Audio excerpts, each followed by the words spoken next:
Eagle Birds. Kakazi, Watto, and welcome. Apparently OC Remix put out a Star Fox album that I didn't see. I'm just like...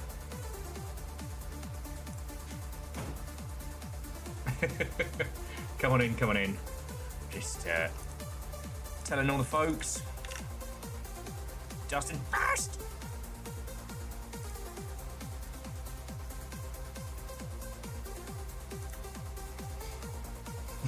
Rilu, Watto, and welcome. Good to see you.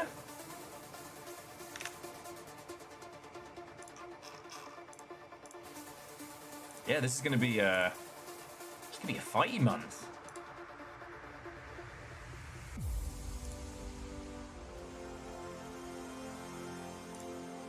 As soon as it brings it out. Yeah, so you and Vert and Flo are now tied. This is a short month. There's only a few days left. So yeah, it's between you and Verton to see who grabs this. No one else will be able to catch you up.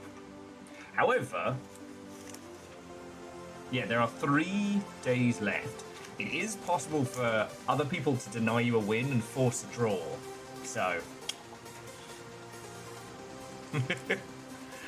Okay, so Justin, Rilu, Watto, and welcome. Come on in, friends. Come on in. All right, camera. Go home, you're drunk. There we go. Wolfcrad, I regret to inform you that it is mathematically impossible for you to cinch a victory at this point, but good luck.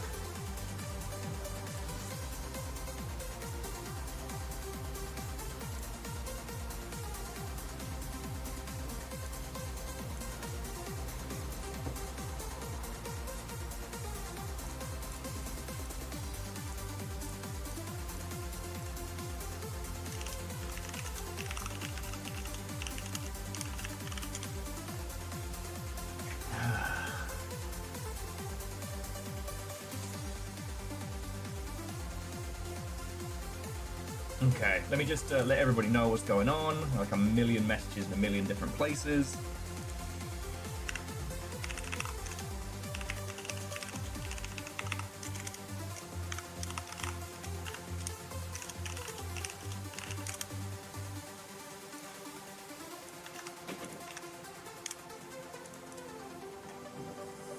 Okay, Discord has been notified. I mean, if you're snoozing, like, it's fine. Do you want more likes? I am fine. On your stream.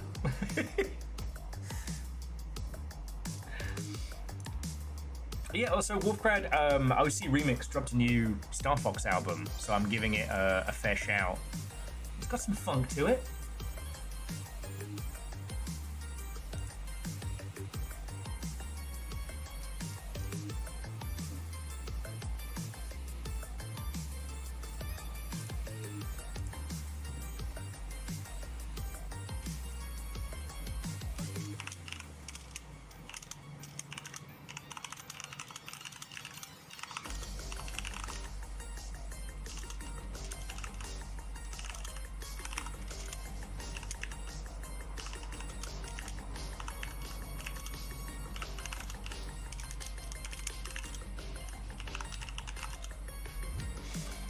Oh, and who is this little fire? Watto, and welcome.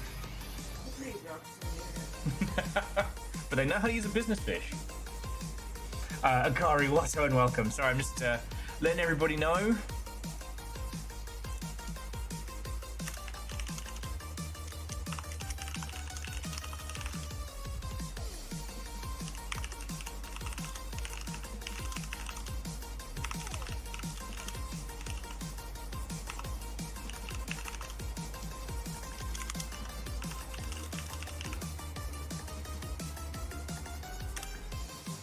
And very doubtful, Watto, and welcome. You're the only person who asks permission first. Shackle, Watto, and welcome. Yeah, sadly I didn't have enough time to write my feelings before talking about games news, but boy howdy.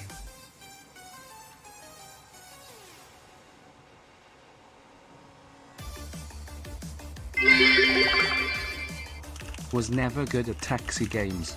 Always went the extra mile.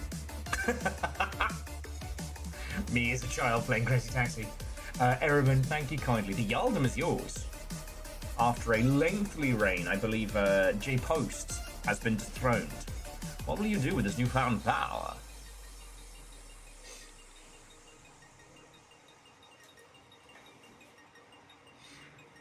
Okay. Stop that incessant clicking.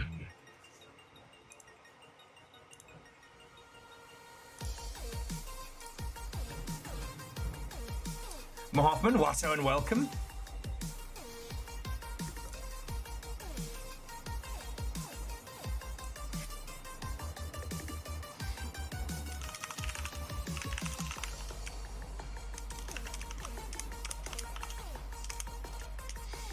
To the John Deere Enjoyer, Watto, and welcome. Coming in.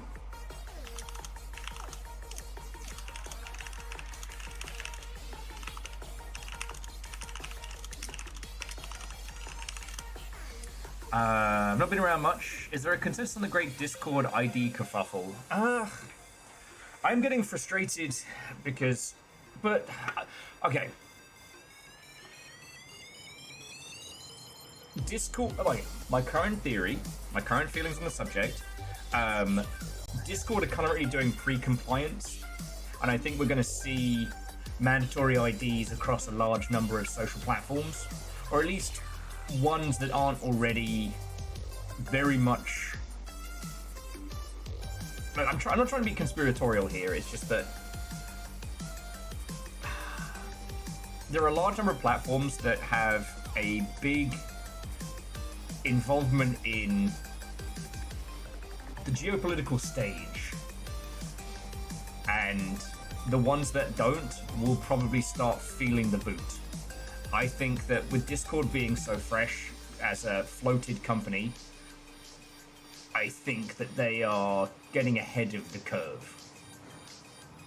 I think it's not...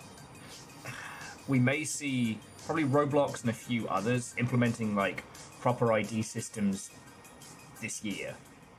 Well, okay, we're going to get into the games news in a bit. The one that's got me worried is that we might see it for Steam.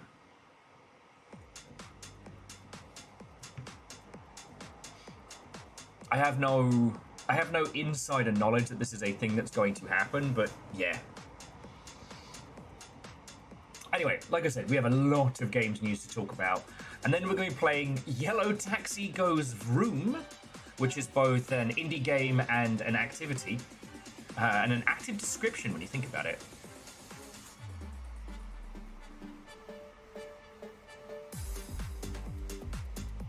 But yes,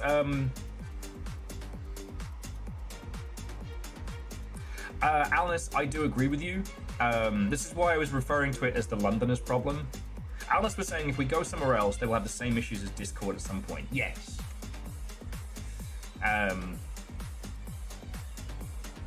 But we... Man, this is going hard. This wasn't the soundtrack I planned for today, but... I don't know, it's got like... Got the fighty OC remix going on.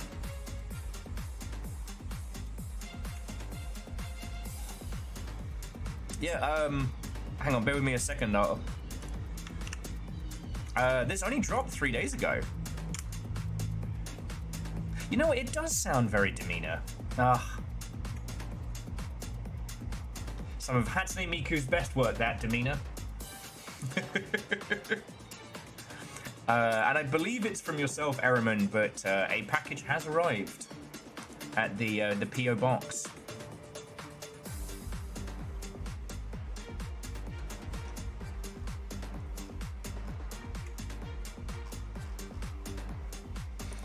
Okay. Nova, what ho and welcome.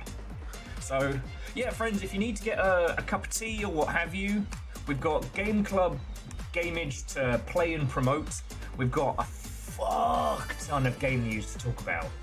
So if you need a cup of tea or a cup of coffee, like, go grab and make one now. Because boy fucking howdy.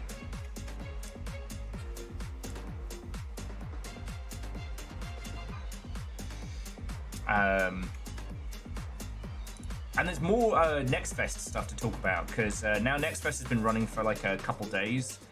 The Valve algorithm has started to filter like the cream of the top from the bottom of the slop. Damn, that should have been my go live notification yesterday. And if you're curious as to what the Games Club is and all of that, I promise I will pitch you wholeheartedly in but a moment. As for how much time we're going to spend on Yellow Taxi Goes Vroom today, like, I want to give it a good couple of hours. My worry is that Yellow Taxi Goes Vroom is a great game to play and experience yourself, but for your lovely selves watching, it doesn't really have a lot to offer. So...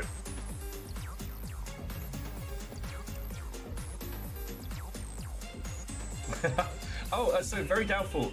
That one was a Joe Cat special. Joe did a trip over to Japan and drew a bunch of friendos in the background, and for some reason drew Tiny Me. And I asked if I could use it as an emote. So yeah.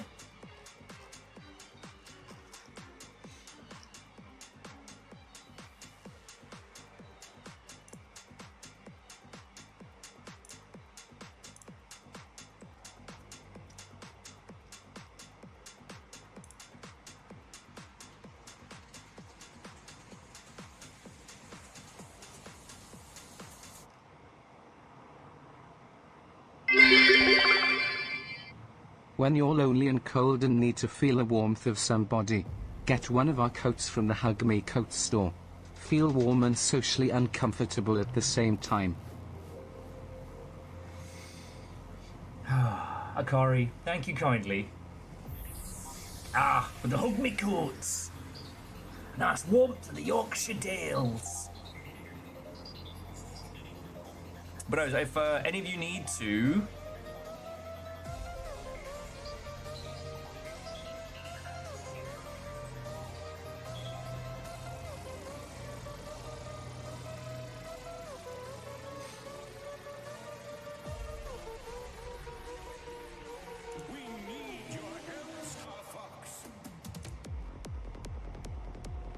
Going hard today. If any of you need to, please do grab a cup of tea. There's something it turns out I have to deal with right this very second, which I thought I had another day before. Bear with me a sec.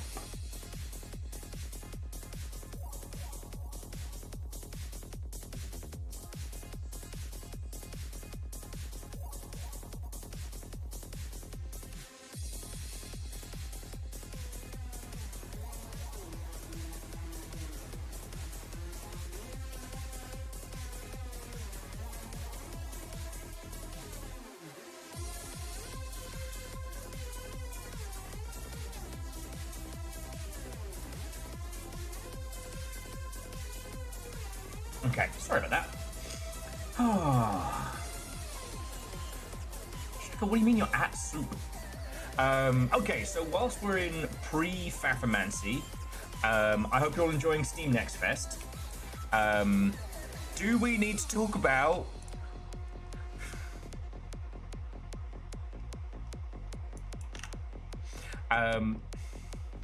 do we need to talk about promoting your Steam games? Sorry, there was a lovely individual who posted their Steam Next Fest demo in Discord, and they did that at some point this morning. Friends, if you ever are working on a game and you're thinking about how to promote your game and stuff like that, just talk to me. I will not charge you, unless you need me to make you something, like in my downtime, like, you know, press releases, or, you know, you need like asset reviews or anything like that, making a video for your YouTubes and whatnot. That's the point where I'll be like, all right, we're going to talk about cash. But otherwise, I'll do you a press campaign. I'll help you plan the marketing for your video game live on this twitch.television. Because I'm not trying to be an arse, but like, it's like people who promote their Kickstarter a week after it's begun. You're already dead. Because here's the thing, if you don't know, whilst I'm doing this other stuff, so Steam Next Fest has been going for 3 days now. Now, if you haven't done a Steam Next Fest before, it's a cavalcade of demos, and it's lovely. Steam Next Fest is very weighted, because you can only enter your demo into one Next Fest. You can't, like, repeat it, so far as I understand. Now, on days 1 and 2, users are shown a plethora of different games, predominantly based on their interests and their wish lists. But by the midweek, the main page is based around what people are playing and what people are enjoying. So the algorithm kicks in. Now, we know that Vampire Crawlers is the most popular game currently of Steam Next Fest. No one is surprised by that. Windrose is the second most popular. An online co-op pirate craft and survival game. Let's fucking go.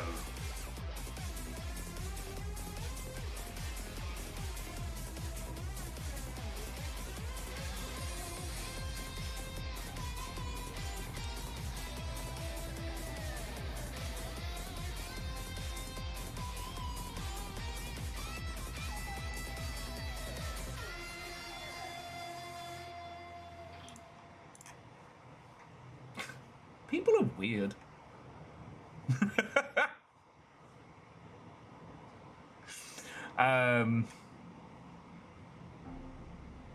Sorry, yeah. So jumping back.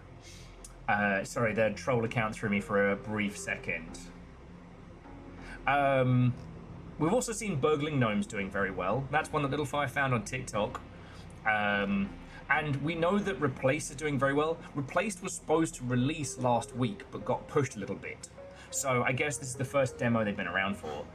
Forbidden Solitaire is some homies at Grey Alien Games, and they're working with the team who did Home Safety Hotline as a collaboration.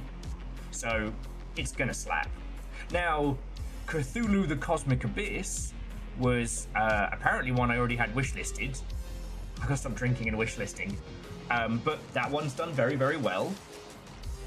Audio Mech, etc.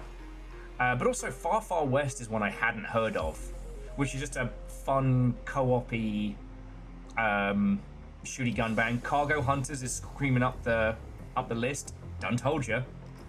Wild Blue Skies seems to be doing good, and the Dungeon Experience, so on and so forth. My point being, at this, and here's Warframe Ultra, which I didn't talk about yesterday, and I feel like an arse for forgetting. Hey! Hi, mate. Hey, Hop. How goes it? Saw it was Andy's birthday. I gotta say him happy birthday. How are you doing, mate? I'm talking about video games. Shocking, I know. But yeah, the team behind Rainworld's next game, Airframe Ultra, had a demo out. I missed out on doing the early alphas and stuff, so I'm probably going to play this for funsies. But anyway, my point being is that at this point, Steam Next Fest has begun to solidify. The big demos have risen up, the shitey AI slop has, drowned in its own filth. Which is as intended. Steam is not here to help promote anybody's games. You got to do that yourself. And by this point, if you're now making a big push for people to cover your game, you've kind of biffed it. I was telling the Longship mods, I had 80 emails this morning, most of which pertained to Steam Next Fest, or referenced Steam Next Fest in some way. 80. Because everybody has panicked. Much like a large proportion of video games, the big kids take up a lot of space. And Vampire Crawlers are the big kids. And again, Windrose was on my radar, but I didn't expect it to do well. And just to point out, Windrose, self-published. If you haven't seen it, look at it. It's bloody pirates.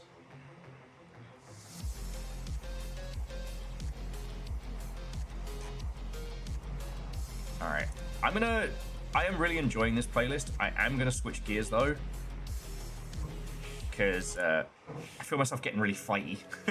And we have a lot of games news to talk about before our Yellow Taxi Goes Vroom. 70% of those emails are also a game that you wishlisted is now on Steam.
Okay.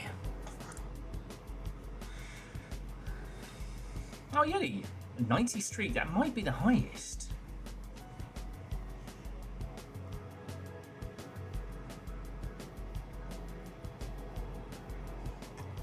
He's back. Sorry? He's back. Who's back? Music guy. No. Accordion guy? So it sounds like he's somebody's musical instrument. Can't hear him. It's low, but yeah, I fucking heard it because I have Supersonic bat hearing. supersonic.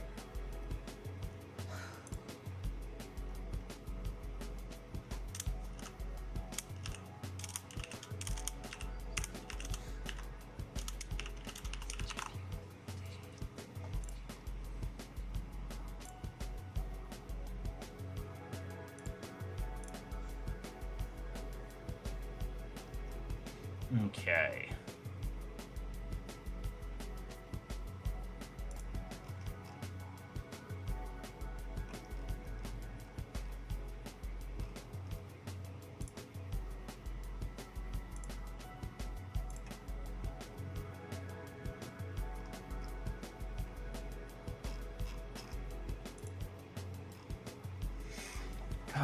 Okay.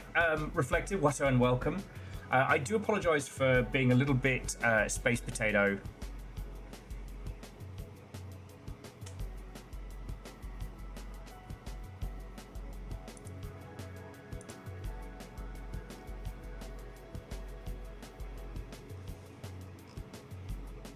Okay.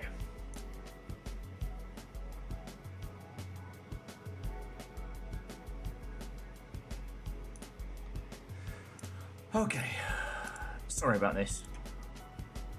I should be alright in just a second.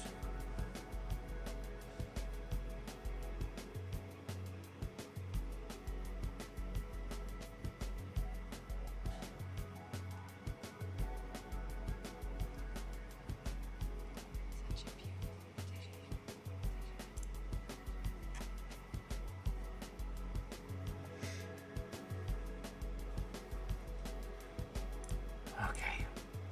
Anyway, so, hello friends. I can't even tell you what the thing is, but it was just emergency administration stuff that I had to do. Okay. Alright.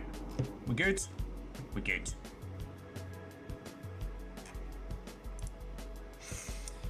Okay.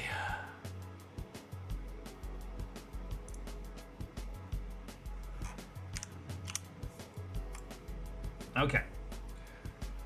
So video game news. There is a shit ton to talk about very, very quickly. But before we get into it,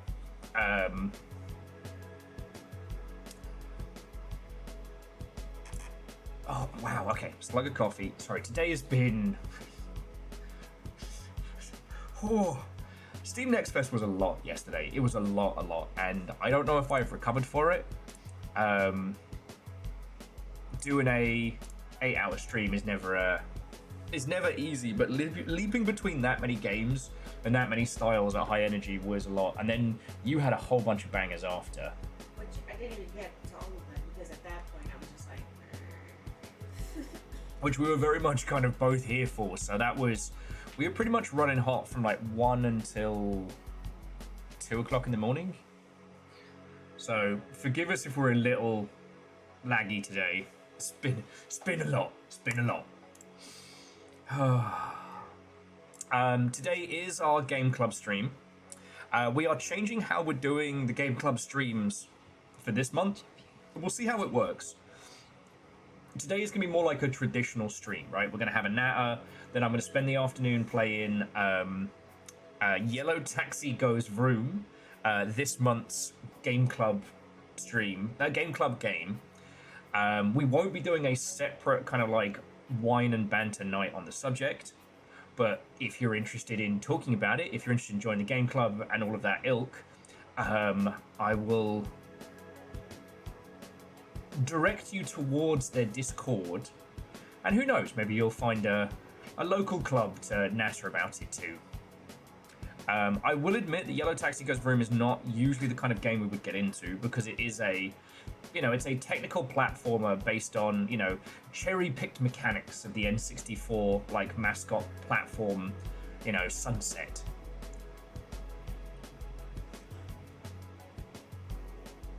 So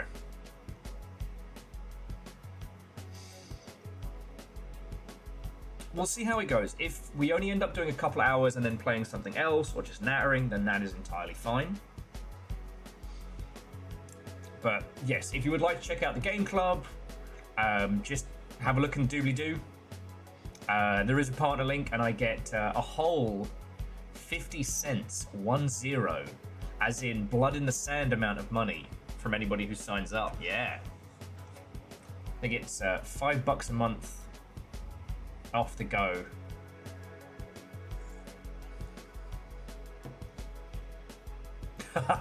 Sorry, so Reflective says, I started playing a game, really enjoyed it. Then I noticed you already wishlisted it. Every time you beat me to it.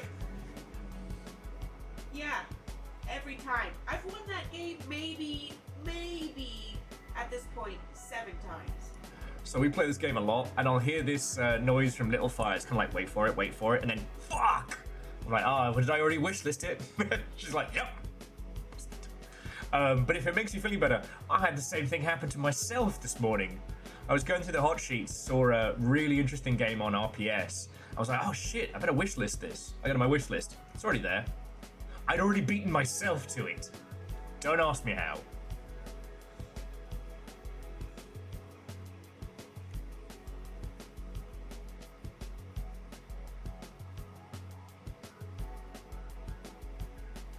So yeah, see, Alnus, that's the thing. It won't show up on the wish list if I already own it. Which feels even cheekier. My wish list is both my outsourced knowledge and my support of the homies. And it's like, my wish list is like nearly 2,600 games. I am the library of wishlist Zania. When that doesn't work, but okay. Alright, so let's do game news. Because there's a lot to talk about. And then we can talk like Steam Next Fest and stuff like that. And I am happy to talk about Next Fest and how it affects the industry and stuff like that. Because we've got to talk about Valve today.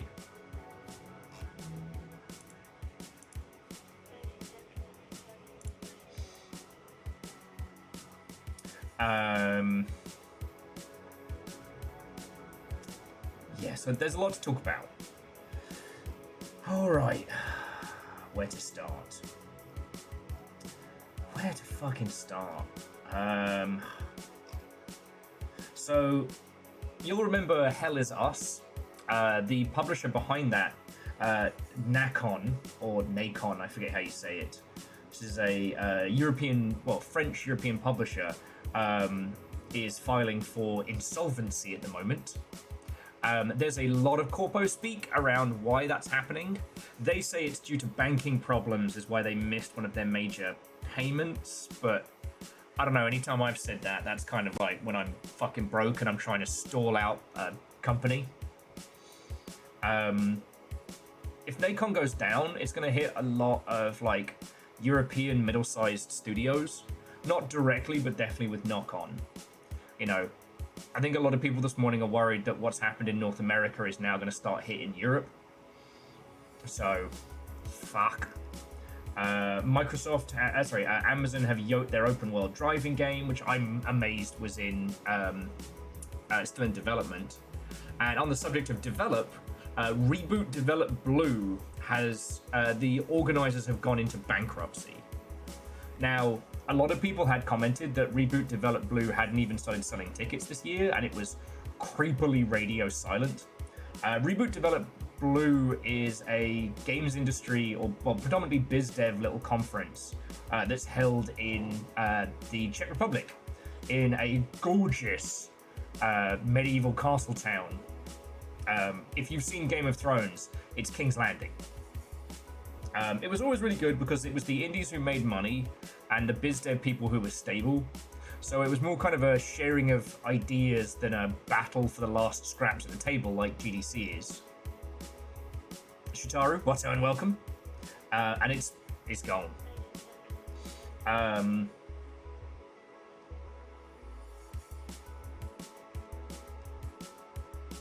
The Simpsons Hit and Run may be returning. Okay.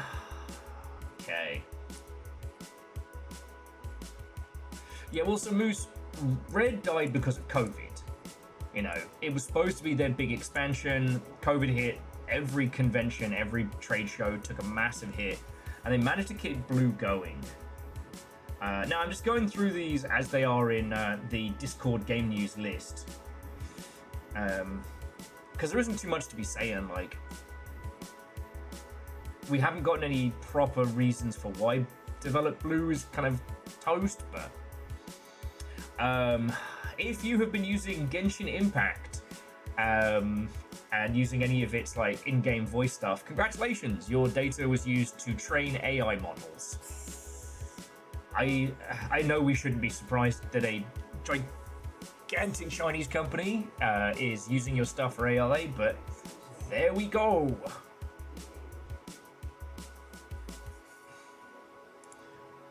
I know a lot of people are big fans of the if a product is free, then you are the product. And now we know why Genshin was free. Very expensive for a free game. Yeah, zero surprise. Because like once a product like that peaks and there isn't an influx of new users. See, free-to-play games can't do the same expansion re-hit as other titles because you can't charge for a big expansion. You can just kind of hope. So they found a new way to monetize their users.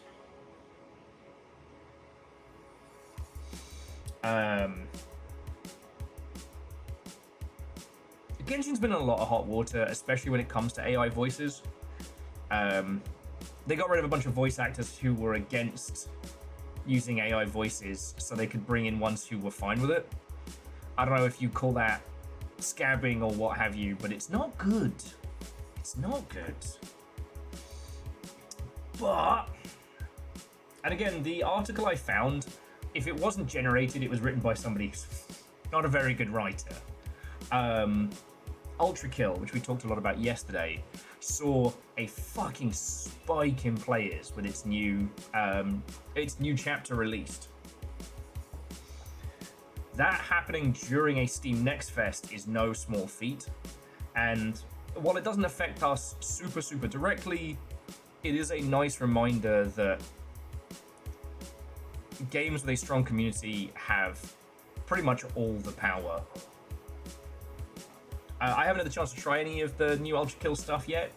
I'm still several circles of hell behind, but I bring it up because much like a lot of our other conversations, it's going to seem like a lot of doom and gloom right now. And while there aren't news articles I can point to for a nice fat line of hopium, it's better than it seems. Like, games are still selling. People are still playing games. Yeah, Jamami, we'd love to see it. And honestly, friends, if you need like some of the warm fuzzies, if you can, get Ultra Kill and just go into the in-game museum, which is both a celebration of everybody who's helped make Ultra Kill such a success. And the idea of your development cycle not being a hellish struggle to put up a scaffold, but a process of creativity to celebrate is something I'm always going to love. Now, obviously, you've got to win really fucking hard to be able to have that. You know, you don't get to have the coffee table art book unless the first book sells, right? But it's really cool.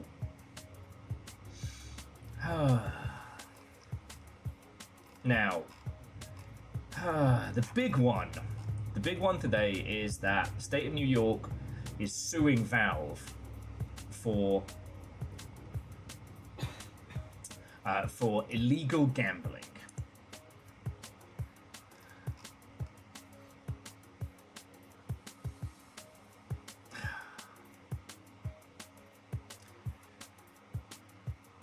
The New York Attorney General is suing Valve over its use of loot boxes, which they claim is quintessentially gambling, and I quote.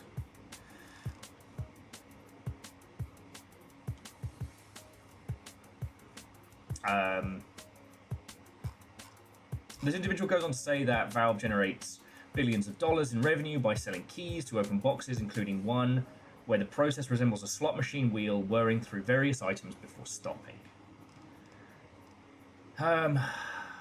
Valve's loot boxes are particularly pernicious because they are popular among children and adolescents.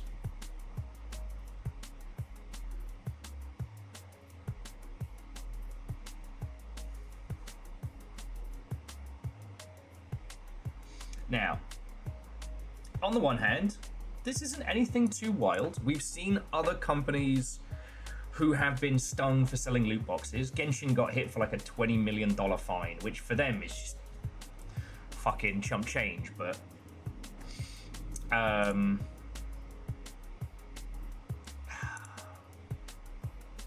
look, there's lots of things that make this really, really messy. And Scotty, one thing I said in Discord, which I will say now, for this conversation and for moving forward, we do need to address the situation as it is right now. It's really easy to talk about things like CS Lotto. Like, Scotty, I think that was like 10 years ago. See, CSGO is unique in that CSGO, as a game, does not contain gambling elements. It contains loot boxes. And its whole, like, you gain a loot box and then buy a key to open its system is slightly more sinister than the standard, but it's, you know, it's a gacha pull with an extra step. Alright? We've seen this in other places. I'm not a fan of the gacha methodology of funding. I think it plays on some very, very obnoxious psychology when I do not mind it as a mechanic. I mind it when you're asking people to pay for it, but that's another story. The problem is the illegal gambling side of CSGO and how little it appears that Valve has done to stop it. My worry is that this is... Okay, let's lay out all the pieces. If you are unaware, playing Counter-Strike gets you gun skins. However, there are third-party websites where you can essentially use them as you would currency. Some sites used to allow you to gamble on the outcome of esports matches. You would go onto these sites, you'd bring your little like tub of skins, a bot would take them from you and add them to your account on the website, and then you'd say, I think Team Dignitas was the only team I knew. I think they're going to win this match. I bet one Glock skin, which would have been the equivalent of like 3 cents, I think is the minimum for anything on Steam. And if they win, it's like, yay, your odds were 2-1, so you now get 6 cents worth of skins, which you can cash out now. You'd be given random skins, or you can keep going.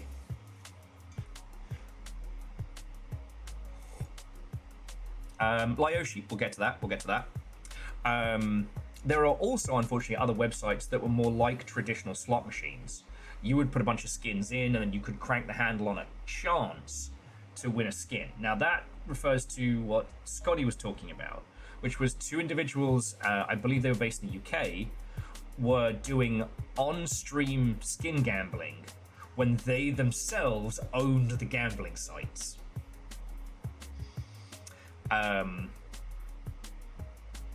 Now, CSGO skin gambling hasn't really made the news to the same extent, but that doesn't mean it's gone away. It's become far more of a business. There are now huge websites online which emulate a lot of the crypto gambling scene, crypto gambling scene, which, you know, is straight up illegal gambling. It's not even like gambling with extra steps. And these sites are nasty. There's nothing I can tell you about this that the video I posted in news, CoffeeZilla hasn't done a better deep dive into, but even that's slightly off. And here's the thing. We're not dealing with a pachinko situation as much as we are dealing with, like, I don't know, if... I was trying to think of a real-world equivalent, and this is if there was an underground Magic the Gathering gambling scene. Like, if you took...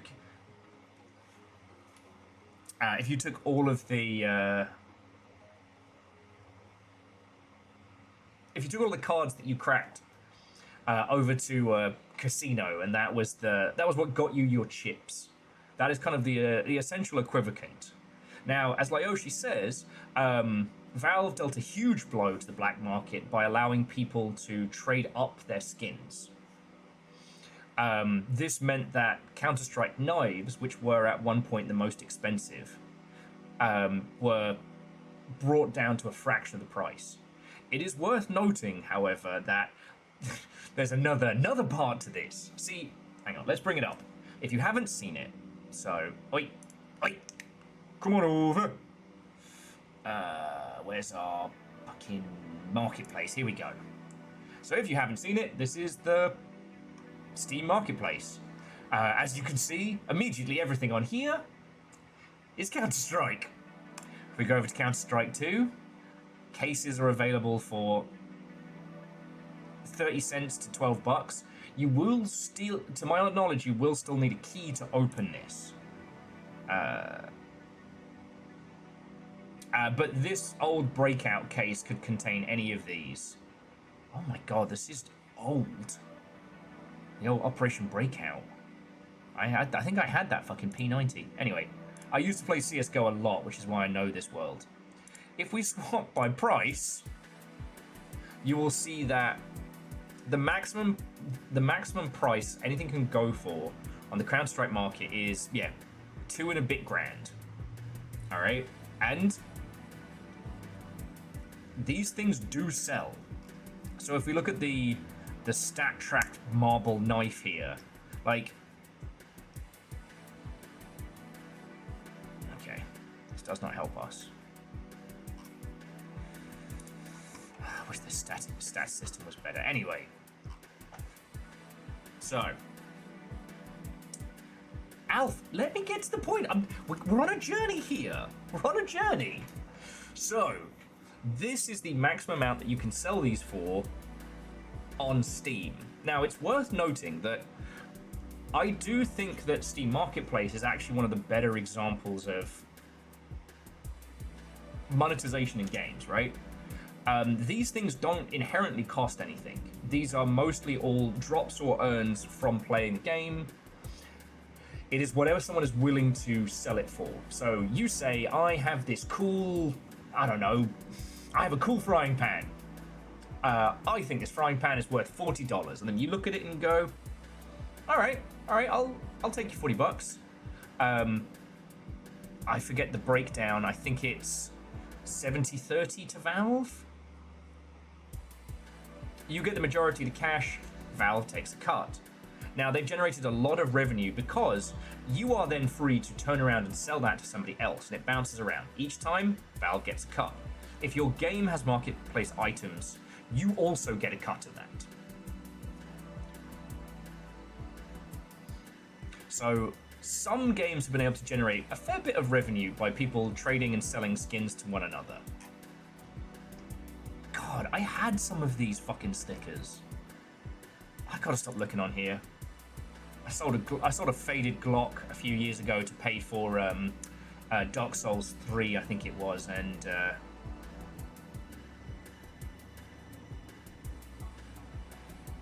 no, you know what? No, I'm not looking at this anymore. Anyway, I just wanted to say this to give it weight, because as Alf is saying, there are third-party websites where there is no upper limit on what you can charge. Vanderbeek's like, focus, Will. Focus. I know.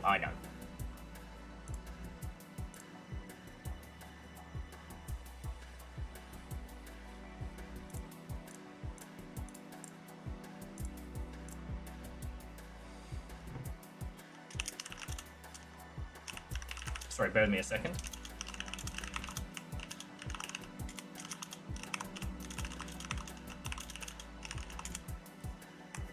Okay.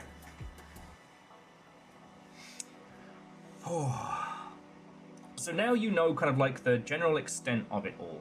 You know, Counter-Strike as a game is still extremely popular, although it's hard to know how popular it would be without this system, because a large proportion of the Counter-Strike economy is backed up by people farming skins, trading skins, etc. It's a lot. Now, here is where I start to have my teeny tiny freak out. Alright, so I've got to put some pieces on the board. And this is one of those situations where I'm fully aware that I sound conspiratorial, and may I be wrong. May I be the tinfoil wearing fucking lunatic. That would make me so happy. So, New York Attorney going after this, at first glance, I hope, is exactly what it seems like. I.e., much like cracking down on loot boxes being sold to children in other regions, this is part of that. They're like, oi, Counter-Strike is an all-ages game, and is, well, Counter-Strike is, you know, is a very accessible game, and is, you know, it's riddled with loot boxes and the ilk. We should do something about that. But that's not what my gut is telling me, and I am worried. Because here's the thing, right? Like, they are just going after Counter-Strike specifically. And Counter-Strike has the hugest black market. Other games have black markets. I mean, shit, we've had gold sellers for a million years, and, you know, people buying and selling accounts for varying titles. That's as, you know, as old as we've had video games. Actually considered selling my Eve character a couple of times, which I would never do because that is against terms and conditions. But the thing that, I don't know, the thing that's left my gut in a knot since I read it is that right now, the next big thing is gambling, right? That is to say that, like, we've suffered through the NFT bullshit and we've suffered through the AI bullshit. The next grift is more mainstream gambling. You know, mainstream gambling on just about anything. My worry is that no one's going after Valve to protect the children and shut down this black market and, you know, for the good of it all. My worry is that they won't be able to tax and hit Valve like they will be able to other gambling operations they're looking to set up in the coming months. So they need to get rid of the competition because consumers are savvy. Like, it's like when people found out about coupon sites. All the actual coupon sites got bullied out of existence so that the click farm ones could take over. Bacon Ham Lincoln, that's not even close to the worst shit. I would say, Aeon, it's more like shut down other avenues which could be a threat. Like, look, friends, we're going to play a lovely game, and I promise we're going to talk about some lovely video games after this, but we live in interesting times now, and the rules aren't the rules anymore. The rules are a general suggestion for people at the top. For people like us, you know, on this side of the guillotine, unfortunately, we're all fucked. And Valve is big, but they're not big enough to be in the untouchables circle. And so if the next big push is gambling, if a lot of people who will never know that they even exist have a lot of money tied up in the success of this big gambling push, getting rid of the competition is the start. And if we lose Valve, we are fucked. Like,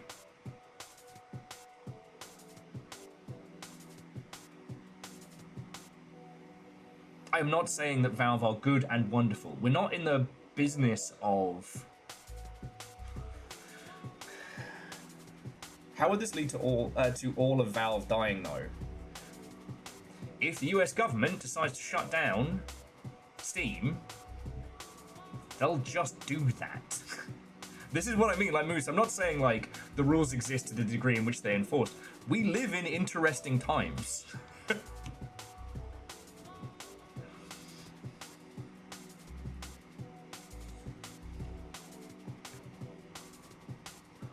Now,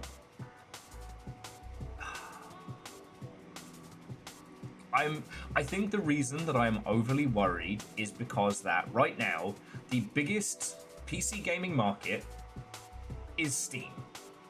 And on Steam, you can sell your game. The government doesn't get to tell you what you can and can't put on there. The government doesn't get to tell you if you are or are not allowed to make video games. You can just do that, right? We have itch.io. itch.io barely makes a cent's fraction compared to what Valve make.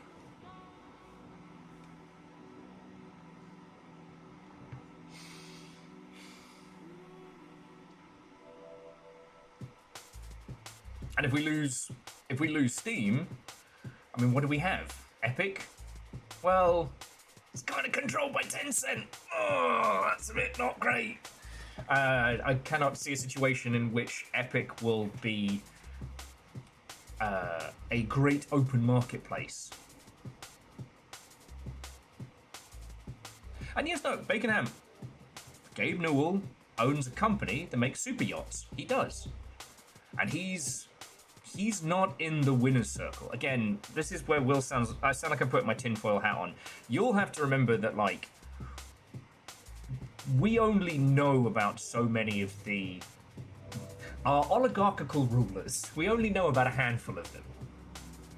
There are people so violently wealthy that they are able to essentially obfuscate their existence. We don't get to see the whole picture. Now, right now, video games, at least on our end, aren't on their radar. Indie games don't make enough cash, you know, and I do mean everything up until, you know, like Larian and whatnot. I would say that Rockstar are on their radar because, you know, we know that Rockstar people went to the island. I would say Roblox has procced on everybody's radar in the last year, since Roblox has been making all money from children.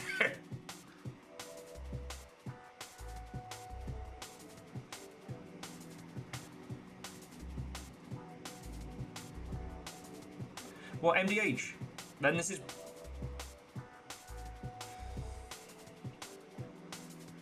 Well, so Shackle, this is what I said, like, this is my worry. Because either the person putting forward this case does not know about the black market, or the black market is intended to be a surprise throughout this case, because the CSGO gambling market isn't mentioned in this case, right? So the conversation that we just had about third-party selling, about the huge, like, illegal gambling scene that is facilitated by Counter-Strike, is not mentioned in this suit. They are only talking about the visual element of using keys to open loot boxes. Now, is this a case of lawmakers being literally 10 years behind everybody else? Maybe. But why Valve, why now, right? Perhaps Roblox and bigger targets are too confusing, perhaps cases are being put together. You know, this doesn't appear to be on behalf of a consumer group or something along those lines. And I'm worried that we're seeing a proxy war that's going to kick off something larger. That's my gut dread. And MDH, again, there are forces at work that would quite happily sweep Valve off the board so their online gambling system can move in. We're not that big. Even Gaben with his many yachts is not that big.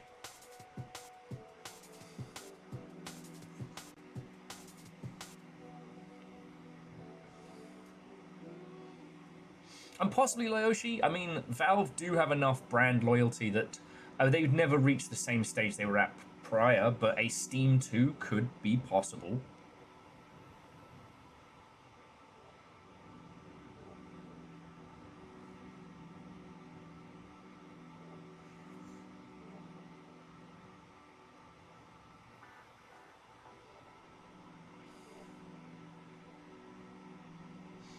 And Shackle, I hope you're right. I really do. Like, Valve, they do need to shut down the CSGO gambling scene, and they could. It would involve shutting down the Steam marketplace, and there's a lot of money that Valve would lose by just going, all right, no more skin trading. How that would shape out, I don't know.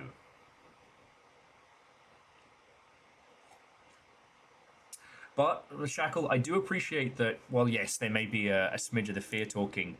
Like, I appreciate that at least, you know, you and folks here are kind of getting that we live in interesting times, and we can't say, nah, it wouldn't happen.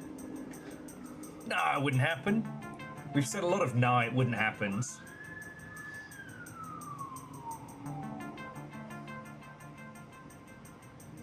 And so MDH, again, I don't know how to break this down.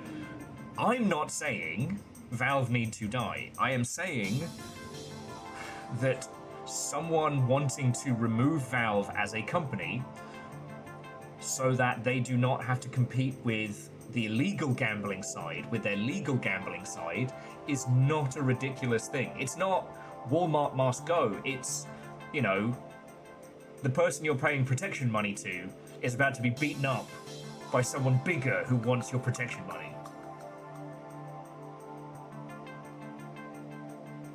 Because, again, if gambling is the next thing, the AI bubble burst is going to fuck a lot of people. And in that kind of oligarchical, you know, shit show. They're going to pivot and pivot hard. And if gambling is where they're going, alright, there is no blue sky in gambling, except maybe, like, rampant deregulation. So that means you have to make a blue sky, or blue ocean, you know.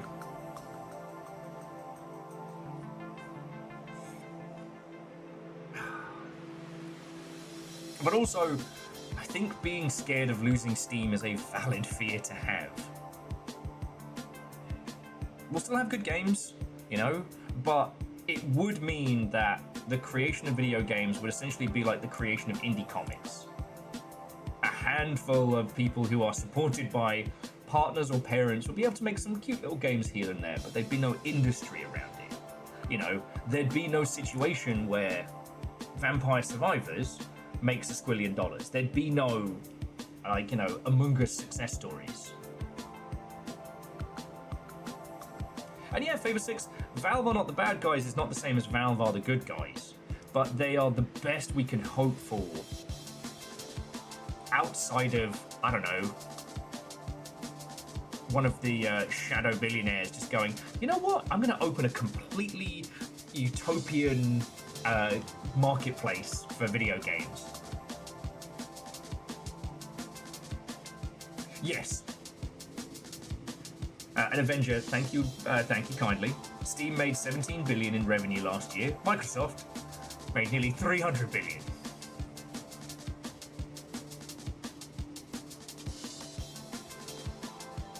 Yeah, so Minnesota, I considered that, but honestly, the whole thing about, like, the AI thing is already fucked. We are seeing the last kind of PR releases and the last gasps and the attempts, right?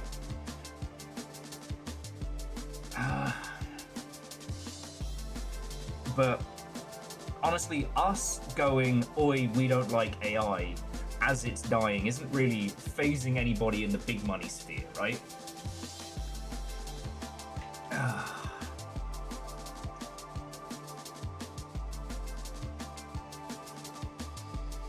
So yeah.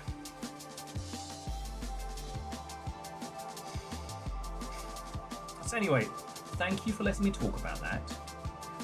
I really didn't want to go into, you know, real world dark stuff, but it does need talking about.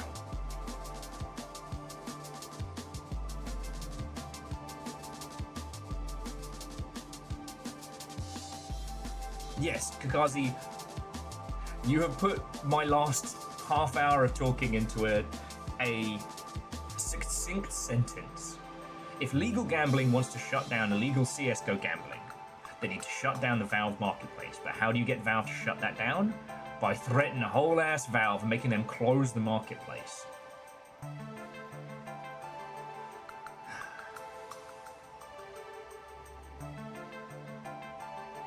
Yes. And feel it's like, with Epic, there are some non-dickheads between... There are some non-dickheads between Tencent and Epic, you know, or at least I would say between Tencent and the Unreal Engine, and I'm so worried that those people will leave or quit. I'm dreaming of the endlessly circling earth. Oh yeah, and Shackle, 1000%. Like, AI's not dying because we don't like it. It has no applications, and it's not doing all the shit they said it was, i.e. cutting us out of the process. Right? Ultimately, AI's big selling pitch to people at the top was, hey, instead of hiring, 100,000 people to work these jobs across your company, you pay us a few bucks, our data center does it now. Fraction the price. Except for, it doesn't work, and it's bad. Bless you. Like, the sheer amount of money that's been put into trying to make those data centers and stuff happen, someone's footing the bill at this point. And, if you've got time, just look up the whole, like, the bubble essentially being based around NVIDIA propping up suppliers and the suppliers creating things for no demand. It's wild. Sometimes people need to be reminded/reassured that there's a lot of things we don't know, and to not freak out at every single thing. Eyes are like parachutes. They only work when they're open. Aw. Puns. Yeah, puns, that's... You know what? That's lovely. Thank you. I also think that hope without reality is like just describing your game as cozy. It doesn't mean shit if you don't do anything. Your game's not cozy, Karen! It's boring! Sorry. I really like beige. It's cozy core. Ma'am. I like beige. Ma'am, this is beige. And opium. I heard beige and opium and I was like, alright. We're going ambient core on this one. Sorry. I want to sit here and tell you that video games are fucking brilliant. I want to tell you that we have reason to hope. I want to tell you that we have reason to love the things that we do and talk about the reasons why we love them. Sometimes we have to talk about the realities and the scary stuff as well. I try and keep it at a minimum because I'm sure you've all seen somebody, especially on Twitch, have to whip everybody up into an angry frenzy. Hey, And that's I know what fucking mean. Assholes. Talk shit. It's even funnier because Little Fire's wearing my nap time Sacred Acorn shirt.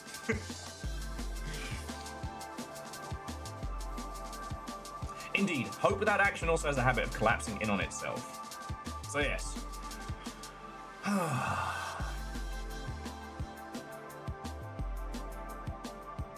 Just talk about how people make games. I do miss when it was simple. I do miss when we didn't have to consider so many factors into our art and, make choices in, the good and bad evils. But we don't live in those times, and we've never had more incredible fucking video games, so... Moose says, great game idea, hoping mechanism. That's fucking good.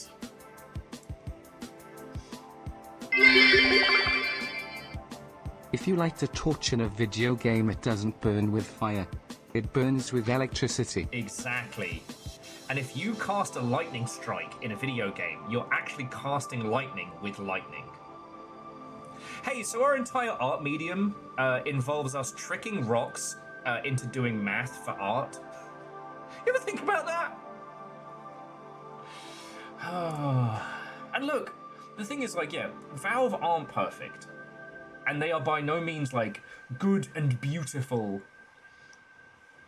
We came from this era of, branded identity, and that era is dead. You are not an Xbox person or a Sony person. You just like video games. And people with really good graphic design skills made some cool-looking merch. I'm looking at you, PlayStation. But, really, what the fucking difference is going to be for us between a PlayStation 5 and 6? Neither of them are going to have Bloodborne 2 on them. Oh, fuck off. Okay, that's... You know what? That was slightly targeted. Whoa.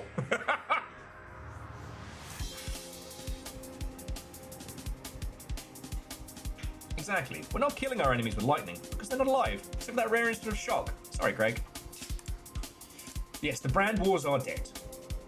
But video games are not. And everything is still changing, but it's coming. And the thing I want to point out is that there's lots of things that Valve do fucking wrong. But Next Fest really has been one of the best things that anybody has done in recent memory. It's like Jeffrey Kegel's Power Hour is just for Kegels to make money. Oh, also Shitaru, you got the Eldon, right? Summer Games Fest and the Game Awards exist for one purpose and one purpose only: make Keeley money. All right. Next Fest is an attempt to get you to buy more video games. This is not, you know, a beautiful butterfly of altruism. But it gets you to buy games you've never That heard of. Bloodborne 2 comment was friendly. Little fire, he will. Not cool. Simple Chaos says the Bloodborne 2 comment was friendly little fire. I joke you. Shadow.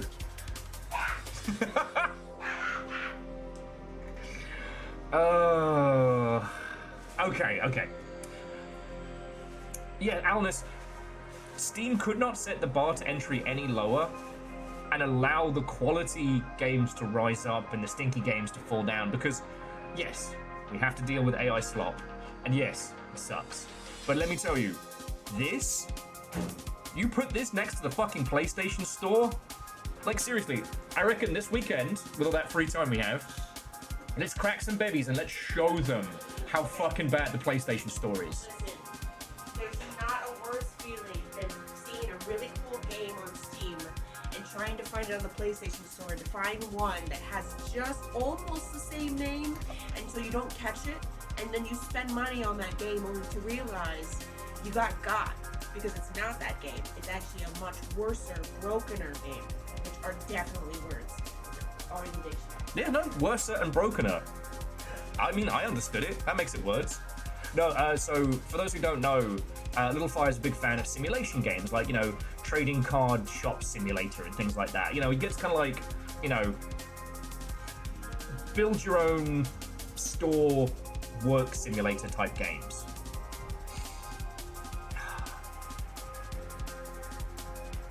So Little Fire really enjoyed looking at the trading card simulator game, but went to go pick it up on the PlayStation. It's ever so slightly different, and $20 fucking. Was it $20? Wait, don't tell me I spent that much, but I thought that. I still think it was $20 when I bought it. I'm not gonna lie. That's a lot of money for a simulator. Either way, it wasn't free. That's for sure.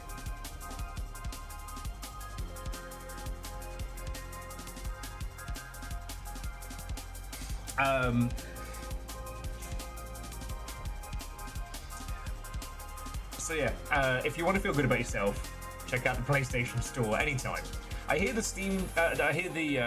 the Nintendo Store is just as bad. And those are harder for you to get a good game onto, but not a shit one.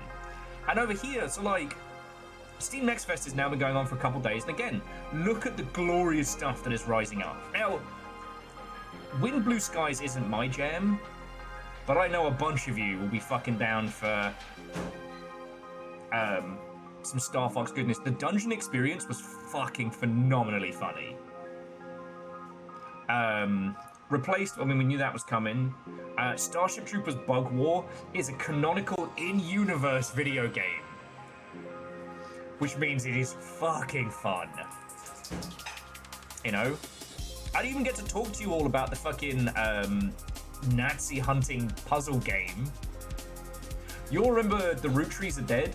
It's that gameplay, but you're tracking down Nazis that tried to flee Germany to get away from their crimes, and you're gonna fucking find them.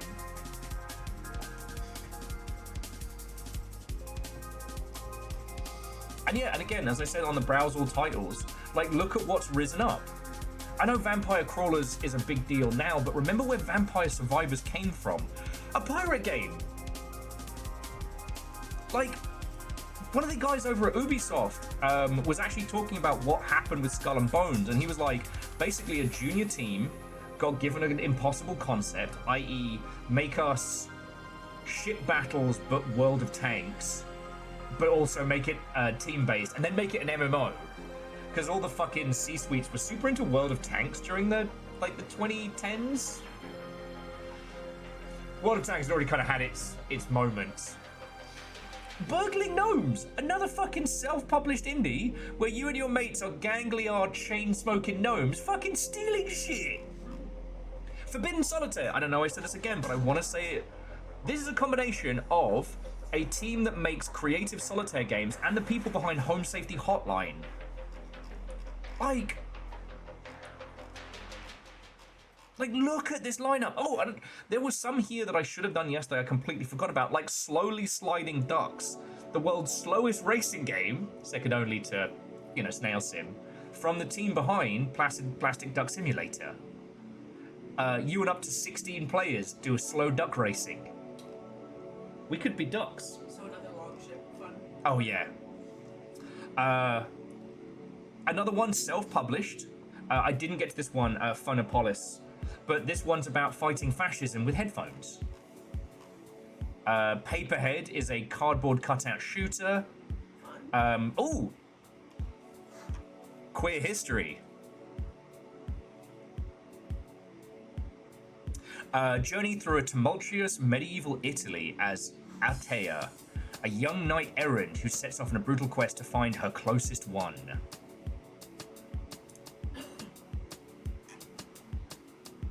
Historically accurate Lady Knight adventures.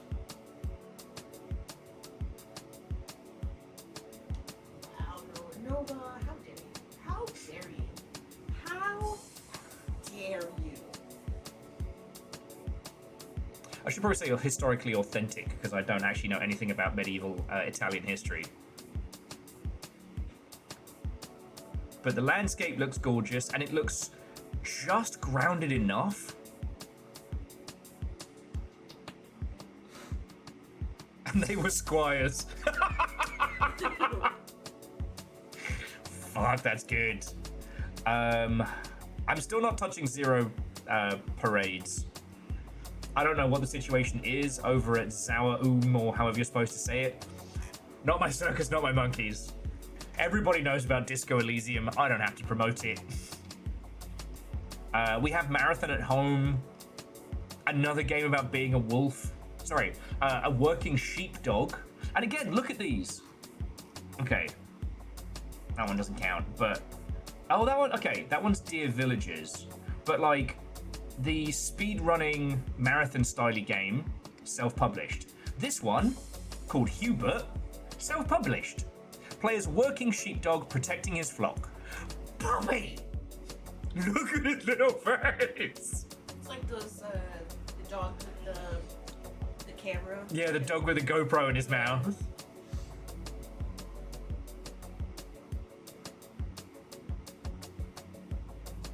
And the thing is like, these companies didn't pay Valve to be on this list. Steam Next Fest is, I mean, sure, it's as much a popularity contest as the others, but it's popularity and not money-shilarity. Fuck. Capitalism. That's what I meant to say. You knew what I meant. Rodsa, it did say poop point discovered.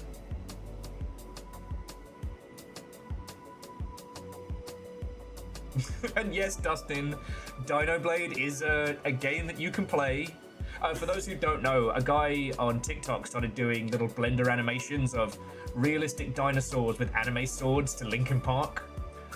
It got so popular, he was like, fuck it, I'm gonna make it a game. You can play the demo right the fuck now. What a lovely tale that is. And I don't want to be, obviously it took a lot of work, but I also want to say, see how easy that was? Yeah. It's a lot of work, but it is also that simple. Well, and when you think about how much money Skull and Bones took to make, and how many, like, Dino Blades could have been made with that. Well, and then Windrose is number 2. Why? Okay, and this is the thing. Why is this Windrose and not Black Flag Adventures?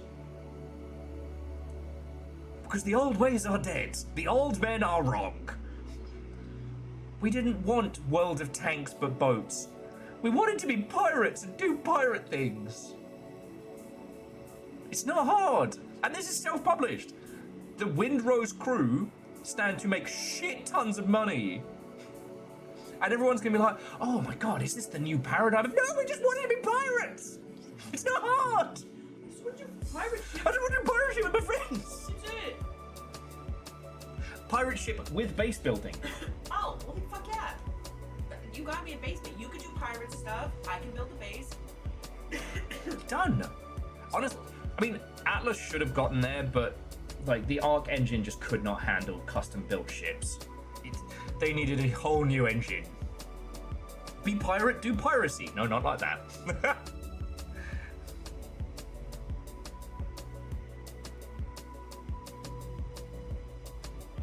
Yeah, Shackle, I didn't mention data center because I thought that would hurt a lot of you. What do you mean? But look at it like this. For someone out there, the idea of setting up a data center, for some people, that is a nice, that sounds like fun. Listen, I'm having not great flashbacks to the military, and I need this to go away immediately. I mean, the best network is the one where you don't have to deal with any fucking people. Yeah. Now we can make biblically accurate Hatsune Miku. I can't wait to see people's cable management because again, with no people, you could organize all your cables beautifully. You would come out, it would be like, Jess, you need to shower. It's been 7 days. Look at my cables. Nobody cares about your cables. The guinea pigs are scared. There's nothing quite like getting their server rack all hooked up and then coming back after the weekend and someone's like, oh yeah, I needed to change some stuff around. Did you? Did you, Darren? I don't think you fucking did, and I don't think you put it fucking back, because I can see you have not. Sorry. I never had to do it to this extent, but Molly's, we had a server room. I spent 2 days making the cables look nice. 2 days. There's also the bit where I did an overnight trying to put in a new firewall while everyone was at home. Turns out the new firewall was broken, but broken just enough that it took me 7 hours to work out how it was broken. I was so mad. Dawn was coming up and my boss came in. I was like, what happened to you? I'm like, firewall's broken. What do you mean? I'm like, new firewall doesn't work. I've been here all fucking night.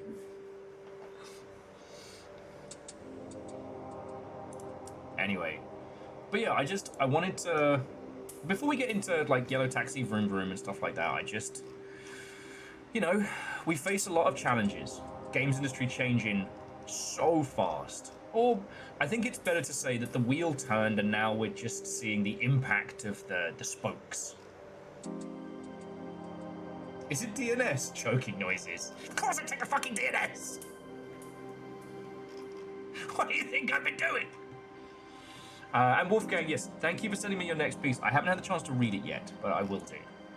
I don't know if you saw, Reboot Develop Blue is gone, and another publisher bit the dust. And Zeke, what time welcome. How was Factorio? We were vegetables yesterday after. Wolfgang, it's Nowcon, the French ones who published. I think they got Strix, and they definitely got Hell Is Us, which was very good.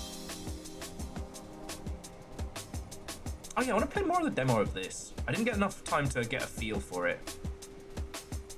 Maybe I'll do that once I've done my obligatory taxi shift.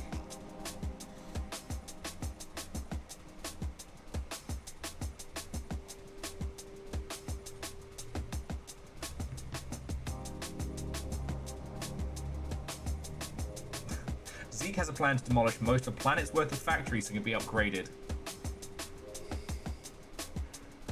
You mad lad. Oh shit, what's this? Nox Mortalis. Retro style open world survival game. Oh, look at this. Man, I can see myself forgetting to speak to all of you for several hours while playing this. It's a fucking horse. That's a fucking horse. God damn it. It's not a horse girl, so it's fine. Next clip is definitely a horse. Well, I lied.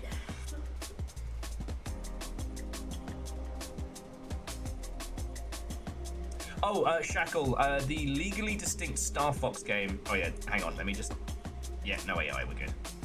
The legally distinct Star Fox game is called, because it's on the top slots, Wind Blue Skies.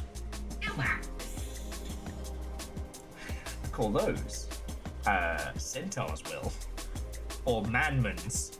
The bottom half of a man and the top half of also a man.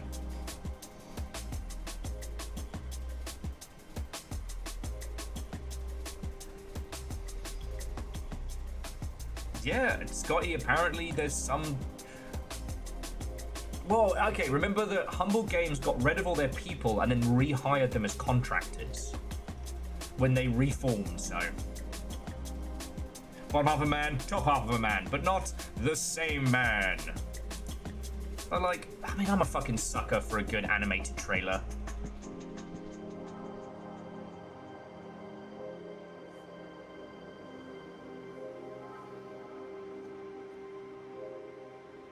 Wait, am I thinking of Annapurna? That was where everybody quit, formed a new thing, and then got rehired. Yes, I'm thinking of Annapurna. The dust begins to swirl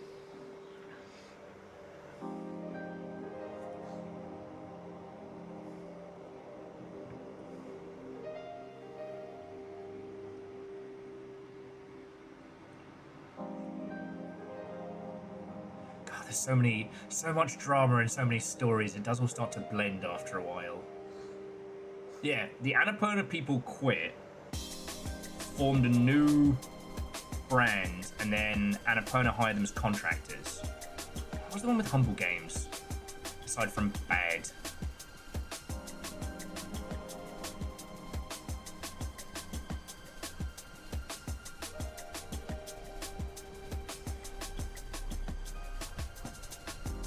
Oh yeah, and you know what's fun about this is like the main character is a dog.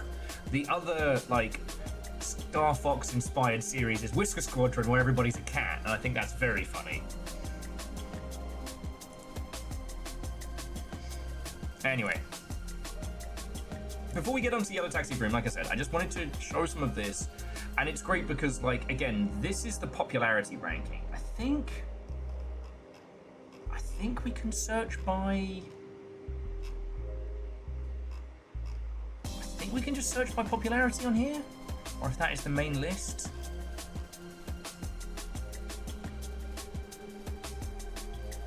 Oh, here we go, charts.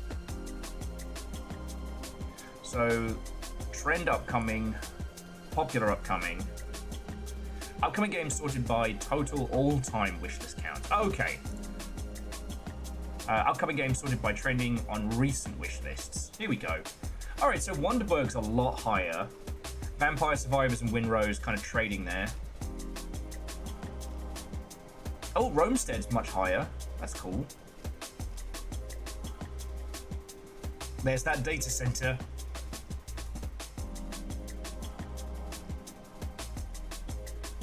Wait, Pragmata's in this? Man, that hasn't shown up on anybody's lists. Oh, Dawn tip. You didn't hear about the Reddit drama? With Pragmata? Yeah. Those people are gross. No. Yeah. The little robot child. Yeah. Yeah. Fucking sickos. It's on someone's radar. Reddit was a mistake. Reddit was a mistake. The internet was a mistake. Pun says, "Gonna go get coffee this evening." Anything, one thing. If they have like a Danish or a cinnamon swirl, oh, or an apple fritter. Do they have a cherry Danish? Do they have cherry Danish? So yeah, so a Danish for Little Fire, and I'll go for an apple fritter. Yes, and Chaos Coin was Furret's, but Furret's not in this next fest. Again, we will shout about the Wait, camera. We will shout about the homies when the time comes. And before we get on to, let me leave you with one little bit of Schadenfreude before we start driving around a tiny beep beep little taxi, and that is... Okay. It will not shock you to learn that I am a big fan of Aftermath, right? Aftermath was all the people from Watpo and a bunch of other, like, games media sites before they. Opinion up incoming. This just makes me laugh.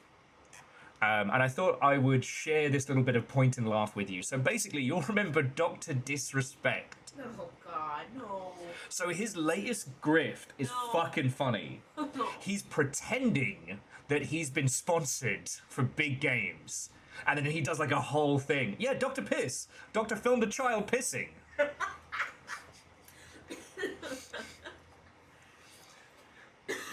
No, and John Deere, yeah, we all remember him for much, much worse reasons. You know, was it dealing a Okay, minor? but that article title is... Yes, sad old man publicly embarrasses himself, again, just to feel something.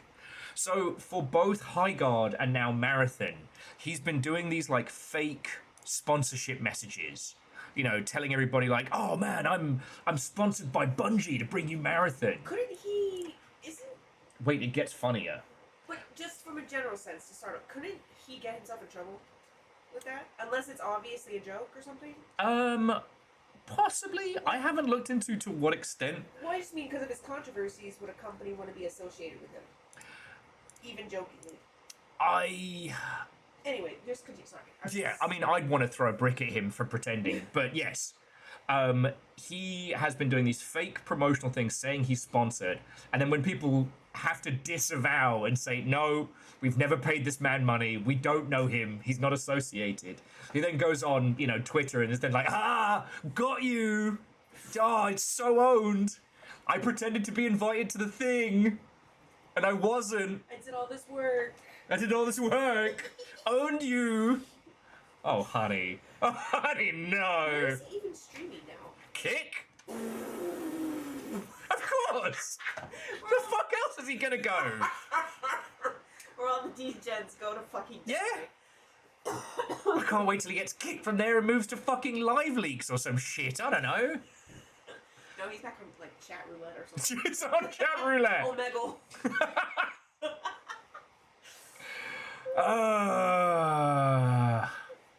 Yeah, I just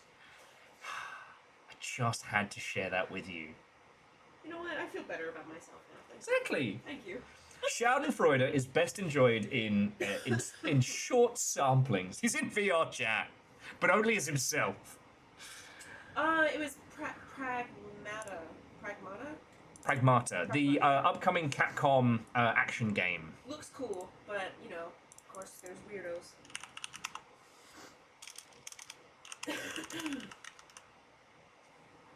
As a child! It's a kid! Which is like, you know what I mean? Always the bear. Always the bear.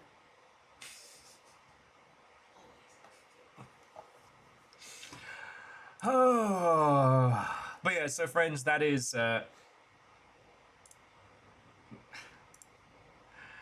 game news for the day. Well, it wasn't the game itself that's being weird about the kid. It's Reddit. The game looks cool. It was people on Reddit being gross about a child robot. That's what the issue was. A lot of people need to send in their search history. Yeah. Honestly. Okay.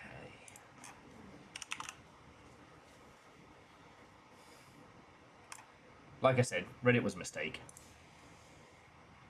It's so fascinating because, like, there was this big push in the 2010s to move off of traditional forums and move onto Reddit because it was seen as the better option. Look at me now, Pa! I'm on Reddit! Oh, God. This ad brought to you by Birth Control.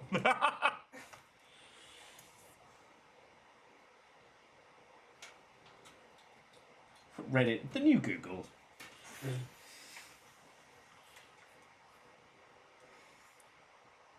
Well, because, Scotty,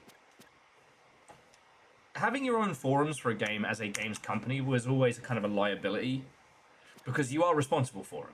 So when Reddit started to gain in popularity, everyone was like, look, can we just ditch our official forums and move to Reddit? Because that way, if there's something like controversy, you're not responsible for it. I mean, you have like frontline mod type shit, like basic stuff, but like outside of that, you don't have to take the brunt force of anything. And if there's already a very, very successful fan mod, you know what? Just get rid of that.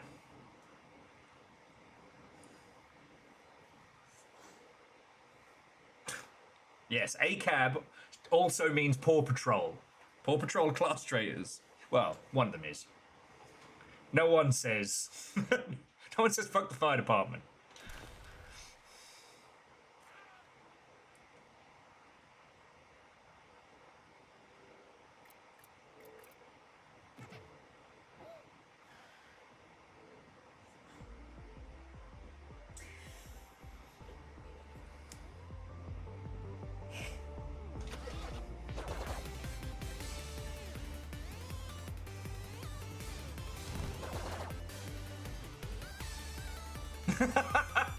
You know what, Vershi? Touche. Touche. I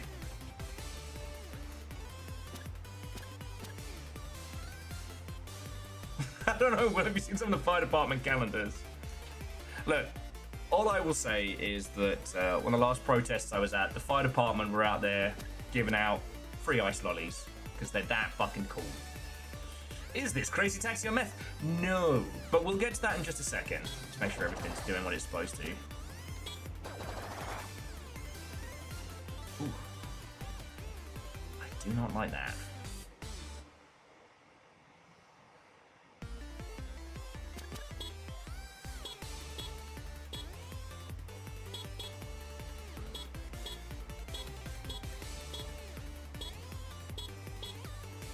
Go for that.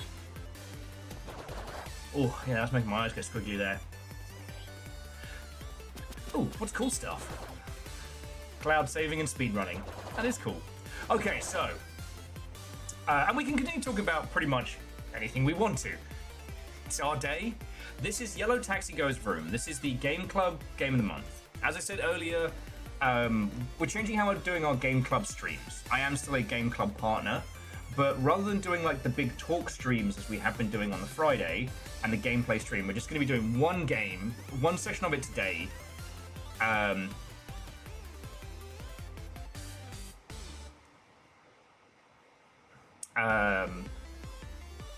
So we're going to play this for a few hours and then have a natter about it. Now, Yellow Taxi Goes Vroom is a complicated one because it isn't more... Visually, it's not more than you see. It is chaotic and bright and colourful and fast and very aggressive. It's silly fun, yeah. This is a game of mechanics, right? Like, this is one, like Pizza Tower, you need to get hands-on with. And Crazy, what unwelcome? I'm doing, you know what, I'm doing good. We've had some heavy game news to talk about and some fun Schadenfreude. Before you ask, yes, I am grumpy that Sober's on a Friday, so I guess I don't get to go to Sober anymore. Thanks, Sober. Oh no. So I'm... Let's move our streamer meet to the busiest streaming day of the streamer week! What a great idea! It's not like they actually know what streamers do. They require them to use their fucking brains. Anyways, if you want to talk shit about it, I'll hang out later. Yeah. Stay tuned for the after show.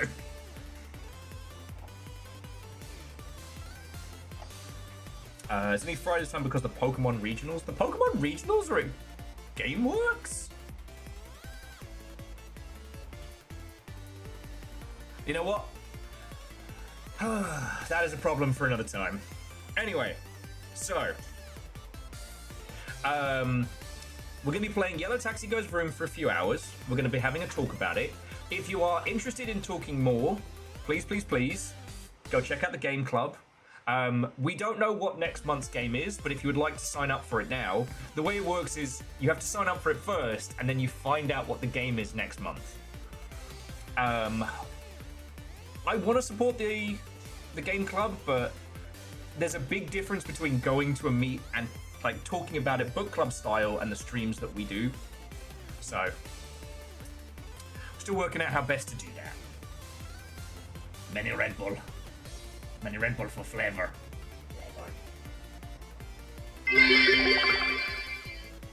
What ho? 17 is a number bigger than 16. I don't know. 7, 8, 9. So, in terms of size, that doesn't sound right. That sounds math wrong. Yeah, a pound of lead is heavier than a pound of feathers because it's lead. I don't have to explain. Ketterall, thank you. All right, let's just have a little stretch about it. But the thing I wanted to say is, one, this is one of those games that you need to have hands-on with yourself. Right? This is taking the best bits from a whole bunch of, you know, the 3D platformers of the N64 era, picking the best bits and going for it, right? This is to...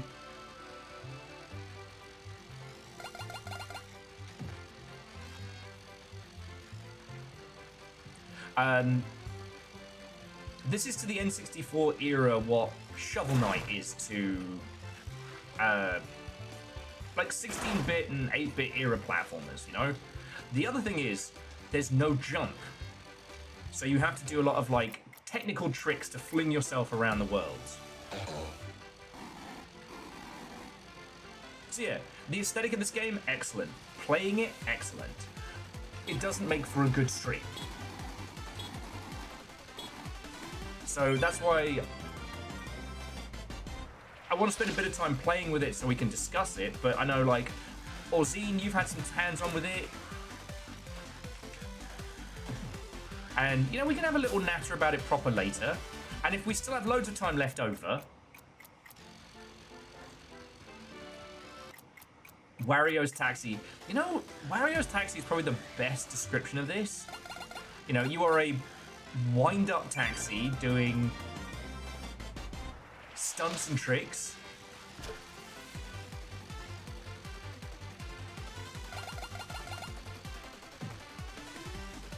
Shit, Robo Wario.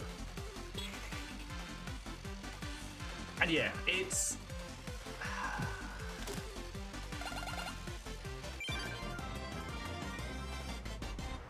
it's certainly going to be better than Anodyne 2.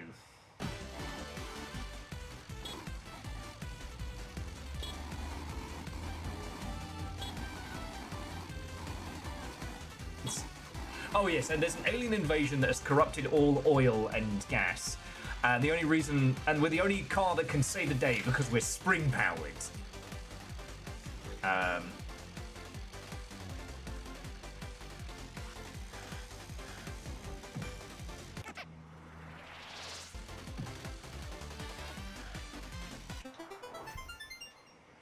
Cabby Robo, that's good. So yeah, it's always difficult because like games like this, they're all about the experience of playing. Corrupted Oil? Phyrexia, is that you?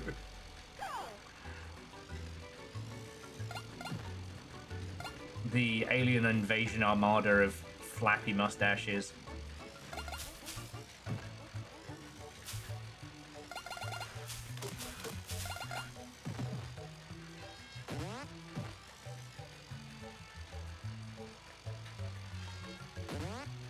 Huh. So yeah, with it being so fast, what I don't want to happen today is that I end up completely zoning out, zipping through this and not talking to you lot at all. You know? Like, I've talked a lot about how there's a difference between kind of like emulation, nostalgia, and I don't know, the spirit of something, right? Like,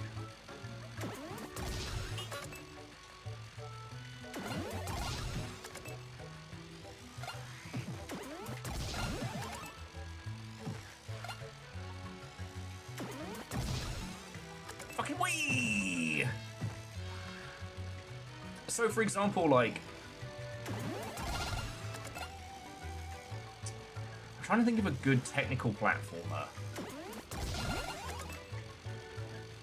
that's not just... This game makes it hard to think. There's too many colours.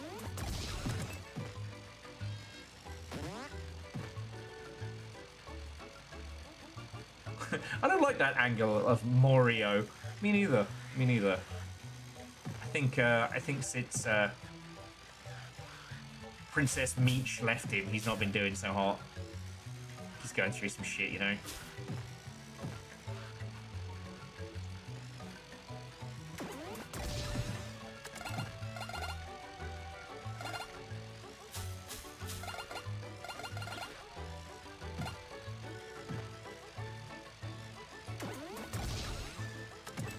But yeah, it's trying to find that difference between games that emulate our beloved classics of yore and one that understand how it felt to play. You know what I mean?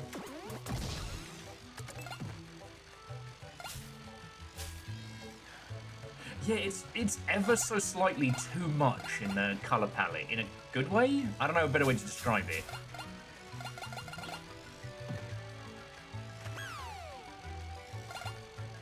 You know what it is?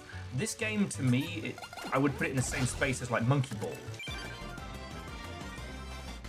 In games that are great fun to play and are entirely all about mechanics, but are not fun to watch in the slightest. And you know me, I'm always worried about not being shit on stream. You know, as I've said, I make sure I'm playing games you'll want to watch. If I didn't, I'd just be playing Devil Daggers every day. With Devil Daggers 2 in development!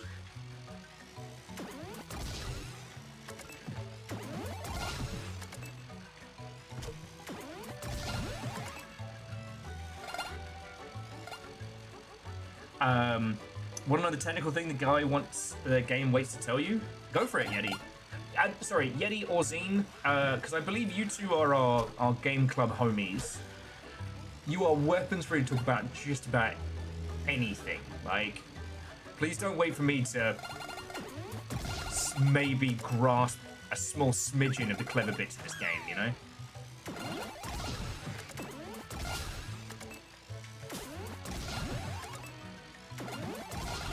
The Flippo works in the air? Shit. Yeah, well, and Scotty, that's also the reason why this is one of those games you got to play. It looks like it's going to Crazy Taxi. It does not Crazy Taxi.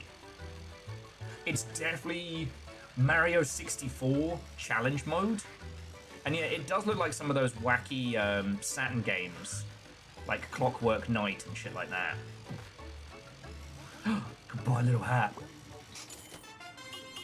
I'm so cool.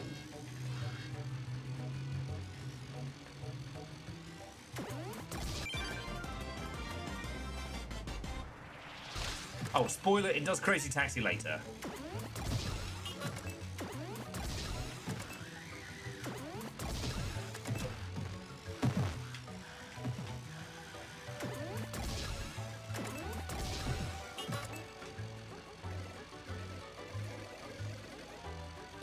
Oh, Symbol Chaos, also a Game Club homie. It do Crazy Taxi levels. Okay, okay.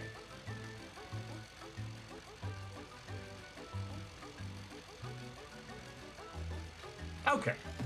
Well then I shall see, and this is why it's important we play it together. I shall shush my butt.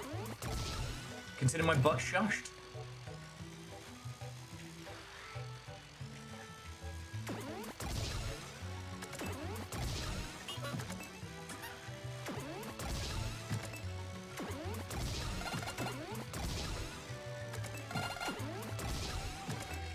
Fuck. Oh.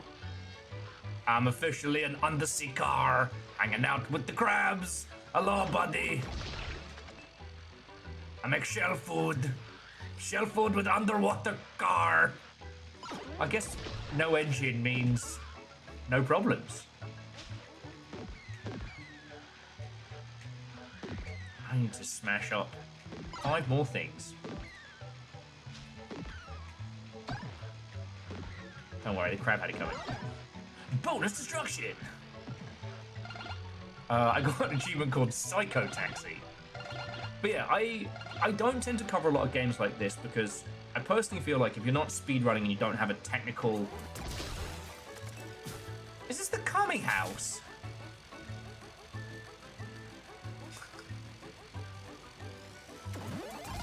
A submarine? Yeah, called it my dick.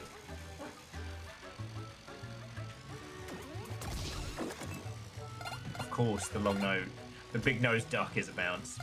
Love to see it.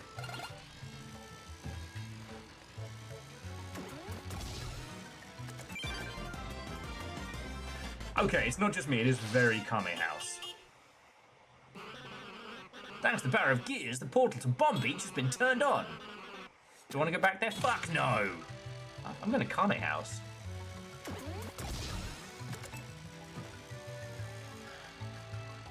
But yeah. Like, I like watching DJ when he's going hard on speedrun stuff. It's something that I enjoy. I don't have the same kind of focus. I want to play as many different games as physically possible. Unless it's Arena Breakout, which I'm weirdly obsessed with. Maybe they put something in the water. That's what it is. It's all those tins of beans. They've got something in there. It's going to be coming back, like the kebab game we played. Ah! Methamphetamine, I believe.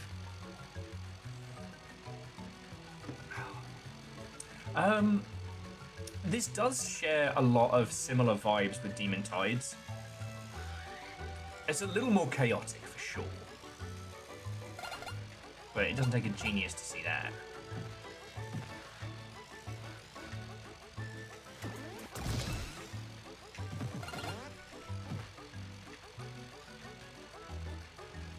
And also, Demon Tide's been doing great. It makes me happy to see the Fabraz team doing good. Because Slime Sand was brilliant. Another great example of like actually understanding what makes some classic games slap.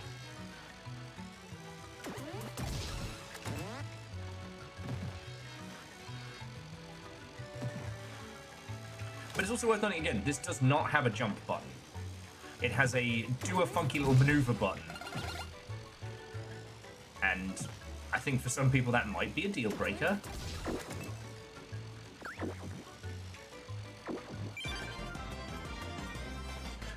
Simple Guess, there's another technical little trick. When you do the flippo boost, there's a small white flash.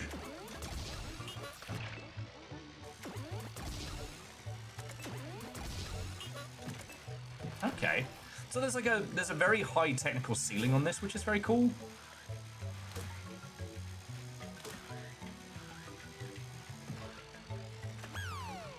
And caffeine water and welcome. How goes it?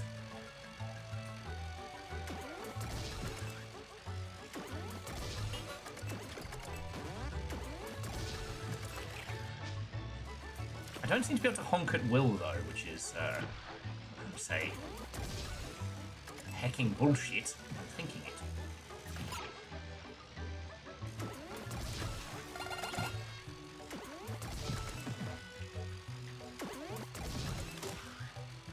Okay. Okay, alright. Hang out in the garage. Do some cool stunt tricks.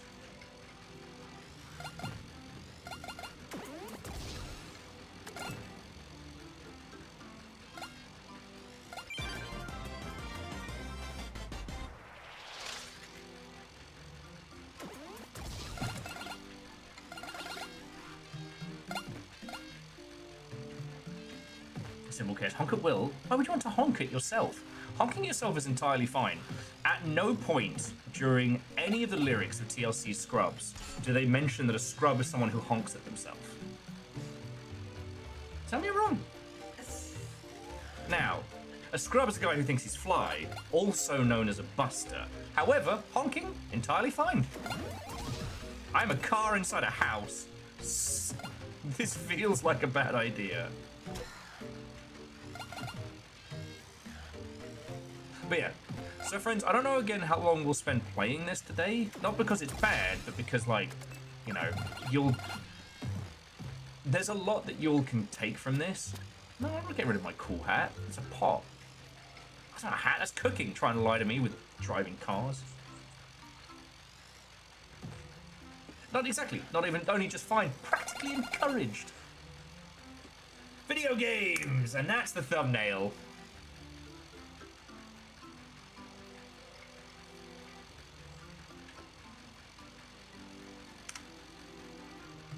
I guess the big thing that I want to say about this is that if you do get the chance to play it, please do, and here's why. This is to Mario 64 what, you know, Shovel Knight is to DuckTales. It understands how you want to feel playing these games, and it does that. And it dedicates pretty much everything of the game to that. Demon Tides is fucking fun. Oh,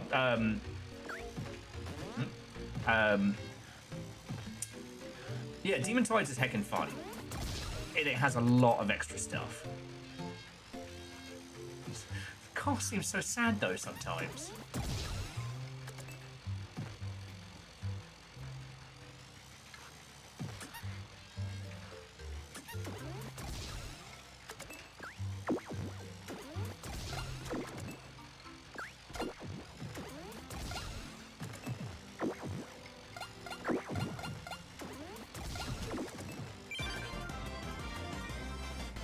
Of course you clipped that. Look, I know you've bowed out from playing first because I literally tell you when I'm about to go live, but you're allowed to enter Clip of the Month Club. Someone has to unseat either Dustin or Aeon. The only other person who's won is Nova, and only once.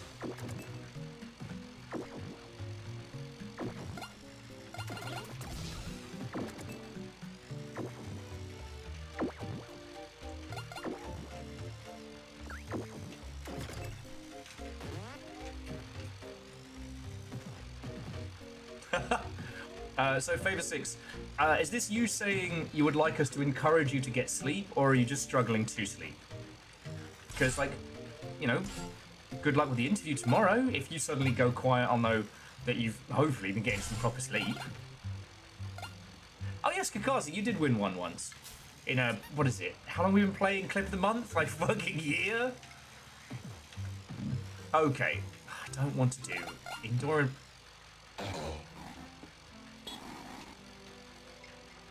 How do I go to somewhere cooler? I want to go to Morio's home. Here we go. Morio Island, Morio Lab. Maybe we'll see what Boom Beach gets us.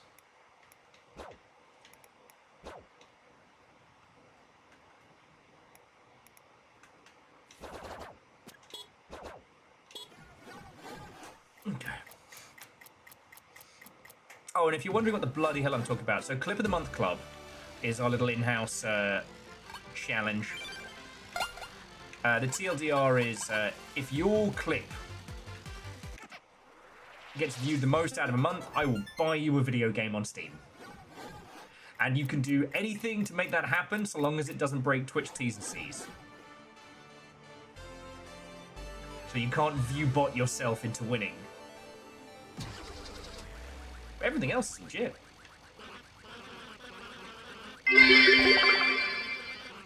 Can't get to sleep? Insomnia taking hold? Get to the snug club, we'll get you to sleep or see you die trying.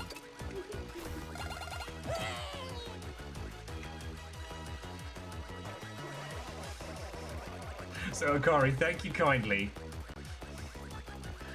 I do like the we'll get you to sleep or die trying. Oh yes, a game of Will's choosing, but I do a very good job of choosing specific games. I enjoy picking games for you all. And to the Untitled Gamer, what-ho and welcome. Hello, hello. We're playing Yellow Taxi Go Vroom.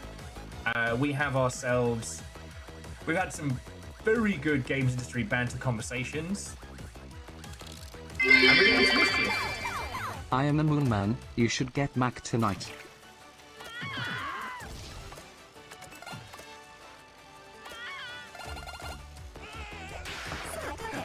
Jackie Foxbutt, thank you for nearly 60 months, which is almost a year.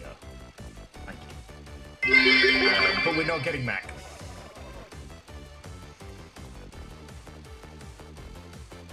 At best, we could probably walk to Dick's, but we're not See how expensive it would be to get McDonald's? Don't even want it, you know how expensive it would be. Okay, so have they introduced this, the timer now? So this is the crazy taxi of it, right?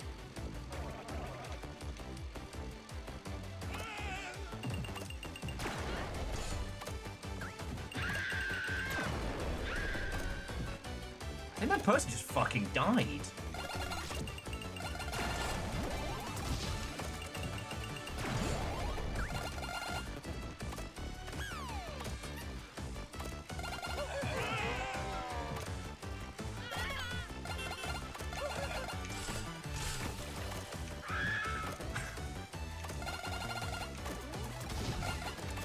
I remember, friends, it is entirely fine to charge through town and hear the screams of those.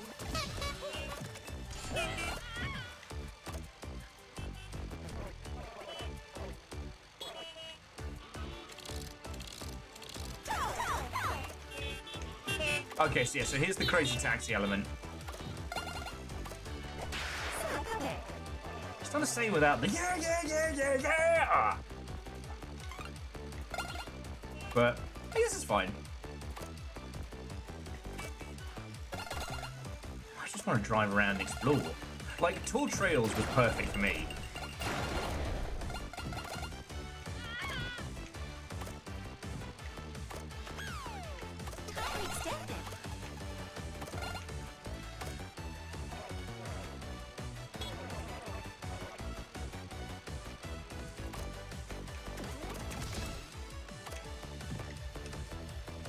I am very angry, so everyone has to suffer.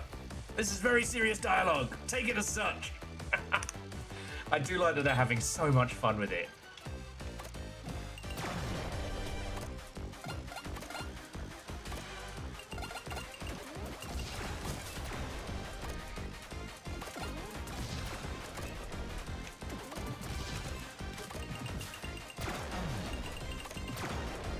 Wait, how am I hurting the bomb guy with bombs? He's made of bombs. I guess you could hurt Man Manson with man.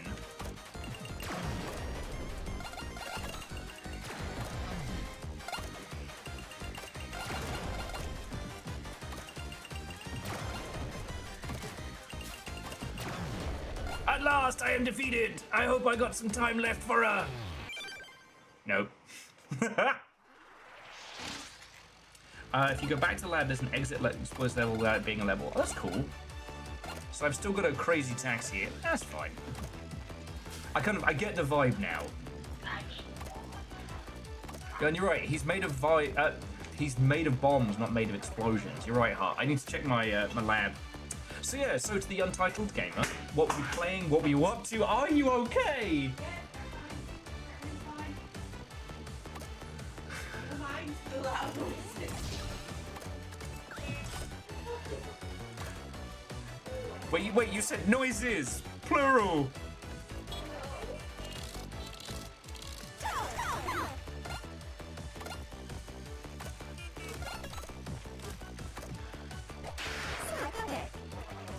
Okay is the operative word, but overall, yes, that's good to hear. Yeah, sorry, I'll inflict upon you the usual decorum, but yeah, you got to tell me what we're streaming. Played a bit of Peak, finished with Solid Colors. I mean, it's blue. Sonic Colors is blue. I could have told you that. I mean, I don't know. Hopefully, I didn't spoil the ending.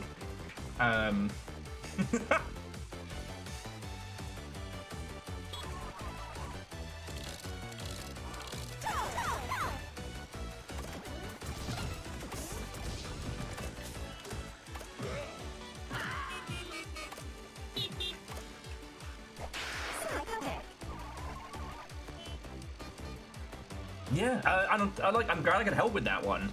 Oh, I guess it is worth noting that yeah, if anyone does ask, Tails is orange. That's the spoiler.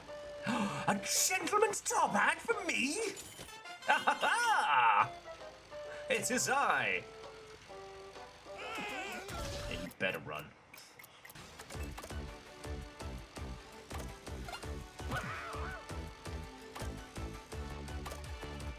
Can we please talk about how excellent the Crazy Taxi speedrun with a cover band playing okay,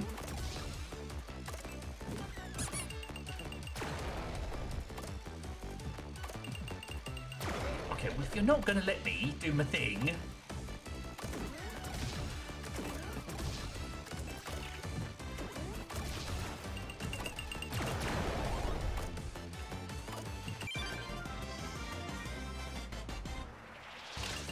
God, this is already I don't know if absorbing is perhaps the right. Woof woof woof! Feed a dog pizza! You're a bad pet parent! Corgis shouldn't be eating a whole piece of pizza! The fuck is wrong with you? Engrossing, yes. I don't think that dog is okay though. No, he's dead. And then there's Chunky. He's dead.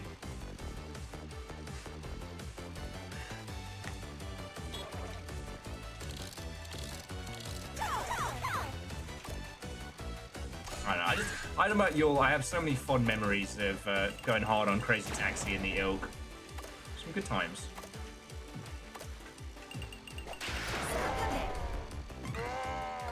The man died. I got him to his hotel. He died.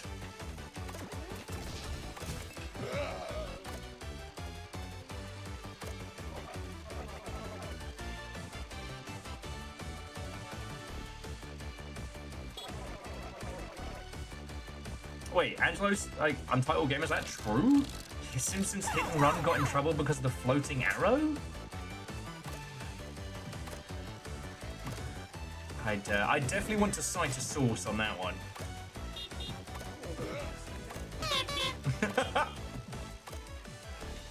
No one knows you. No one knows if you're a dog on the internet.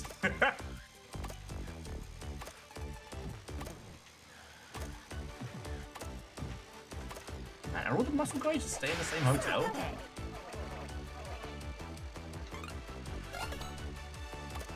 Okay, so I guess to those of you who have played a lot of it, like, what else is there beyond, you know, obviously additional challenges and additional environments?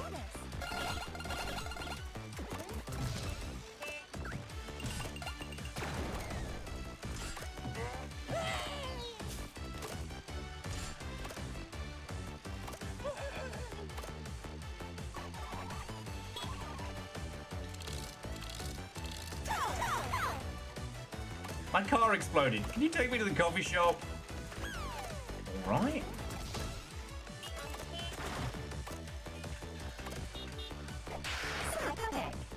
This game has called me psychotic 4 times now, and I'm like, firstly, wrong diagnoses. Though it is funny to hear the smaller cars run in fear.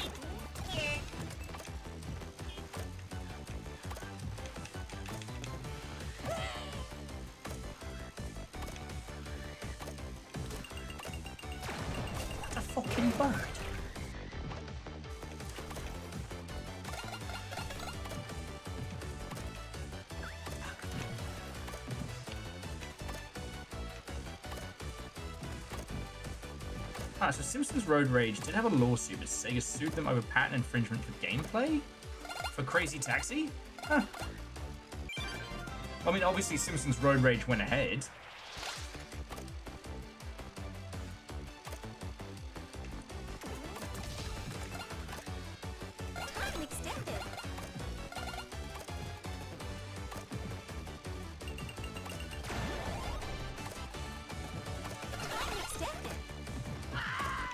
Janan.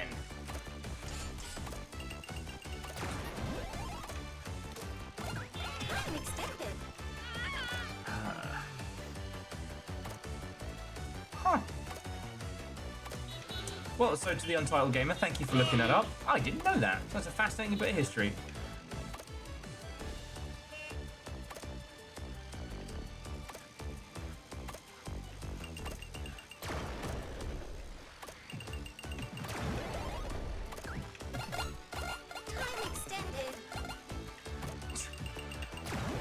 the little announcer sound so disappointed every time I extend the time?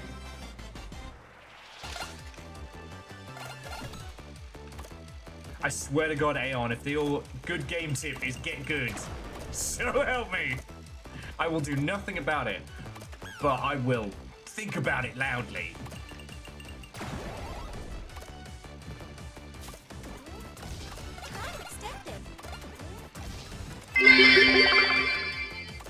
Get good. Fucking goddammit. How did I know? How did I fucking know? Aeon, seriously, mate, thank you. Sorry. So, Aeon, you have taken the Yalton. It is yours. What will you do with this newfound power? Thank you, alright?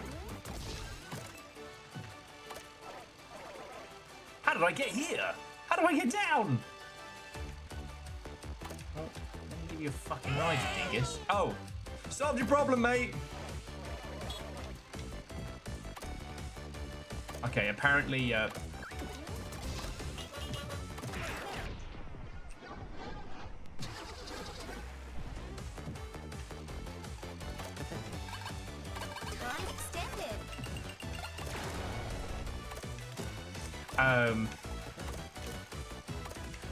Okay. Let's go back to Wario's lab. Whew, it is very hard to be calm while playing this. Seriously, Aeon, thank you. That's $10 to keeping this whole thing going. Pro gamer tip: when coming to a new boss, don't rush on in. Take a moment and learn their patterns. Wait. A driving game. Car go vroom. Well, I think one of the best maneuvers that one can take for boss battles in this universe is cargo fucking vroom. Simple chaos, thank you.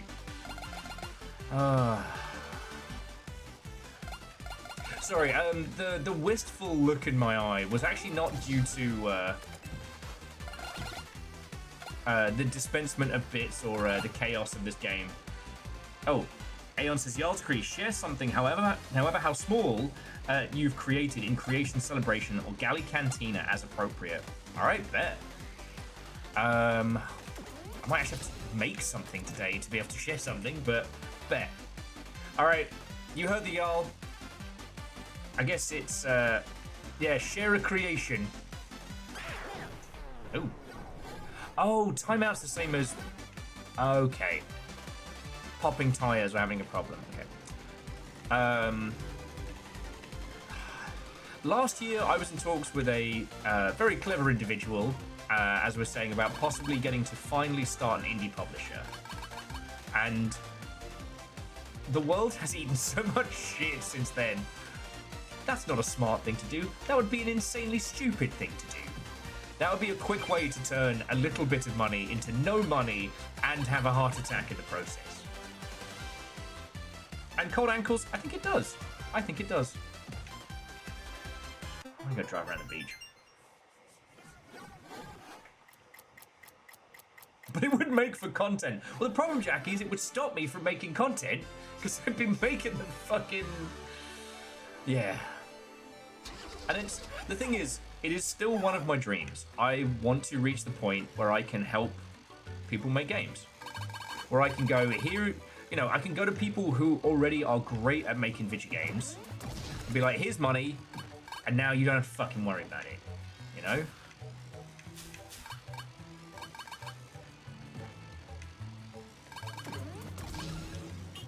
Do it for the gram. When I was a youngling, doing it for a gram meant something significantly different. But that's another story. But yeah. With things being as tumultuous as they are, like, unless you already have a sizable amount of wealth that you don't want to ever see again. Okay. Like, doing something like that right now is stupid.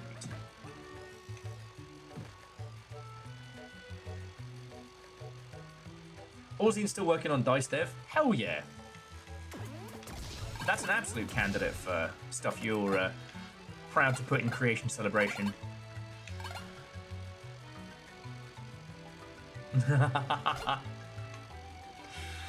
God. Are those lads still going? I haven't heard from them in a while. They got Zalavir after me, so they're booking people are smart. Which is them. They are their own booking people. Ah, that's how I get onto Kami House. Still going. Lovely.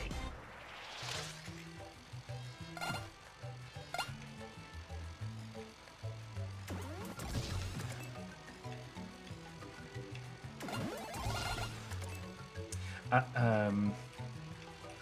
was I saying? And this game is a great way to lose a train of thought. 30 seconds flat.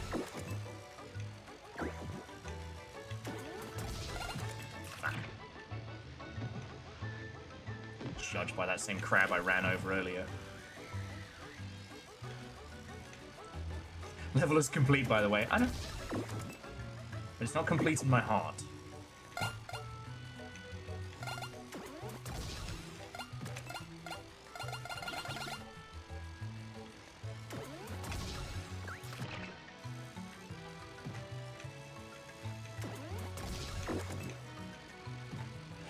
Yeah, sadly, I don't have anything close to a thing to show you from my book.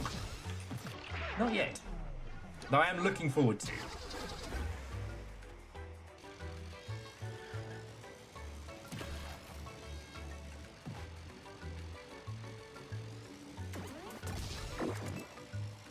Well, I will say, Dustin, like, spiritual success is fun because the fun part of video games is coming up with the ideas. The bit that sucks with video games is having to fucking make them. That's, again, the difference between someone junior to video games and someone who has shipped a few titles is that, is the idea of the game you want to make a blessing or a curse? If you consider it to be a curse, you know, i.e. you are now cursed to make that video game, then yeah, you've shipped. Alright, fuck you guys. Long-nosed, creepy-ass creatures. Burning through all my coins trying to do trick shots. Alright, this will go.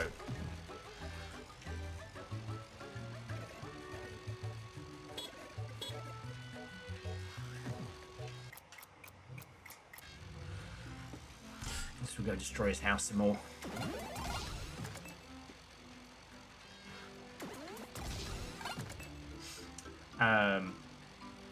But it is fun. It is fun coming up with video games.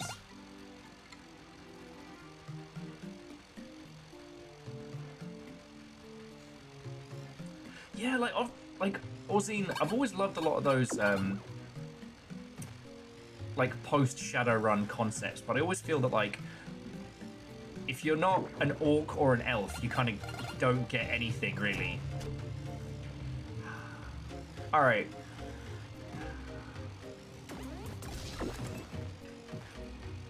I have a bit of a confession to make, and I'm a little ashamed to say this on a recording format, but my name is Will Overguard, and I unironically enjoyed the movie Bright. It's bad. It is a Will Smith buddy cop movie where he is on the beat with the Force's first orc cop.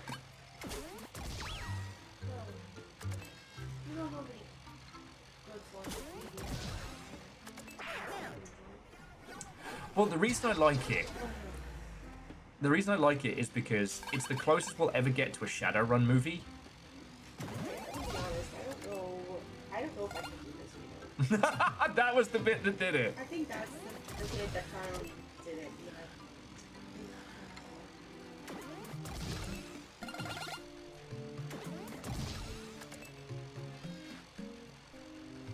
Can't be any worse than Battlefield Earth, surely.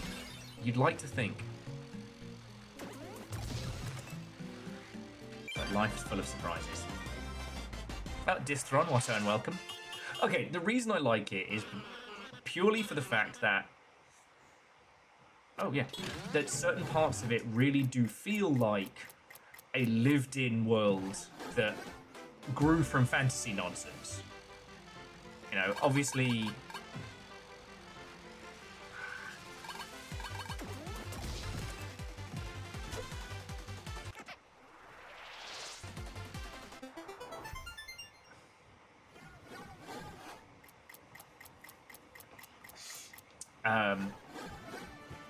Obviously, there's a lot of shitey shorthand in that movie, but the thing that really struck me is like, you know, elves would just be the money wankers. And they would absolutely use what tools and resources they have to make sure the rest of us don't get to hang out in their cool part. You know?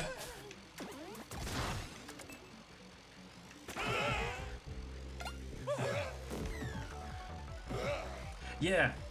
I'm not saying it's a great movie. I'm saying I enjoy it. There's one bit where they're looking out over Los Angeles, and there's just a dragon flying over. I don't know. Maybe one day we'll get some cool Shadowrun stuff, but let's be honest. For as long as Microsoft holds onto it, I don't think we'll get shit and or fuck.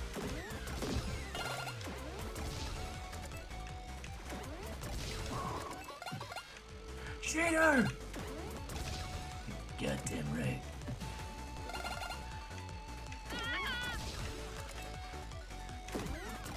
The question you need to ask yourself is who bowls the bowlers? It's me. That's how it's done. I don't even have to cheat. I'm just that good at bowling. Fuck you, Bethany. I can surely imagine a dragon being an LA wanker. Yeah. Well, the difference with Bright is that the dragons are creatures. In Shadowrun, dragons are like the secret rulers.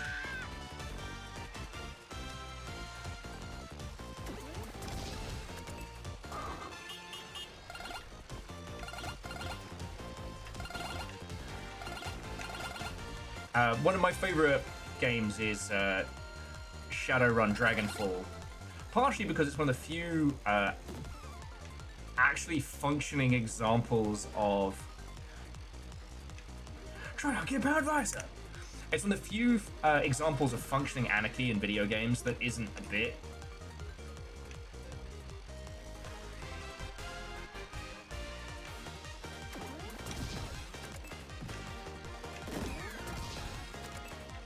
What is a Distrun?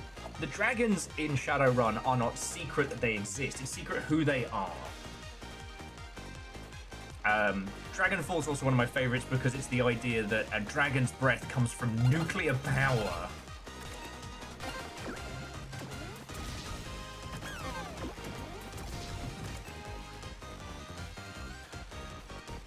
So, like, when a dragon is slain, it's basically like a fucking nuclear event.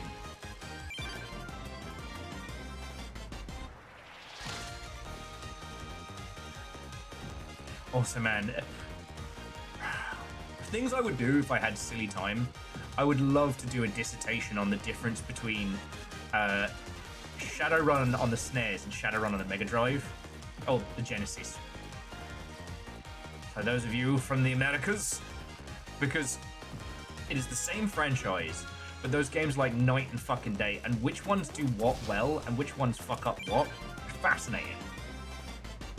The story for the Mega Drive version is naff, but there's more of a character-to-character create. And the hacking is worlds better because it's quasi-based on, like, the whole,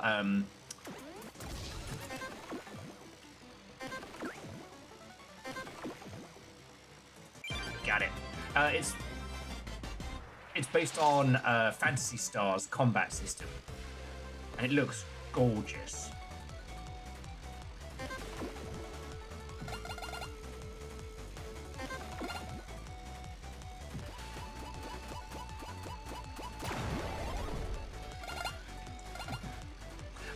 But yeah, the Mega Drive version, the story's very, very bad. But it has this top-down combat system. It has, like...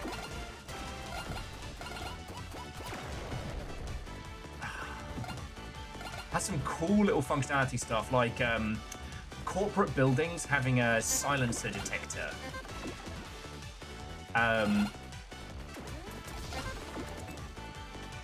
The idea of, like, the atypical kind of Hollywood silencer noise generates a sound that one could detect.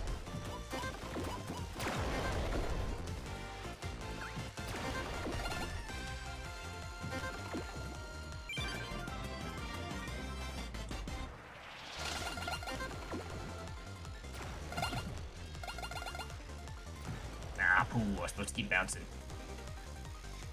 Now, Shadow on the SNES has one of the best storylines. You know, it's like, some people read cyberpunk media, especially the Sprawl trilogy, and they go, wow, that's so cool! And they miss everything that it's trying to say. But then there's a few people who fucking get it, and whoever was right in the SNES game fucking got it.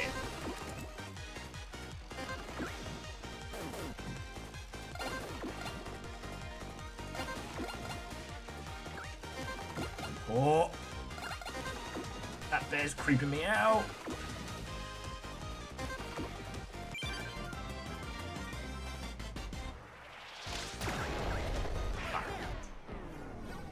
It's alright. The SNES version of Shadowrun has one of the dodgiest combat systems of a game. But, like, story, characterization, living in the world of Shadowrun, fucking good.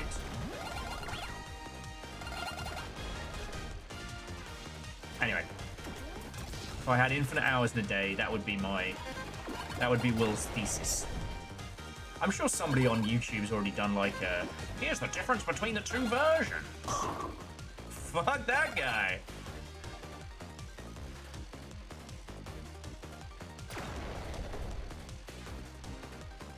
What happened to that guy? He dead.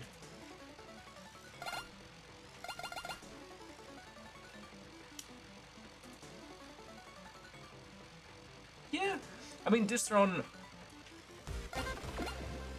Cyberpunk's not bad.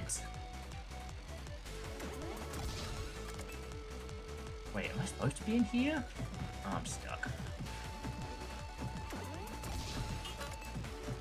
Okay.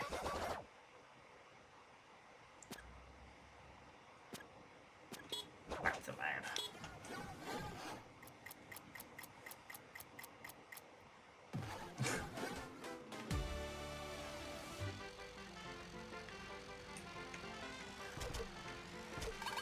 Well, see, Jackie, we don't really have the ICP in the UK.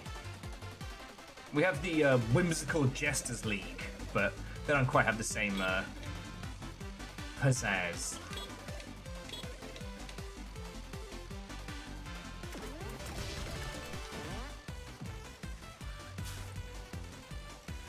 Oh, you know, so Phyllis, this game is... This is somebody who lived N64 platformers and made something that feels how you imagine them.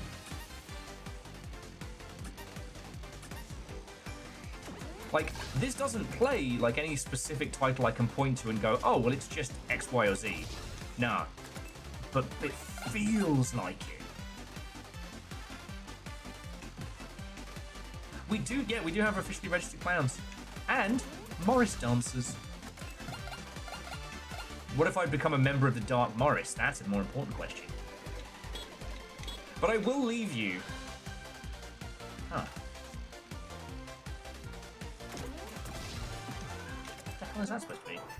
I will leave you with this one little tidbit from the Insane Clown Posse's fandom, the Juggalos. Human remains, predominantly ashes, work very much the same way as Coke and Mentos when mixed with soda, predominantly Faygo. Yeah. So when one gentleman's homie of the Juggalo clan asked his friend, take my ashes, mix them in a Faygo bottle and throw them on stage, he did not expect to explode in his hand and to be covered with the fizzy remains of his once carefully face-painted chum.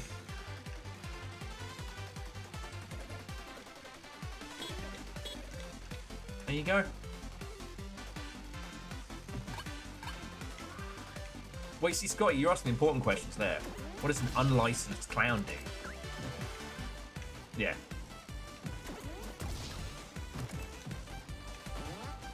Humans and their burial rituals, am I right? But yeah, so jumping back. I love Cyberpunk. I did not expect to be a huge fan of Cyberpunk 2077 with it being, you know, extremely commercial.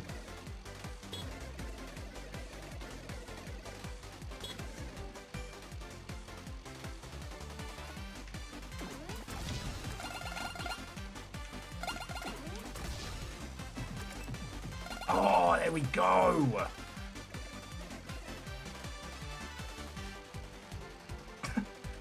LaCroix and Fago are produced by the same company, so LaCroix drinkers just bougie juggalos. That's a fact from Dustin.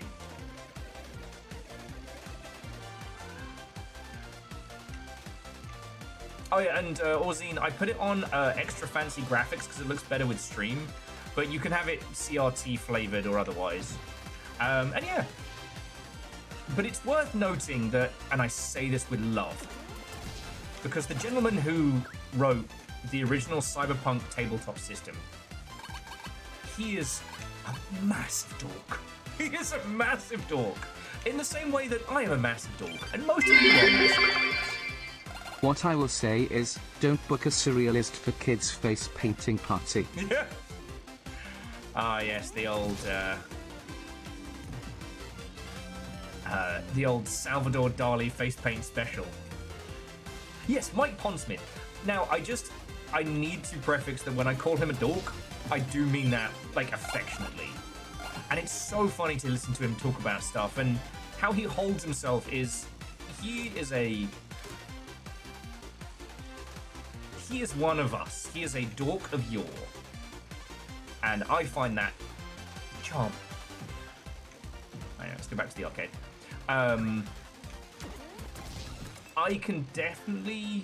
I do not feel that it is insulting to say that his early works in Cyberpunk were very much inspired by being a huge fan of the Sprawl trilogy. And that there's a lot of the Sprawl trilogy stuff that kind of zips past him a little. But also, I mean, forgive me for being blunt here, Mike Pondsmith grew up as a black nerd in North America. He has a unique view on capitalism that the rest of us may never have. Well, if you are also pasty white bloke like me. Oh, it's a lot of cash. But I bring this up because the CD Projekt Red Cyberpunk is very, very good, but it's heavily inspired by his works first, with other Cyberpunk media that also draws from the Sprawl trilogy as its inspiration. So there's a few bits that I personally feel are in Cyberpunk that don't quite land.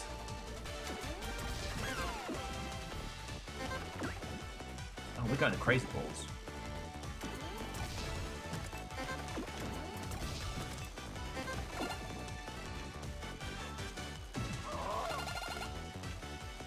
Oh, so Distron, the Sprawl trilogy is the shorthand for Neuromancer,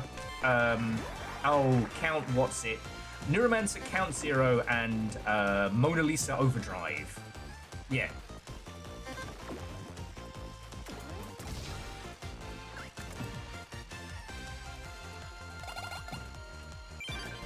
Neuromancer is basically where we got Cyberpunk from. William Gibson wrote his idea of, like, you know, while everyone else was doing nice, shiny sci-fi stuff, what would it look like? What would it look like? What would the grungy punk of the future look like, essentially? Fun fact, if the idea of reading Neuromancer doesn't sit with you, you can play the Neuromancer point and click for no money.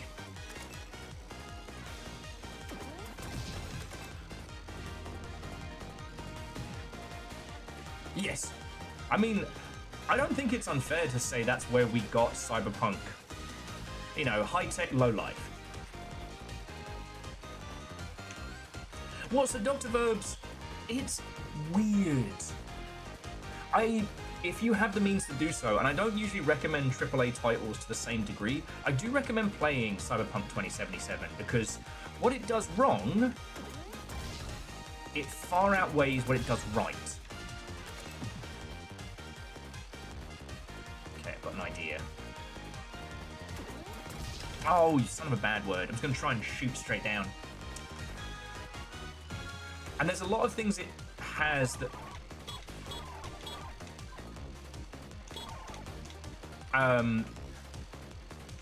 Cyberpunk also adheres to the no bad quests rule.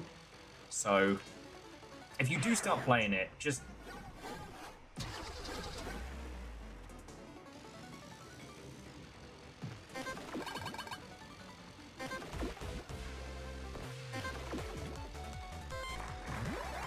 Okay, I get it now.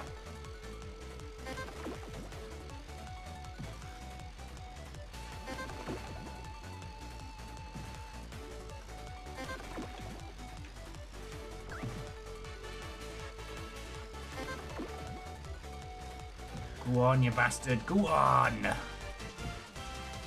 Is he stalled out? No, he's still going, still going. Unlike this camera. Fucking hell. No, it's stalled out. All right. Well, let's go get our prize. Which was nothing. Oh, well.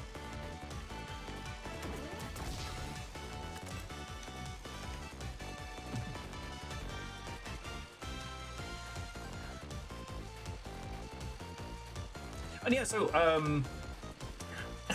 Ozine, I'm sure you and I have talked about this before, but yeah. I played Cyberpunk 2077 at launch because I wanted to understand why it was a mess. Spoiler, Cyberpunk was a project that it got away from them in a way that can only happen in AAA. The introduction with Jackie is so over-bloated. I can only imagine, you know, the ulcers that plagued the production team making that game. Fuck. Oh, let's do that.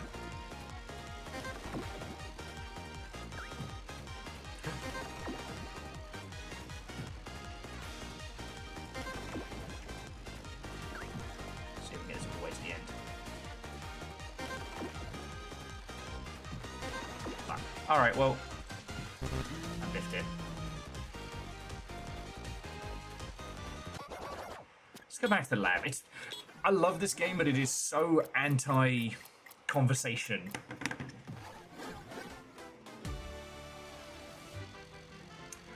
Anyway, Cyberpunk launches, it's very broken. I played it, and the weird thing was I played it more than I was expecting to, and the little bits of it shine through.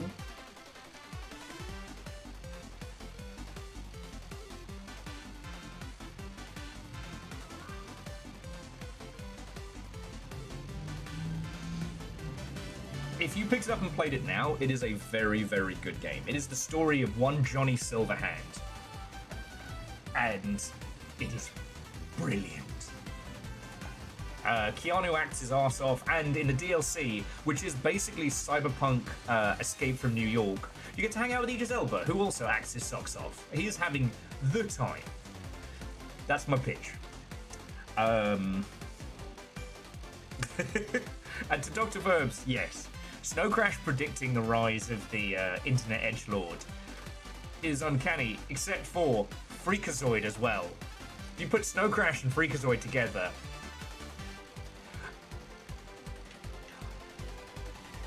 One of the reasons that I know Mike Pondsmith is a lovable, massive dork, like us, again, dork complimentary, is because I do think that he read Snow Crash and went, that's actually kind of fucking cool.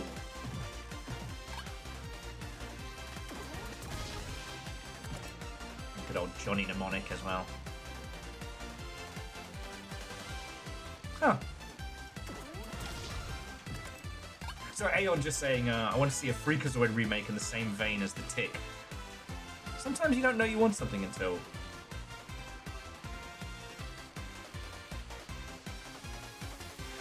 Yes, an Arrow Griffin, I would agree with that one, but that's how Johnny feels, right?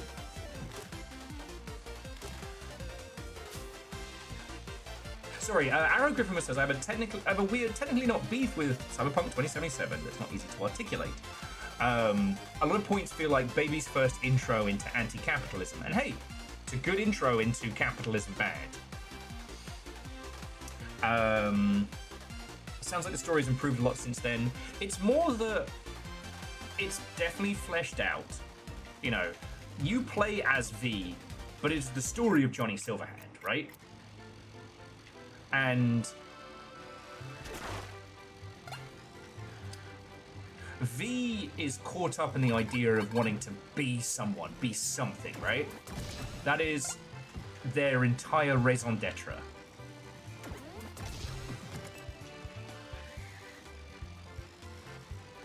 Vernon says, Will, I haven't finished capitalism. Please don't say how it ends. You know what? I won't spoil it for you. Though you die, la resistance lives on. I was going to sing Les Mis, and I thought, fuck it, South Park the musical. It's my show, I can do what I want. Anyway. I do agree. But also the amount of time, like when Cyberpunk was originally written, how long the game took to produce, like life has accelerated almost past the pastiche that we are dealing with. So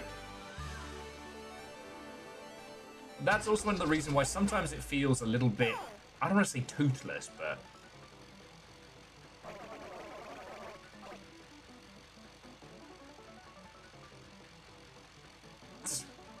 Thanks, legalman.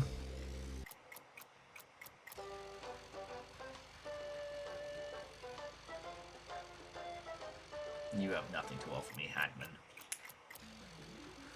So yeah, Ara Griffin, I know what you mean. In a lot of these Shadowrun stories, you're...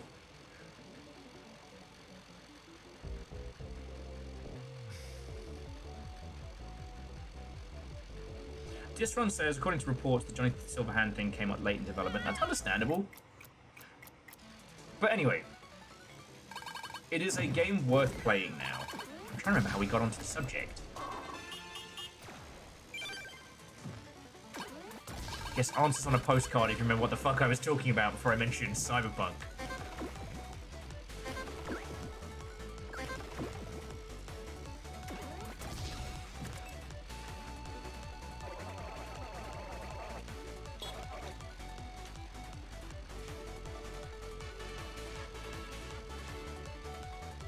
Yes. Sorry, Orzima says that getting Keanu as an actual character and not just a Sir Patrick Stewart stunt casting was a hell of a move. It was. And he put, like, Keanu put in the hours. Oh, you killed me. William Gibson and Neuromancer. Ah, yes.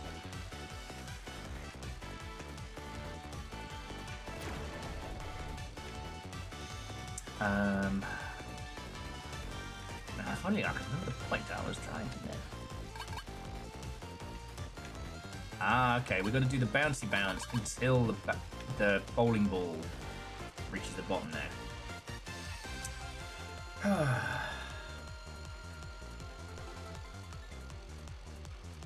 Oh yes, because we were talking about Shadowrun and how, like, Shadowrun is a lot more than just another Neuromancer clone. Neuromancer had a huge influence on media for a brief time. You know, there's still, like, we still use the term ice and shit like that. However, the internet did not turn into a shared hallucination. I mean, CEOs have AI psychosis, but that's not nearly as fun.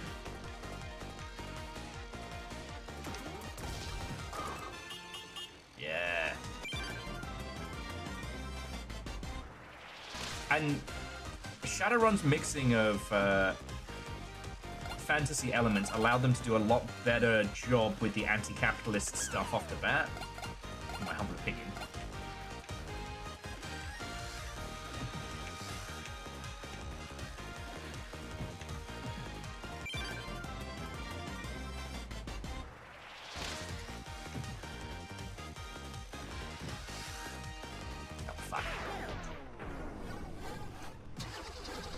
Well, I got the cog,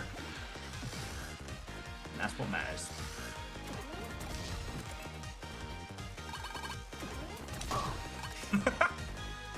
I do like I can just fucking yeet that guy. Oh, I'm a bad customer.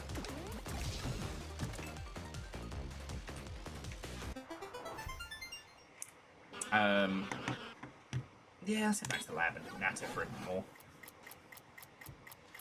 So yeah, the reason why I like the movie Bright is it's the closest we'll get to a Shadowrun movie.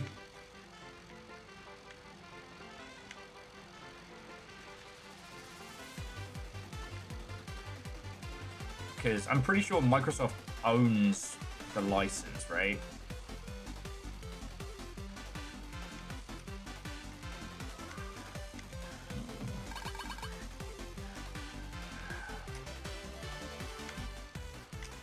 Someone smarter than I will probably be able to tell you.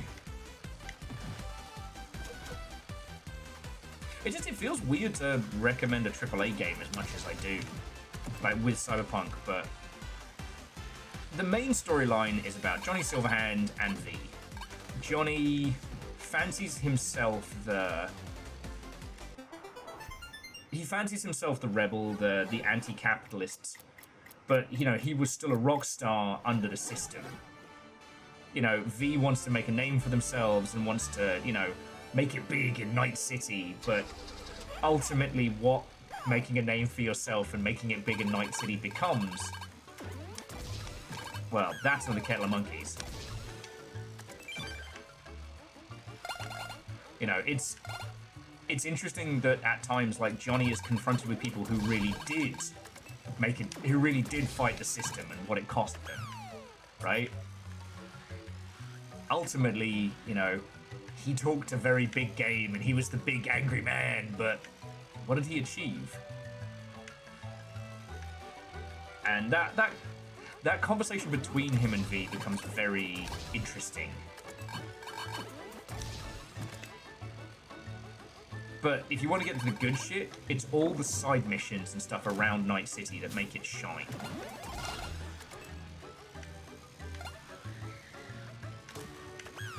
You know,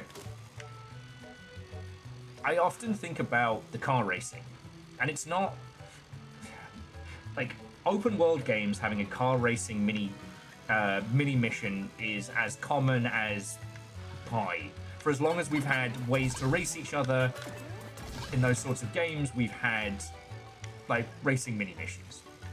But what's fascinating is that there is a discussion about what is the true self in a world where you can modify and change yourself, that is had specifically through the fucking racing minigame.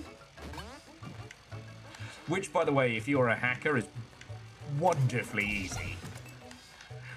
Oh, what's that? Someone coming up on your side? Stall their engine. Oh, what's this? Their engine doesn't stall? Explode their mine. Make them shit them pants in the front seat.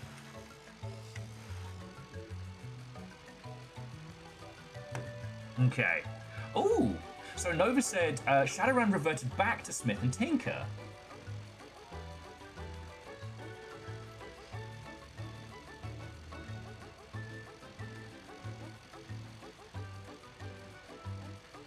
Yeah. So, I mean... that's fascinating. Oh wait, no, Nova says, wait a second. Google, someone hacked me. How do I unshit my pants? 2017, it went back to Microsoft. Boom! Boom! Oh well. What I would like to see from Cyberpunk as a game is one more good DLC. Possibly just some quality of life stuff for the city overall. Because, like, there's lots of things about Night City that are great, some not so great. Like, one of the... It doesn't do a great job with the, you know, basically with Japantown or Asia Town. If you didn't... Okay. In Neuromancer, the theme is, like, again, low-life high-tech. And it was looking to the future during, like, the Japanese industry boom in the 80s when Japanese corporations were taking over everything. So William Gibson was like, all right, what would happen if that, like, proceeded well past its zenith, where it was huge Japanese corporations taking over the world? Corporations aren't people, because I can't punch a corporation in the face.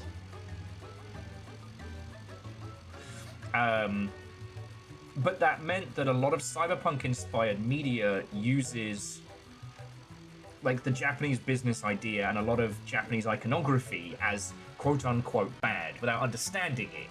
You know, I'm not saying that Gibson was right but he was definitely tapping into a zeitgeist fear that, you know, that multiple Japanese industries were going to overtake, like, American industries. You know, especially in, like, basic shit like, you know, making cars and stuff like that. Yeah, the Zaibatsu aesthetic as Zaibatsu equals evil was used as a shorthand in quite a lot of stuff. And it was used without an understanding of where it came from, which, you know, that's how you get racism.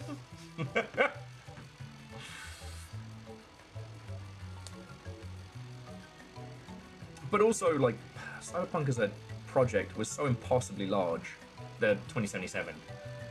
It definitely bit off way more than they could chew.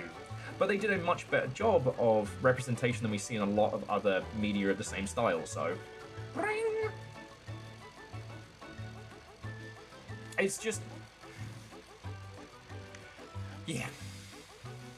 Anyway, Dystron. I highly recommend reading the Sprawl trilogy. Neuromancer's the first one, and I'll be honest with you, it reads like a train of thought fever dream, so if you're a dyslexic ass like me, it's really easy to read. Count Zero is a little harder, but that is the OG hacker bites off more than he can chew. And it's also where Gibson started, like, weaving in, I want to say Haitian, but please don't quote me, because I may be getting my references in a Tiswas. But using kind of, like, traditional faux voodoo, alongside, like, hackers and underworld stuff, I thought was really fucking cool. And that's where that comes from. And then Mona Lisa Overdrive is 3 different characters throughout the cyberpunk future and the different ways. You know, one of the characters is an art dealer working with, you know, the corporate elite of the elite.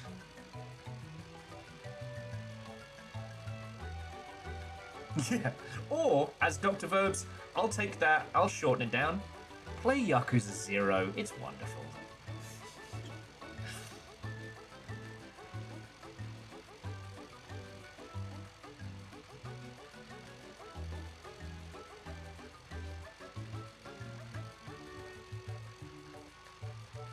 Well, and Dystron, why Cyberpunk is fun to talk about is your point. Like, you can say Johnny Silverhand didn't do anything except for, well, I won't spoil what happened to Johnny. But on the other hand, he nuked Arasaka Tower.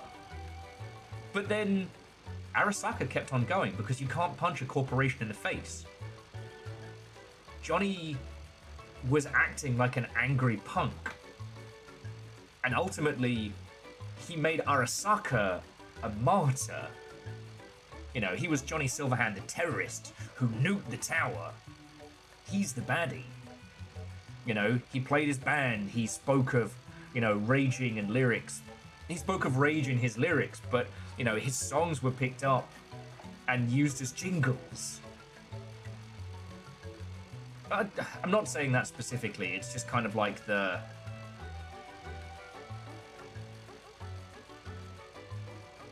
There's lots of, like, real-world allegories that work really, really well.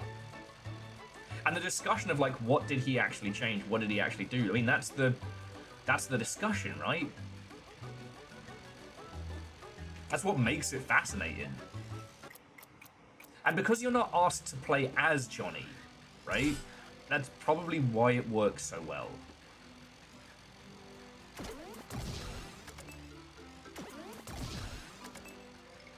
At least in my humble opinion.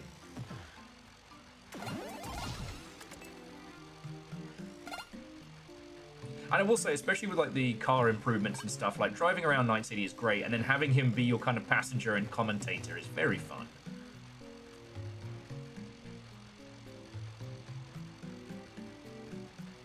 Vernon says, I can chew a lot? Who said I couldn't chew a lot? Oh no, we totally... Shit, no, I lost the bit. Sorry there, Vernon. That would have been super funny as well. If I kept that bit going, you would have been like, damn, Will, how are you so funny all the time?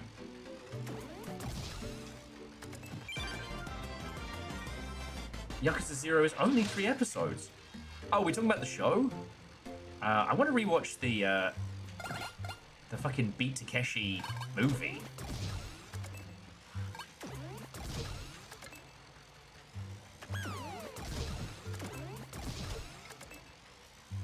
How many fucking fake doors does this guy have in his fucking house? Oh, podcast to listen to. My apologies, Nova. My apologies. Oh yeah, so jumping back. On the subject of the classic Shadowrun games, you don't have to play the one on the Mega Drive. It's got some interesting concepts in, and it's not terrible, but it's fine. Where the fuck am I? If you do have the means, because you should never, ever, ever download an emulator for the Super Nintendo Entertainment System, and you should never download the ROM of Shadowrun. You should pay exorbitant prices on eBay for it. And when you do, I highly recommend playing it, because even though the systems in it will fight you, it has this great thing which I think works very well for kind of street games, or games that are set in like dense urban areas. You have to know the right things to ask people. You can talk to anyone, but you have to know what to ask them, and that's what unfurls the story.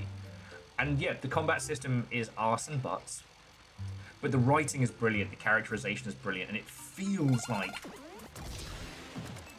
like a living city, and they achieved that on the SNES. So I still highly recommend it. Now, if you don't have silly amounts of money to buy a real copy, because I would never ever suggest anyone emulate a classic SNES game for educational purposes, Shadowrun Returns is available on Steam and does have did I unlock a new power? Oh no, I just gotta time it. And that does have the Shadowrun story ported into it.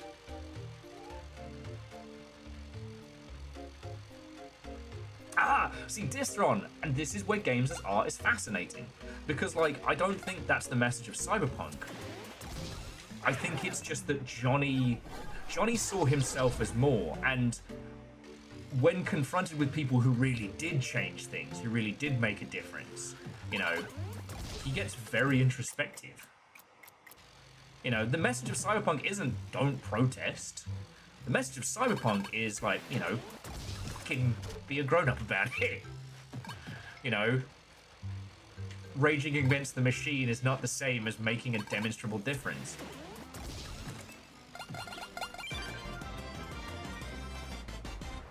But then that's the fact that we can have that kind of philosophical argument about a AAA game is why it's something we're still talking about. No one's talking about the philosophies of Assassin's Creed 3.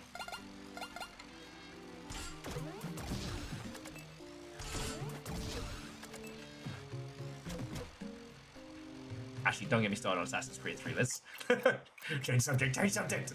Don't set him off.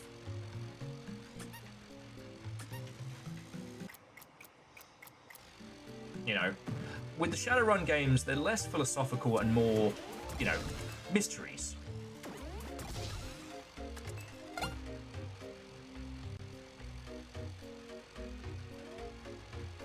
Yeah, exactly.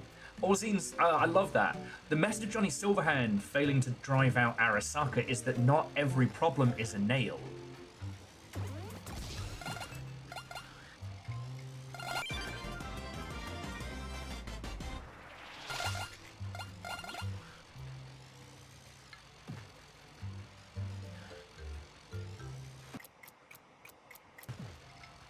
I also think it's really interesting that when you see Kerry's life compared to Johnny's, you know.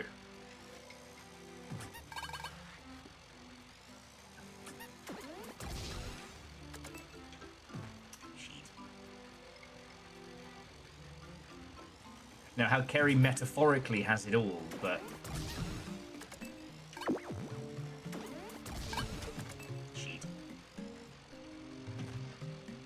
you know, he has the car, the fancy place, the record deal, the money, but is ultimately, you know, creatively bankrupt and miserable.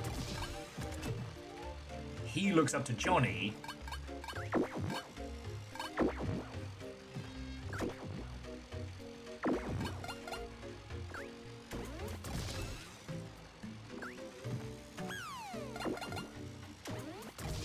Fuck.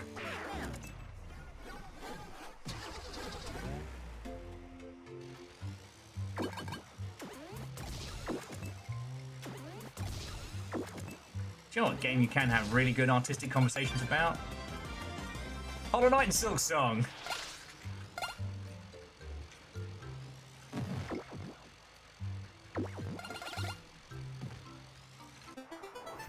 Alright, please tell me I unlocked something. Yes, I want to go back to the lab. Well, so friends, we're not going to be ending stream anytime soon, but I will say that I don't know how much of this I can banter through. Not because it's bad, but because, like, this kind of game, you get into a rhythm, you get into a flow state, and one more! Fuck! And conversation becomes very tricky. And I do want to chat with you all. So Disron, Hollow Knight 1 is... I won't lie to you and say it's easy, but it is fascinating. Oh. Shit, got everything from here. Alright, back to the lab. It is interesting, it is eating all my attention, but it's... the fluidity of movement, the fact that even though this is an N64 platformer with no jump button, and yet I find myself thoroughly enjoying yeeting around.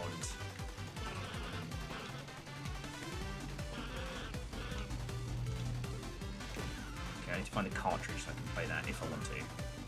I guess I'll go to one of the other areas.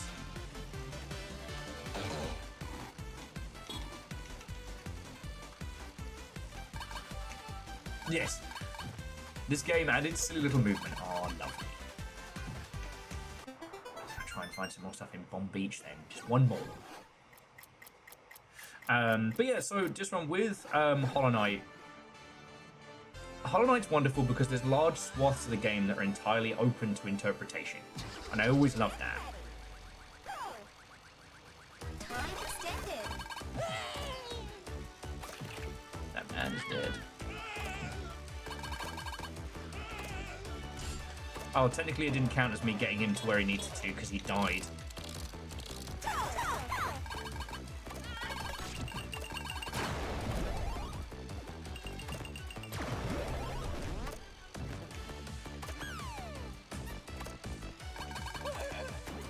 Well, I think it's fine to call this an N64 platformer because that's what it feels like. And I know I've said this like 5 fucking times today. This is to the N64 what, you know, Shovel Knight is to the NES. And I think that's really fucking cool. Sorry about your nan.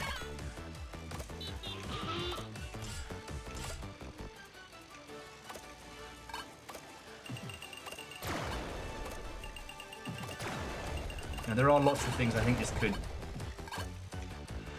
I don't know. I don't think I have a point cooked. But we'll come back to that one.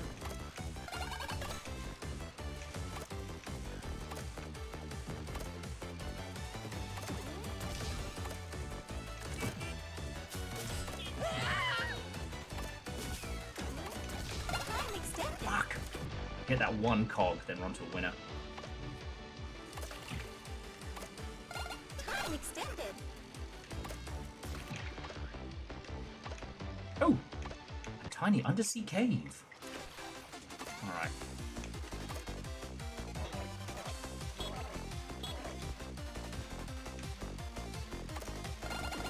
Time extended.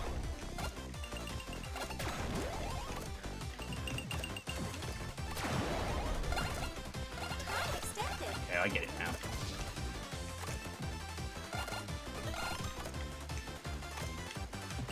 No.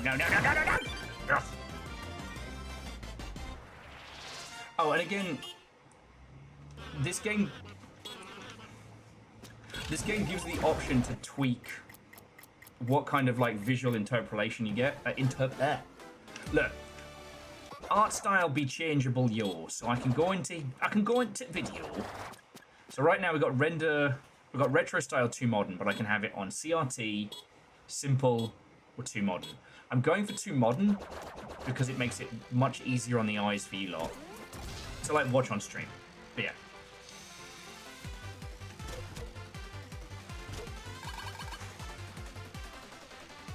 Oh, shit, it's pizza time. I fucking love pizza time. Do you want to do pizza? Pizza? I could just make a pizza. That sounds like the coolest idea ever. I would love some pizza, if that's okay.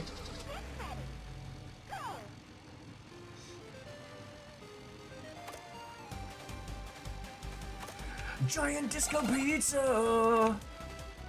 Horrifying pizza nightmare! I'm Pizza Man, literally! I need to get to the nearest Marco's Pizza. They called me saying they want to hire me. I wonder what my role is going to be. You're fucking dynamite. Time extended.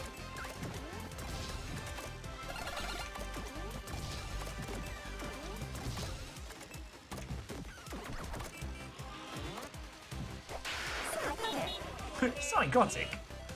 What do you mean, be careful? Don't worry, it's not they're gonna eat me alive in there. Let's wait and see if we get like a...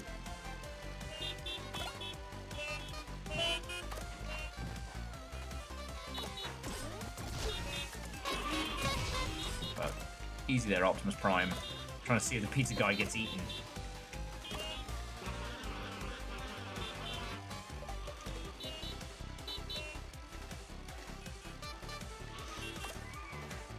Sorry, I've once again lost my train of thought because this game is very good, but very easily distracting.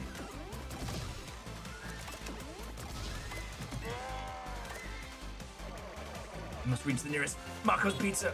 Many of my brothers have disappeared. Maybe Mario's pizza chefs can help me find them. Everyone knows that pizza shops love pizza men. They'll help me for sure. Dude, there's one next door, but all right.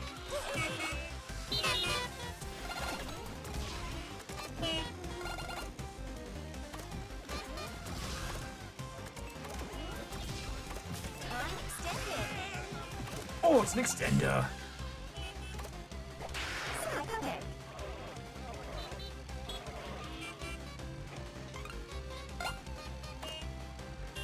Warzine says like it's easy to first try on the GameCube.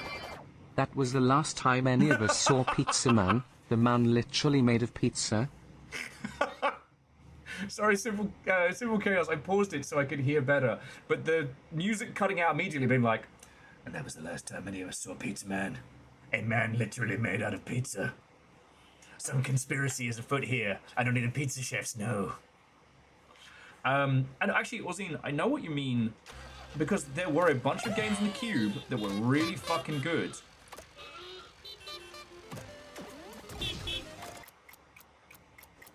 Of course, it's a giant pizza oven. That were all kind of inspired heavily by the N64, but limited by hardware.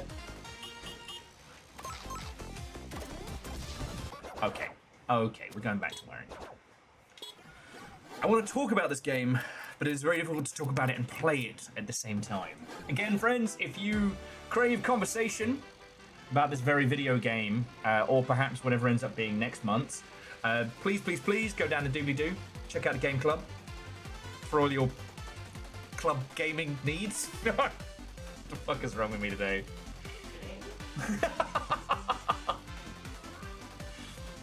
Thank you, Simple Chaos.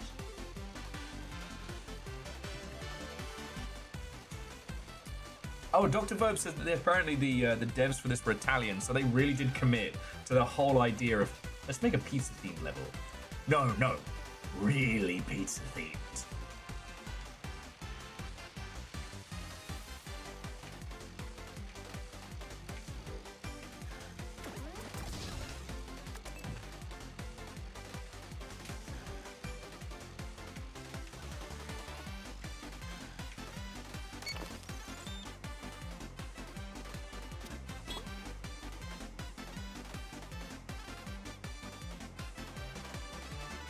Disno says one of their friends bought a course on how to program for the PS1. Damn. I was always obsessed with the Net Yorosi scene. For those who don't know, the Net Yorosi was a PlayStation 1 dev kit. Alright. Damn. What the fuck, Barry? Alright, I guess we're racing Barry. So yeah, it was a PlayStation 1...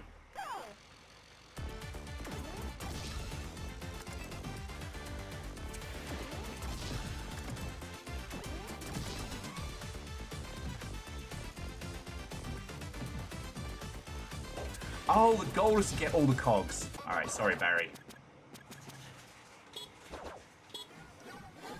That's more than I've got. I was like, I'll race Barry, but I'm not going to treasure hunt against Barry. But yeah, so the Net Yorosi machine was a dev kit that consumers could buy. Don't look on eBay, they're fucking expensive now.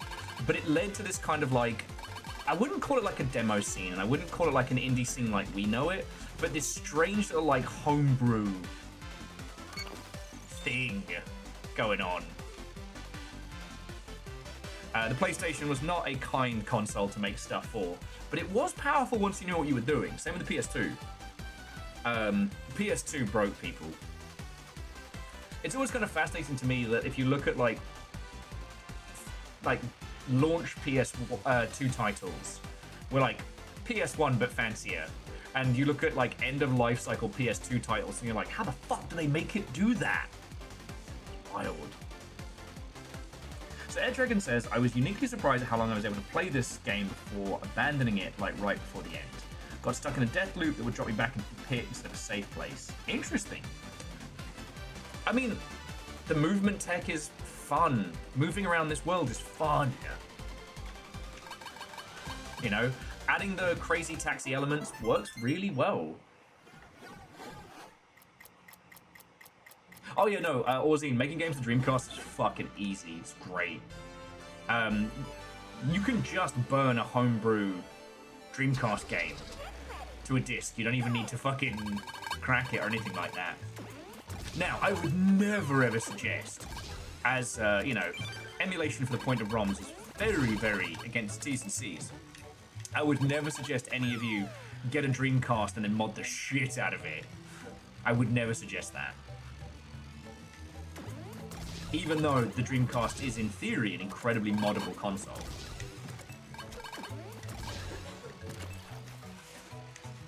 Okay, Orzine, good luck.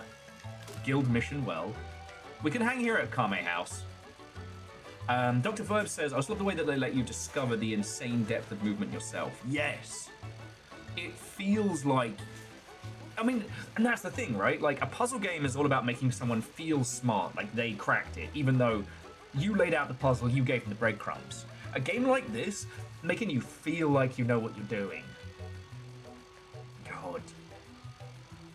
I will still say, Mario Sunshine is the gold standard for platformer that makes you feel like a fucking legend. Because the movement tech is so versatile as you gain like different abilities in that. But yeah.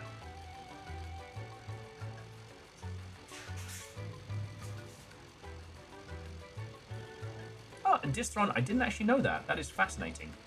I will say that the worst console to make games for was probably, I mean, not counting the N-Gage and the fucking Stadia. The worst console to make games for was unfortunately the Saturn, and I loved the Saturn. Because that had two graphics chips that kind of didn't like each other. That's another story.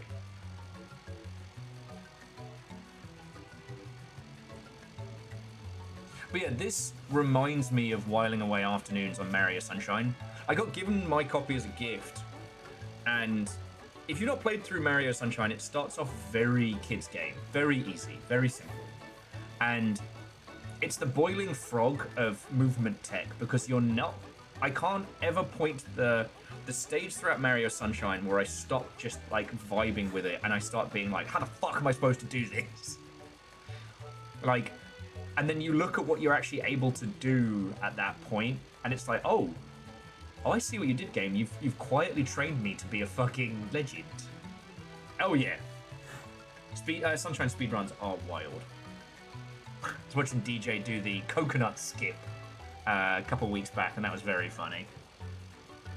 Oh, actually, yeah, Aeon, the PS3 was also a fucking nightmare to make games for.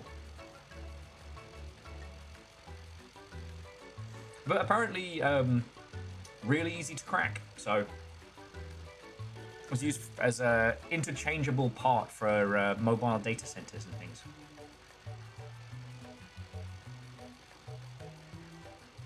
Ah, Distron, thank you for telling me. I didn't know that. So Distron says the Saturn was the last console to use logical quads for anything. You were supposed to run the 3D math through one processor and the textures through the other, but most devs just try to run everything through the 3D processor, and that caused problems. God. You know those like TikToks of like, you know, a Monster Energy drink would kill a Victorian child? I often think like, you know, a modern game dev environment would kill a 90s game dev. What do you mean you just build it on the PC and ship it? What do you mean?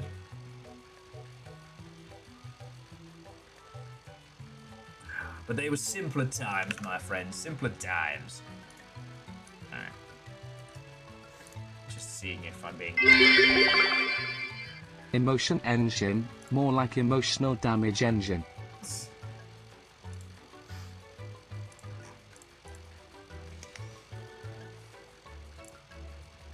Which one was the emotion engine? I always forget.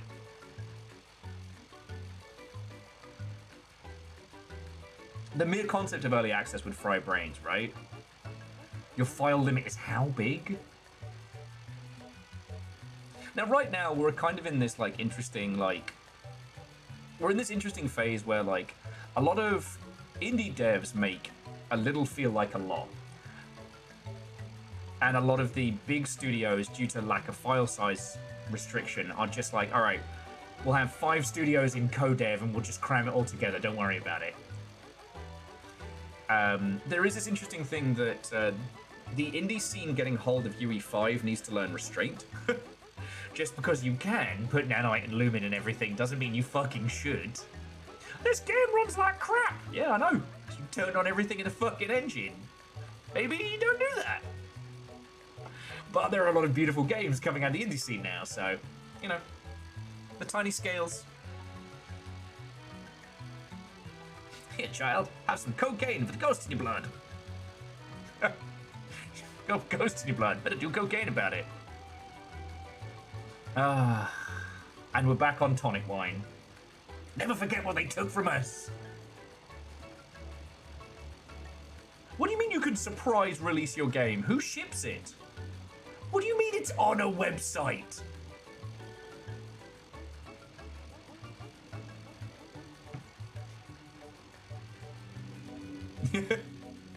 Sorry, Aeon says, recommendation, if you're going to turn on engine features, develop on an old graphics card first. Let's be fucking honest, the reason why most indie games run on a toaster is because most indie devs only have a toaster on which to develop. I remember one of my friends joking that anytime they turn off, anytime they get to run their game like in engine, oh, okay. Sorry, that was weird. Anytime they get to run their game, native instead of like in the engine. Sorry, brain scrambly. When they get to run the commercial build of their game, not the like in-engine build, it's like that Rock Lee thing, but it's a laptop taking off its fucking weight belt. What the hell is DLC? Well, at least there's still an E3, right? Right? I think it's okay to wah E3. They could have fixed it. So the Emotion Engine was one for the PS3.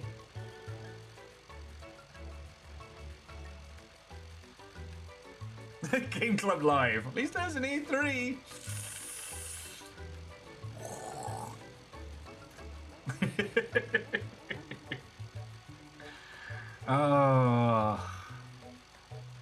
There's a non-zero chance we're making the same joke about GDC next year, but I don't know who's driving Game Club Live this afternoon, but I don't know if you saw Develop Blue is like, what the fuck?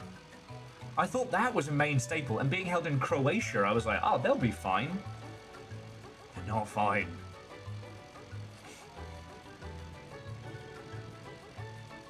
And Distron, that's lovely to hear. Distron says they went to university to learn game dev and they had a history class. For those who do not learn from history are doomed to repeat it. Oh god, we're gonna have to teach World of Warcraft like the fucking World War II. And everyone tried to make a World of Warcraft killer, and everybody fucking died. Are you all paying attention? You, games of service in the back.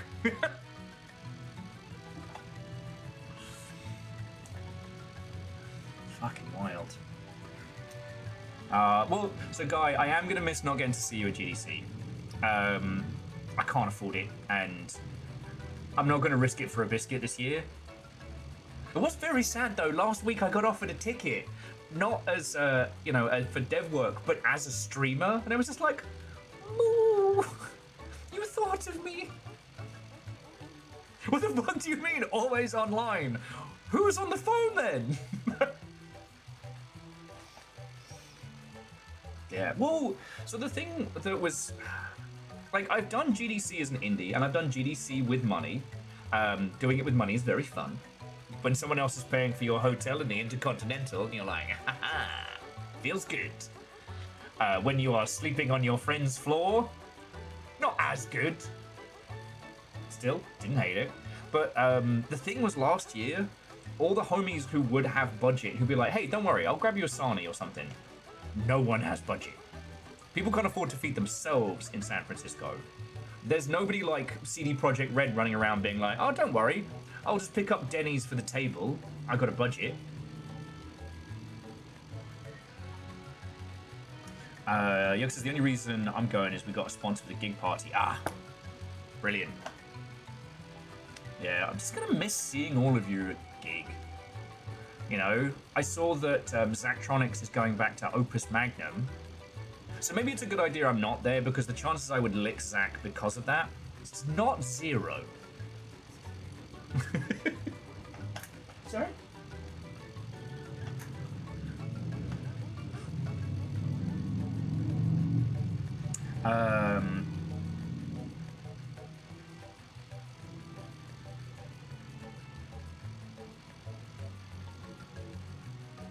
Oh yeah.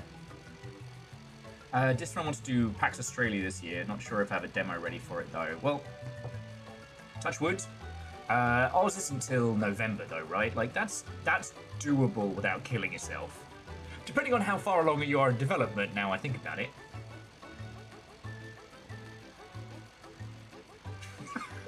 Sorry, jumping back. Hello class, today we're learning about the corrupted blood incident. I mean, that's if you're teaching virology. Is it virology? The study of viruses? I hope it is, and I hope I haven't just said something very bad. Simple Chaos says, and no one learned their lesson, and everyone tried to make an Overwatch killer. Only one person succeeded though. That was Blizzard. They killed Overwatch very, very well.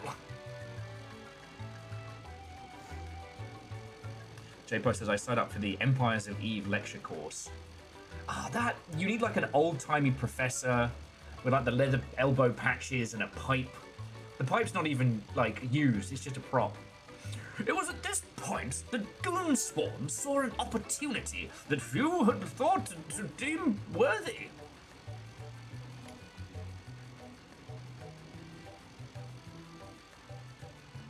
What GDC should have stood for is God dang Canada, right? Vancouver's only up the road.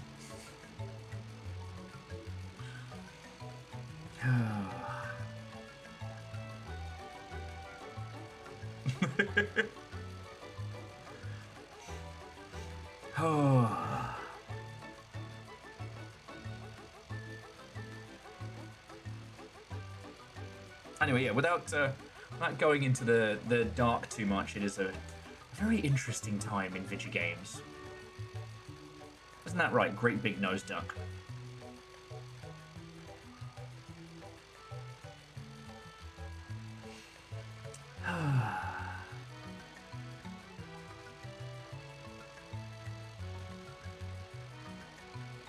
I know I had a point we were talking about before we got onto engines and E3s, but it is lost. People who don't know the difference between etymology and entomology bug me so much I don't have words. Aeon, that's very good. Did anyone here play Alundra back in the day? Yes. A great example of that kind of, I don't know. The world is the character. Alright, there's a couple more in here I've missed. Let's see if we can find them. Yes, Dr. Verbs, I don't know about you. I've quite had my fill of living in interesting times, but sadly it's not up to me. If it was up to me, we'd be living in incredibly boring times. Like, super boring.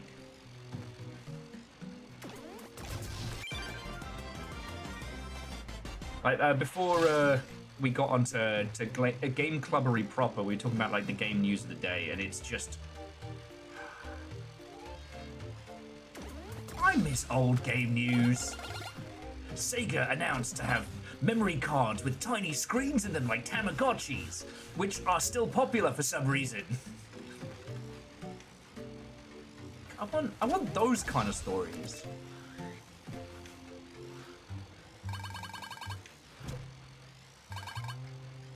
But again, I do have to remind myself that we're not hurting for good video games. And you know, we have number counting proof that video games, at least probably PC games, have been doing very, very well. That even though Mobage saw a downturn in 2025, well, Mobage flattened in 2025. Oh, sorry. Mobage is our shorthand for mobile games, because it's fun to say. Mobage.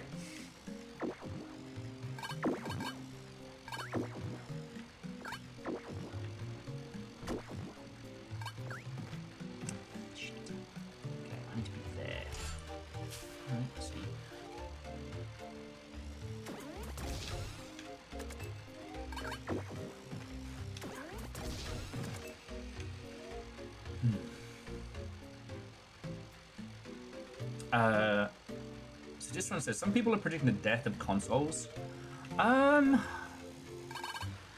What we are likely to see, we're likely to see Microsoft getting out of consoles in the way it has in the past. As for whatever Sony decides to do, that's Sony doing Sony things. The PS5 has not done as well as they were predicting. At least that's what we can glean from the limited info we have.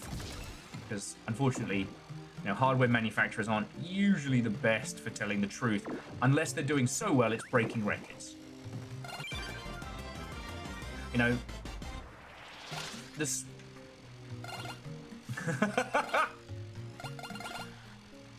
Sorry, Little Fire just said, if they gave us the games we asked for, it might sell better.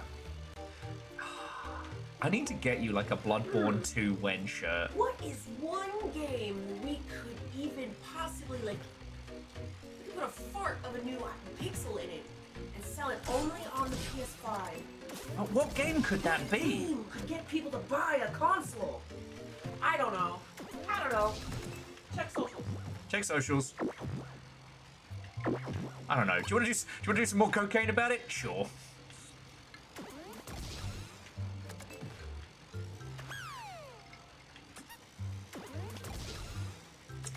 Quite get up there.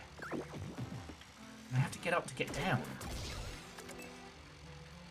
Whoever's left might get the consolation prize. Ridge Racer! Yeah, it's wild to me that we're seeing the end of, you know, the American dominance of the scene. So, well, I guess because Dr. Verbs and Distron and folks, like, you might not have been in for some of the conversations about this, like, last week.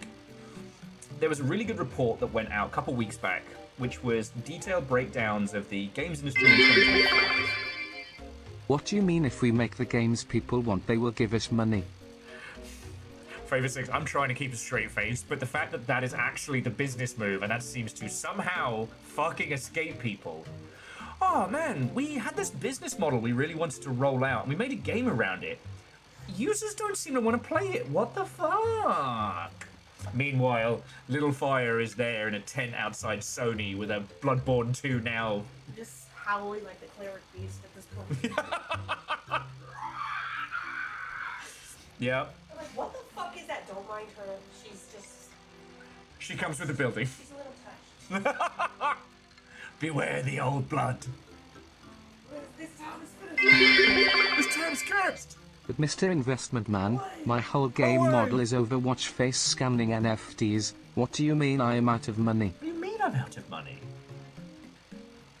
God, the one that fucking cracked me up was, if we're gonna shit on Dr. Disrespect again, which I'm always down for, the project he was involved with and removed from for so many reasons, which was a verticality extraction shooter where all the loot was NFTs. Oh man, yeah. I love the idea of feeling financially broken when a game is... Right now, Arc Raiders is suffering the same problem as the cycle before it, and that is that extraction shooters are really hard to deal with cheating. Because detecting cheating in something like Counter-Strike and the ilk is a little easier because it's based on user performance and like positioning, but in extraction shooters you have to let players be weird. You have to let them be weird. So it's much harder to detect things.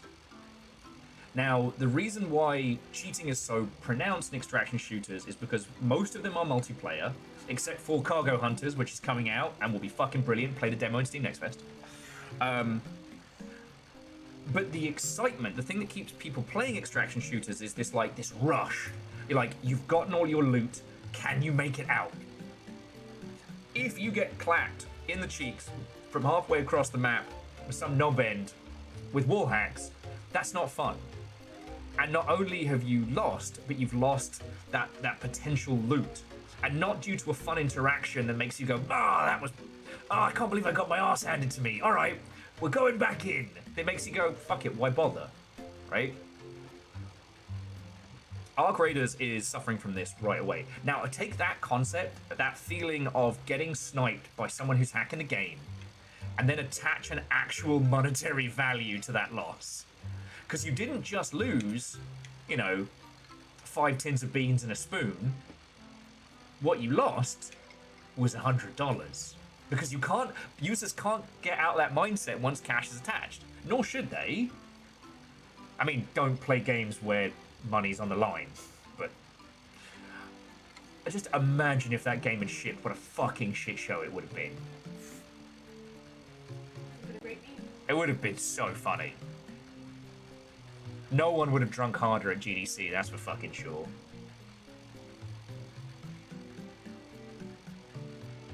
Simple Chaos with C-Suite. So what's the base of capitalism? Supply and chance?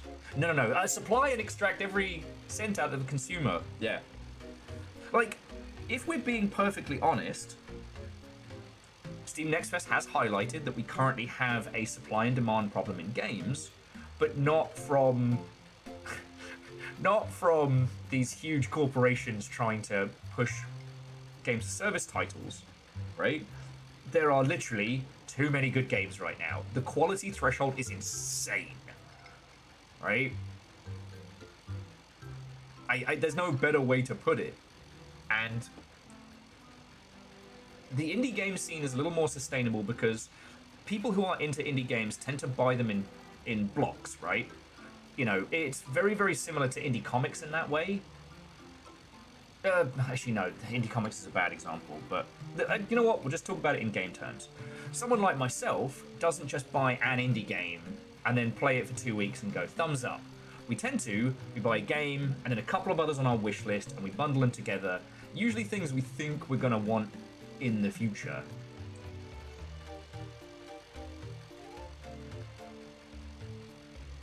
Arrow Griffin, you stick with me. You stick with me, sunshine. I'll make sure you never miss a Cargo Hunters again. Except for when it skips past us both, and we're both there like... Arrow Griffin, Cargo Hunters did not get a big push ahead of time. Anyway, We do have a supply and demand problem, but the problem is that we have too much good shit right now. We've never had this much quality. Never.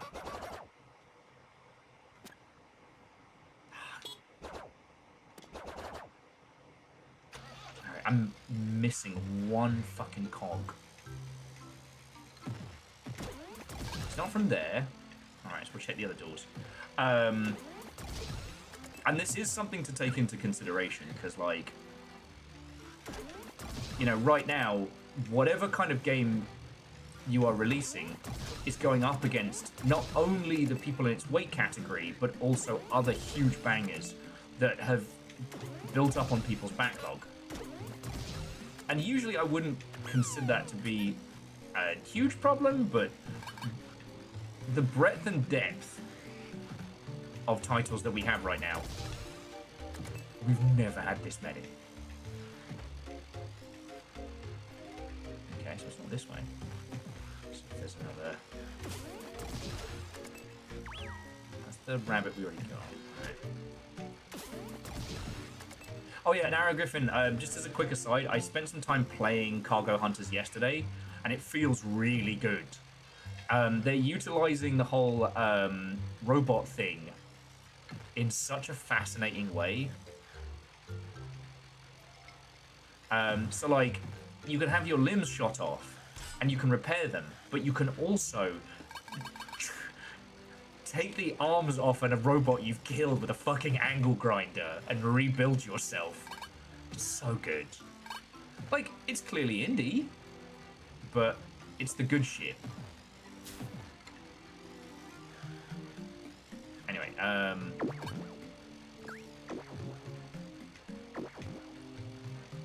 the thing with the quality threshold and, like, the sheer number of great titles we have is it's not a problem that can really be quote-unquote solved.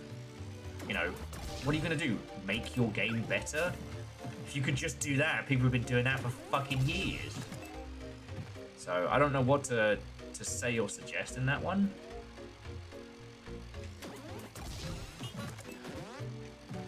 Oh, Hawks, I hope you had a good time with it.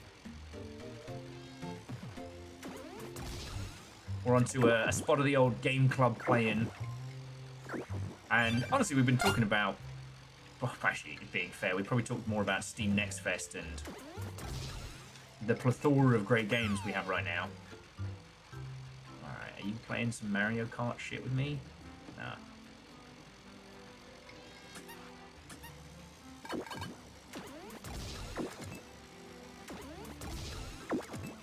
Also, sorry, Watto and welcome. Hello, hello.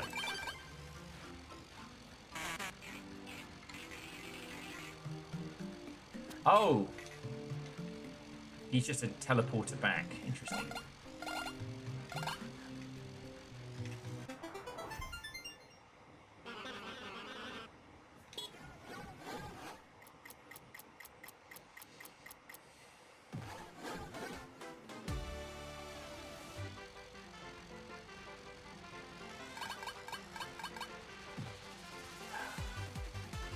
Alright. Here's the thing that's kind of like rattling around the back of my noggin. Kari. Breaking news, man talks about indie games, viewers captivated. Claims not a cult, it's not a cult. Look, I think you all keep me around because I just say what you're thinking loudly. I'm not some like a genius deconstructor of the indie movement.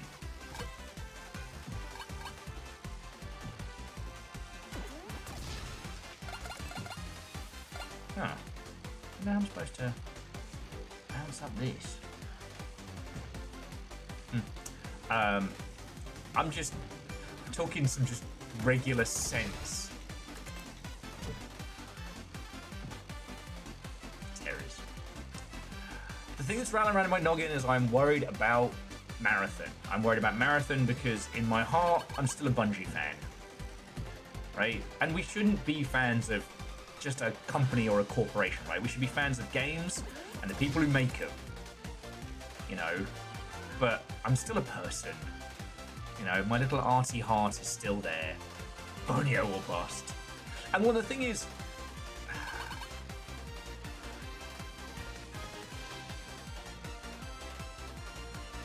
Distron, yes.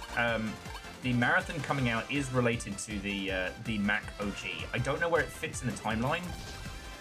Maybe they've said. I've been purposefully not looking into it. And the reason being is the thing that we were talking about is the quality threshold. Like, it's got a sensible price point.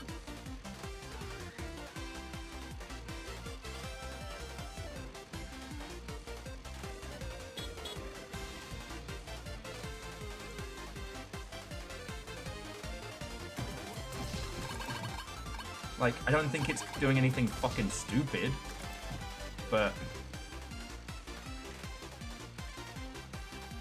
I'd like to play Marathon when it drops. I think it's dropping in like a week or two. But the thing is, I'm going to want to stream it, but aside from that, I'm not going to get time to play it. I haven't been, like, when was the last time you and I played shooters? Right? Yeah. And if I get the opportunity to take some, you know, some time to play, I'm gonna want to play Arena because that's the one I'm on, right? It is the MMO problem. And they've got the art style, they've got the cool factor. But like how do they glean an audience away? I'm sincerely hoping from our creators. But yeah, because fuck it, if you're gonna use AI voices, I don't legally have to like you. They had no budget. They're just a little guy with their 2 fucking video games and huge budget.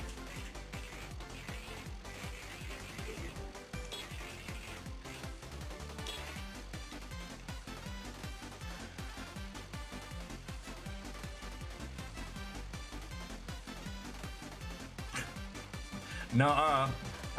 Aeon, I don't think you read the Longship rules. Clearly, you can't say nice things about me. That's illegal. Thank you. I don't know. It would be really fucking boring. I can't imagine how some of the big streamer people do it, of having to be right all the time. The great thing about video games is that we're in an evolving medium where the nature of both the art and the creation and the business of it are still in flux, still coming together. Just waiting for you to smack. That would have been my luck. Man, backhands delicious pizza. Say something objectively wrong. Nice things about Will Loudly. Deal with IT. Thank you, Aeon. Something objectively wrong. Saudi Arabia buying all of esports is a good thing with no bad repercussions.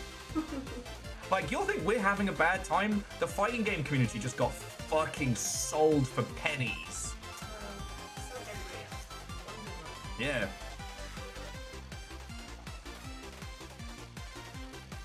Because remember, friends, Evo, it's not a place now, it's a brand. Because they're going to do Evos around the world, and then they're going to have the Evo of Evos, which will be in Saudi Arabia. Distron, so Evo is the premier fighting game tournament. It has been going on for years. And it's probably the reason why the fighting game community is as cohesive as it is. If you haven't seen the Daigo Ihara Unleash the Beast moment, I'm almost happy for you because that's a wonderful thing to look up.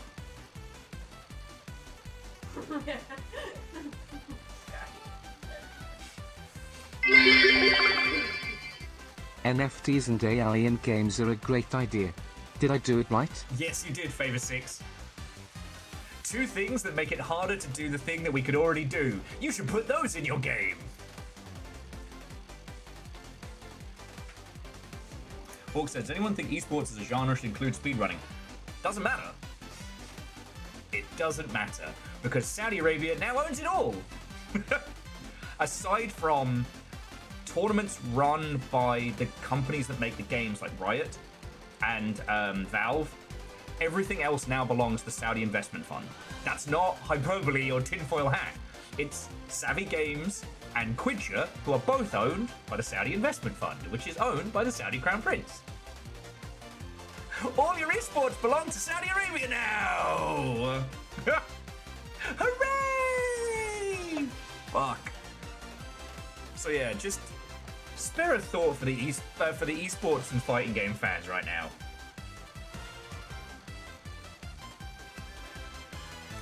They own the Esports World Cup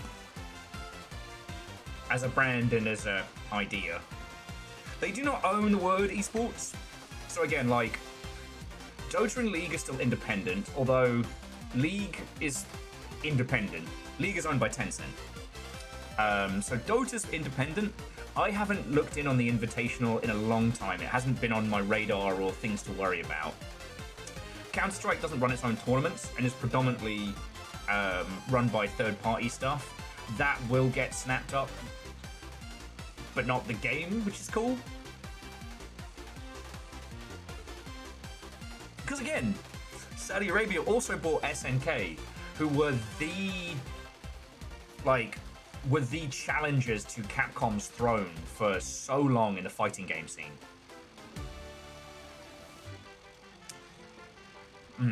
Thank you.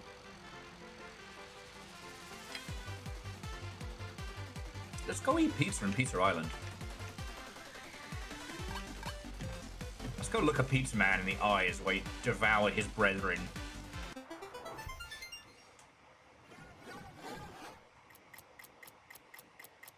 Yeah.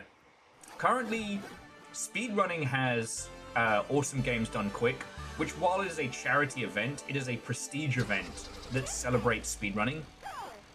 Alright, now where was the thing that lets me not worry about the timer? Someone was telling me there's a spot we can go to in Pizza World where we don't have to worry. Yeah. Well, so Distron, the theory is that it's very similar. There are two reasons why Saudi Investment Fund is buying all this up. One, sports washing. There's a lot of things that Saudi Arabia do that are very bad. But the more that they are involved with things outside of their local ecosystem, when I say local, it's a country, the idea is that people will then start to associate those things with them, i.e. they will put crazy money into a football team or soccer team so that they become associated with that team. That's sports washing. The other is that eventually oil will run out, and they seem to be the only ones acknowledging that. So they are trying to own other industries that will allow them to maintain a level of like financial superpower. You know, it's evil, but it makes sense. Media and art is very powerful. The US has pretty much dominated media for most of the world now for, what, pretty much since the 80s, I'd say?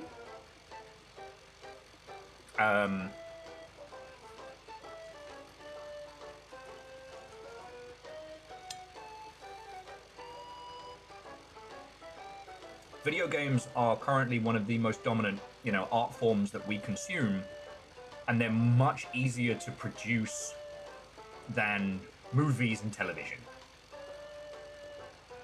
In terms of like logistics and distribution and things like that. They're not easier in terms of like technical skill, but if you can own something like a Call of Duty or a Counter-Strike or a Street Fighter, you can own culture.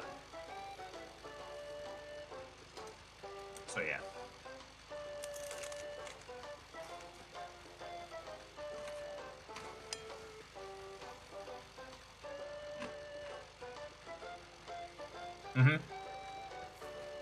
No distribution.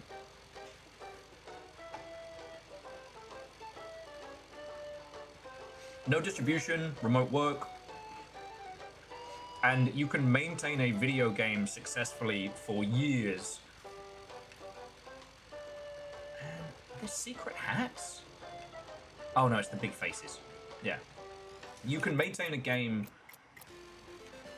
successfully for a lot longer than other franchises, than other I'm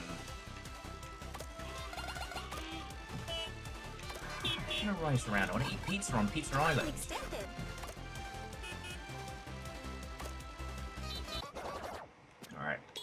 We'll go back to the beach. We'll go eat pizza by the Kame house. This game is very, very good. It is not good for facilitating conversation.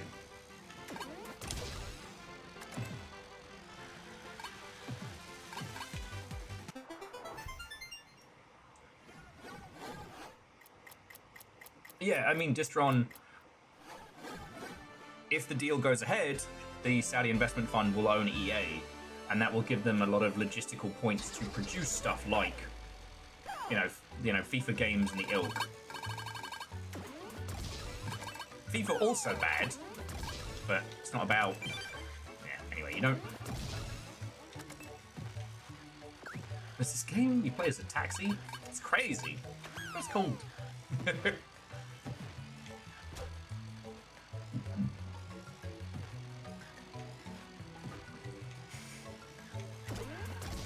Yeah.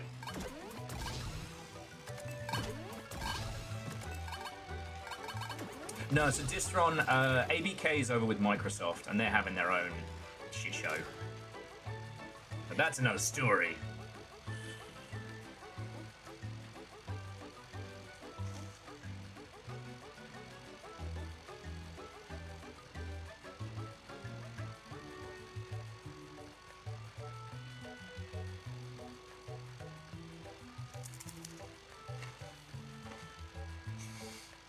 No, Scotty, I think 42 billion is a thing you're allowed to shout on the internet.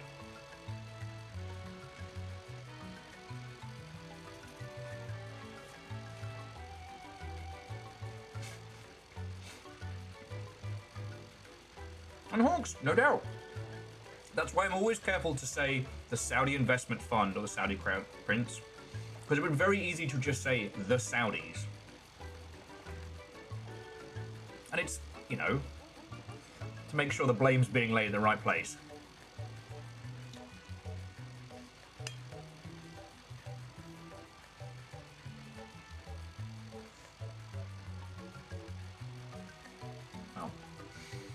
Oh. Well, whatever point it was I was cooking as I was noshing on delicious pizza and trundling our way over here has dropped completely out of my noggin. But I do want to scream, how do all these squares make a circle? And that one's still green! Because that is what this is making me think of. Look at those blue pixel clouds.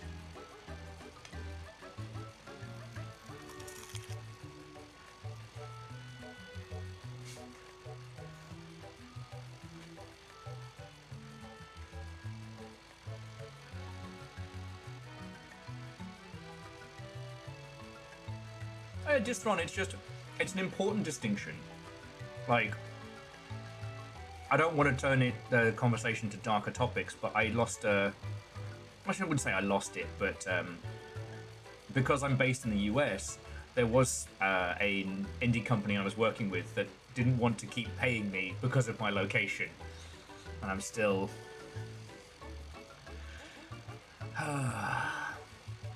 you know.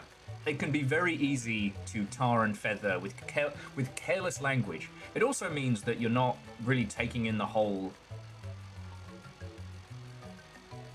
sphere of knowledge with like who's doing what and what's moving where.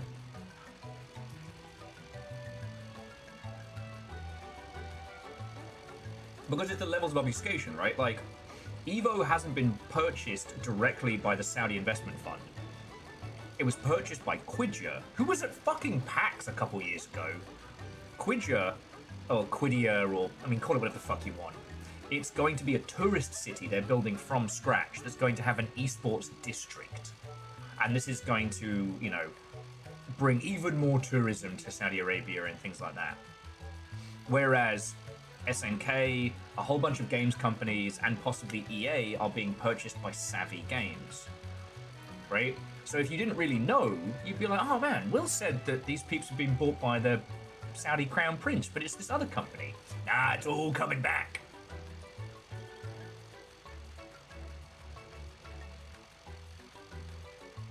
So it's important. The distinction is important. Yeah, get the flowchart.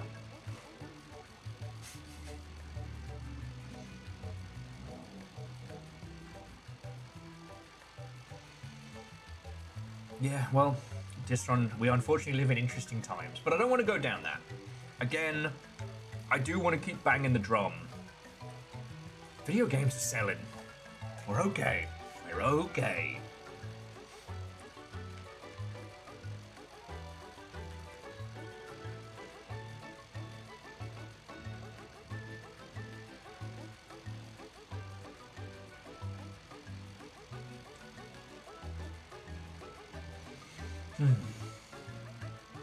Okay.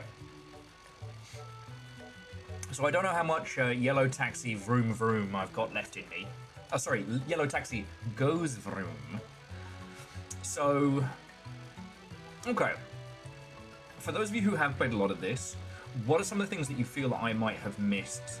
Like, the movement tech is excellent, obviously. The levels are fun and fast, and having one that behaves like a traditional N64 era platformer, but with all modern polish, and then having some levels that are like, you know, cracked out Crazy Taxi, where the game calls me psychotic. It's not psychosis, it's dyslexia. It keeps the pace going.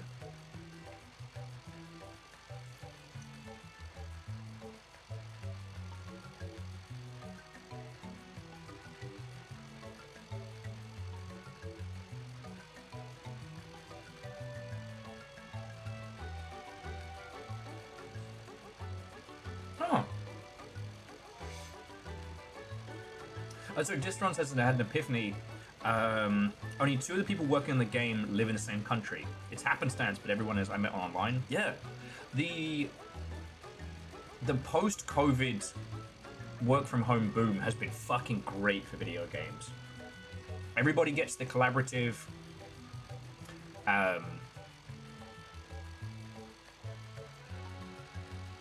but we get to work with, you know, individuals and perspectives across the world. There is a slightly dark side to it in that when people are working from home, they tend not to stop. But that really depends on the kind of project.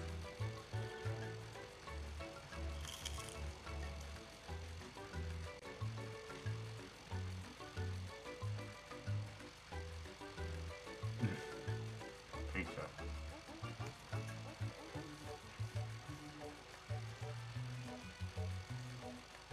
Simple Chaotic adding, for this game, there's some great writing and good humor in NPC dialogue.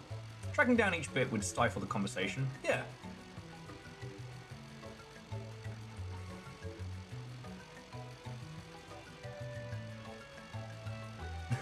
Distron sometimes has to tell their programmers to go to bed. Yeah. You know, I was pretty bad at staying late at CA constantly. But then as I was talking to you about this the other day, it's like having to deal with other people is the hard part of video games.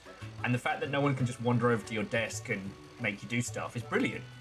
I don't have to worry about HR being like, hey, we really like those videos you put out, so can you make a video for us every month?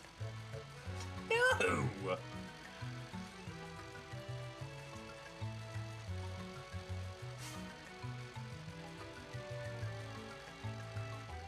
And they only asked because they didn't have any budget, and they couldn't get time from the cinematics team because it's HR.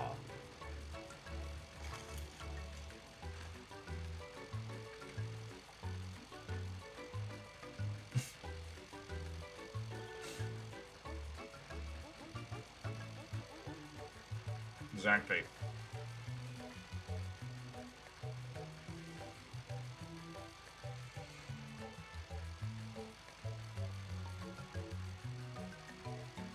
I guess the only problem I've encountered really with work from home stuff is siloing.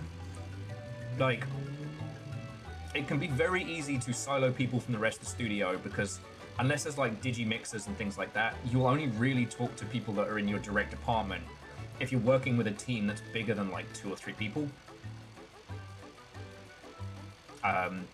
Somebody I knew who worked with a team did not find out that their lead was pretty racist until several months in because he was just siloed away from everybody else. But he was financing it out of his own pocket. That's no one.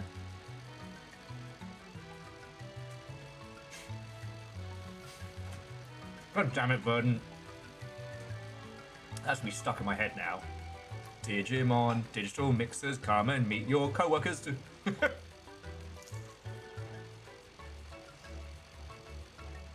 Alright, Aeon, to be continued.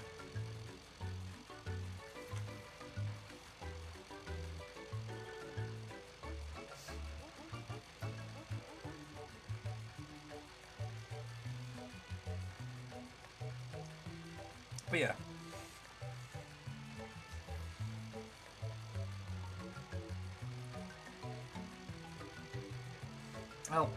Well, Distron, if there's one thing the Longship knows about, it's how to make nothing feel like a lot. And hey, if any of us can help. Distron was just saying that they're financing their game out of their own pocket. Yeah, like yourself, the BYO Battleship dev, technically Virals. Virals' budget is however much his game is selling.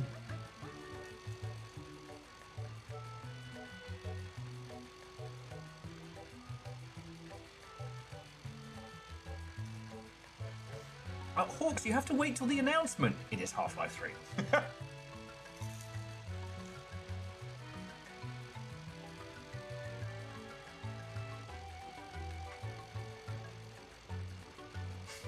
Half-Life 3 confirmed. What's frustrating though is knowing that Half-Life Episode 3 and Half-Life 3 have been started multiple times at Valve and then just kind of abandoned. It's somehow worse. Like, Half-Life Alyx was great. Highly recommend playing it, and if you can't do VR, there is a mod that lets you play it as an FPS. It's not perfect as an FPS, because it's designed to panic you with things jumping at your face, but the story is brilliant, worth your time. But yeah, is it better or worse to know that they could have made Half-Life 3 at any time, but they just went, nah.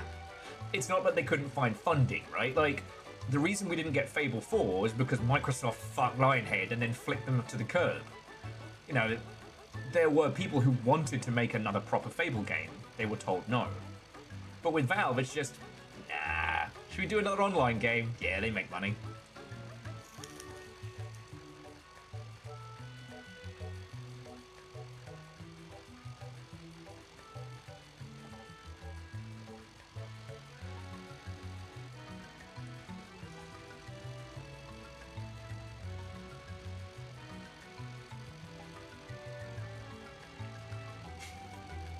Let's try Artifact again. And yeah, I mean, Hawks, well, and I guess everybody, one of the things about making video games is that when you have infinite money and time, people tend to not make games because making games is hard. And there's a period in every development where you're like, this is never coming together. Valve have the cash to, when they get to that point, to just go, you know what, we're alright. We're good.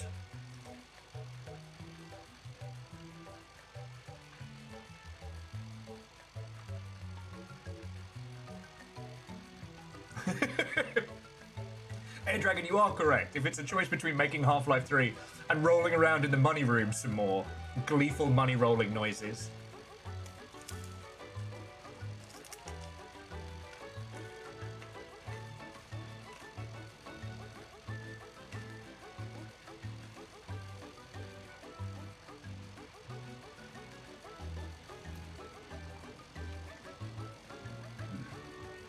Pizza.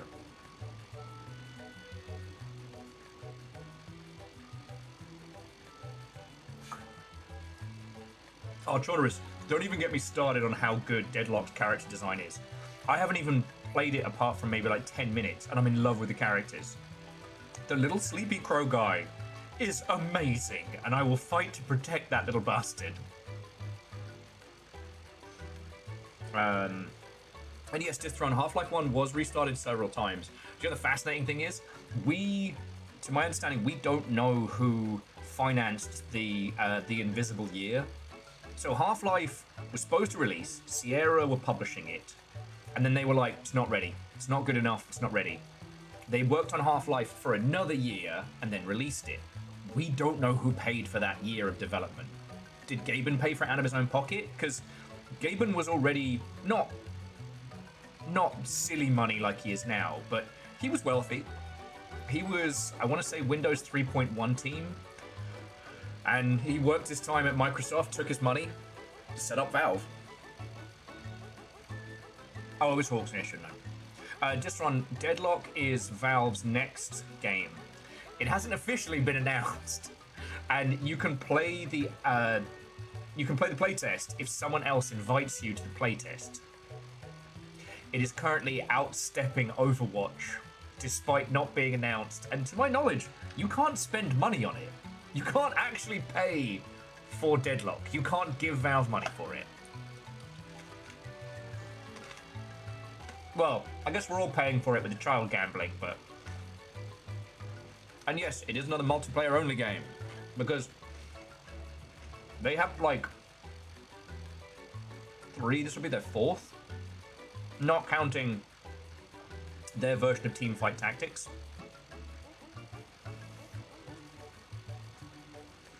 Fearless says, Gaben was at Microsoft when Microsoft was paying back stock options early on. Those early Microsofters made bank. Yeah, that's most of, like...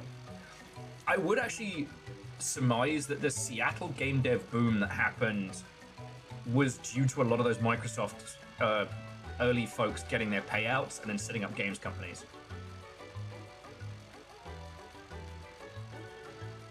But that's not just a theory, that's a game dev theory. Fuck you, Matt Pat. Fuck you, Matthew Patthew.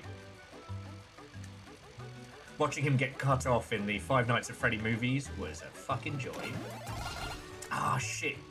I was going to try and get 2077, but I fucked up and got 2085. Alright, let's see if I can murder myself into a nice number. You there, business duck. What day is it? Why, it's drowning the car day, sir.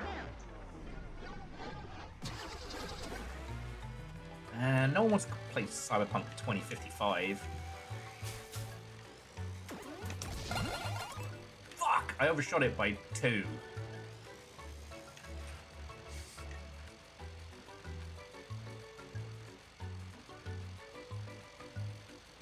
Fascinating. Distron's like, I'm fine, I already have Day of Defeat.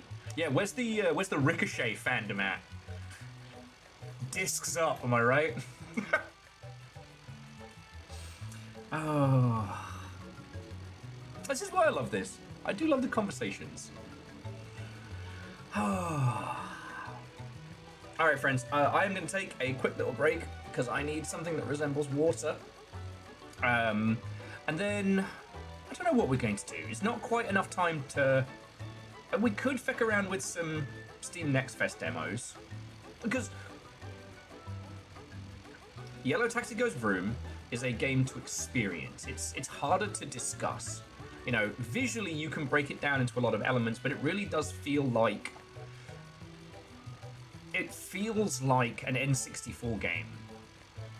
Not how they were, but how you remember them.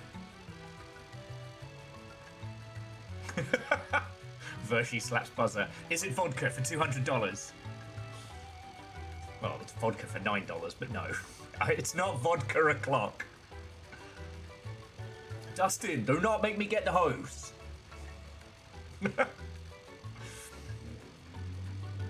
But either way, we might just have more of a natter for a bit. But whilst I am grabbing water and nipping to the loo, if you would like to learn more about the game club, maybe even find some glorious numpties in your local area to meet up with and talk video games, have a look in the doobly-doo. And Restless Roots, what? Oh, and welcome. Nova beats caffeine to the draw. I'll assume that Spell was just hanging onto one of Caffeine's arms, like...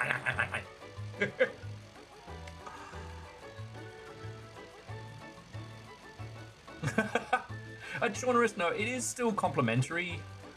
I think Yellow Taxi Goes Vroom is a kind of game that would be great to sit and play, and then maybe have a pint and talk about.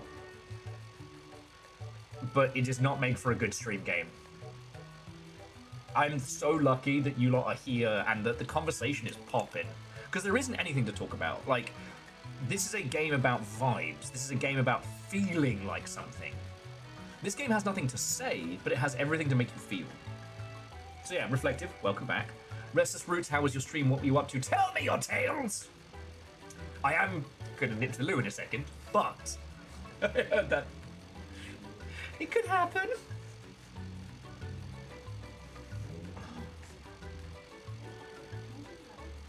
Oh, sorry. Bear with me just a second.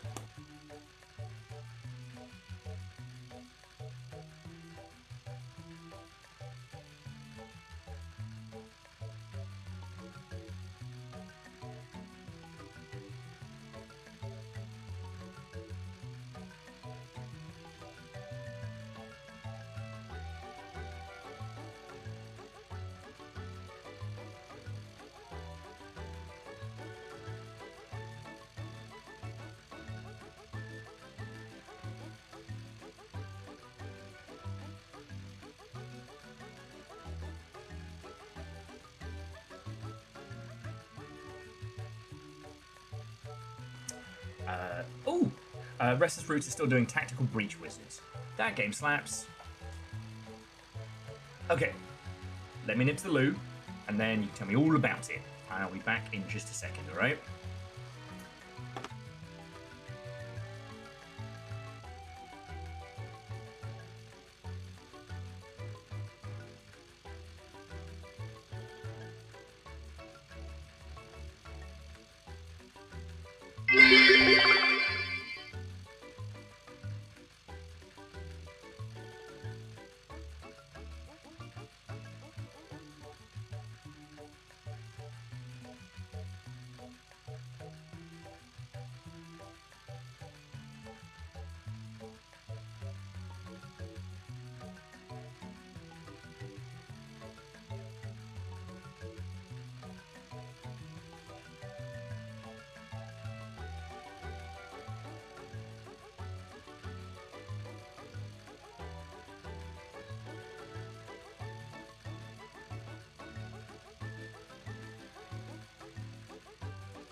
And so I says to him, I says, rectum. Stop it! Killed him. Stop it! I would throw something at you, but I know my luck. It would bing off your fat dome. That, hit the drink, yeah. pour into the rig. Sorry, we were just talking about, well, talking about a myriad of things. Resident Evil, the next one, comes out tomorrow. Yeah, I forgot. So there I was. Barbecue sauce on my titties. And I started blasting. Oh. Okay, Google, how do I mute someone else's mic? How do I delete a Twitch streamer?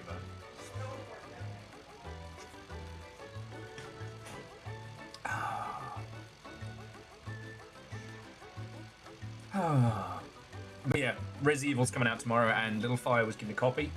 So I'm a Resident Evil fanatic, and I do want to make jokes about poor Granddad Leon.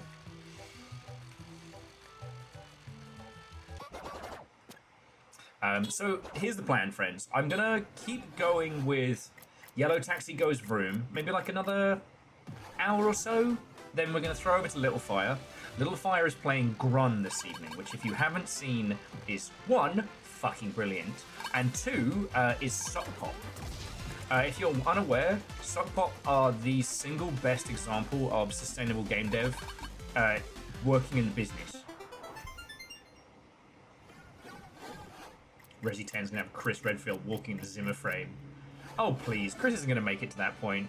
Dude's done so many steroids, his heart's gonna go pop in like 4 to 5 minutes. I just can't wait to see how many more tramp stamps Leon's gotten.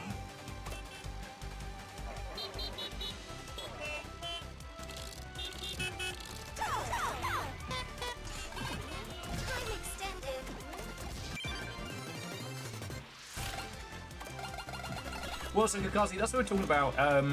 Does whatchamacallit, do any of the other days work for you?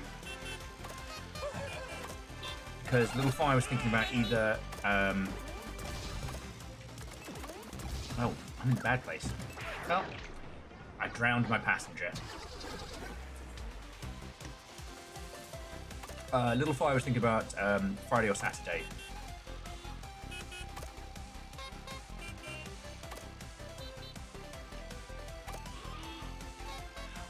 I just think Leon deserves a break.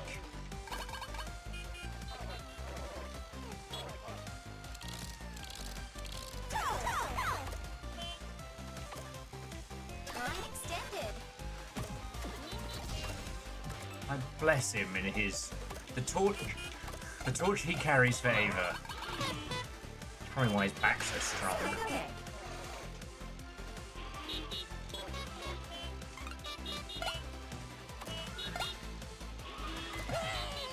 Well,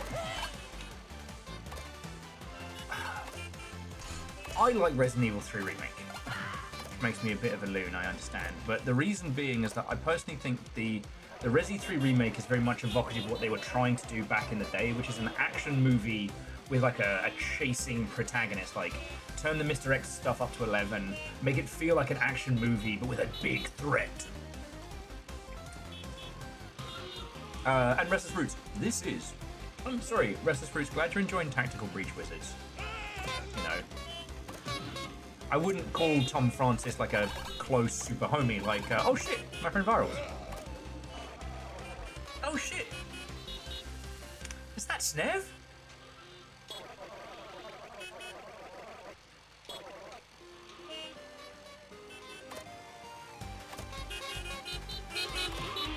Okay, decent. So like both the Resident Evil 2 and 3 remakes I think are really fascinating because they aren't a direct remake of the game, right? Ah, that's fair. Like Resi 1, that remake, I mean it's a remake. They add new features like, you know, the Crimson Skulls and shit like that, but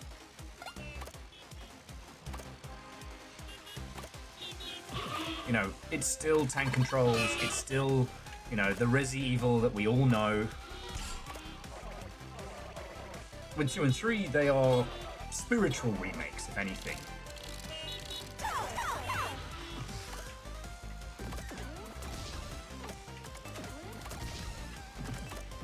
Almost. And, you know, Resident Evil 3 was trying to be an action movie. Now, what I would love is for us to get a proper, like, fucked up horror style Code Veronica remake. That would make me very happy.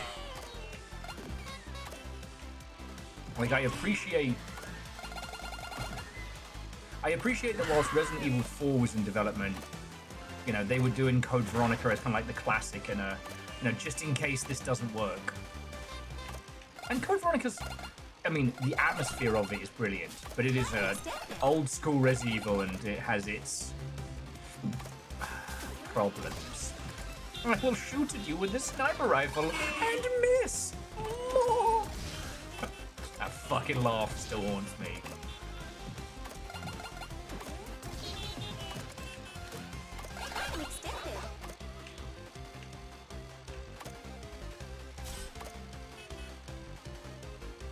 Resident Evil 6 was arguably closest to that. I mean, the difference is that Resident Evil 6 was, aside from Leon's section, hang on, I've got this on my notes here, hot fucking dog shite top to bottom, and a wonderful example of complete misuse of resources.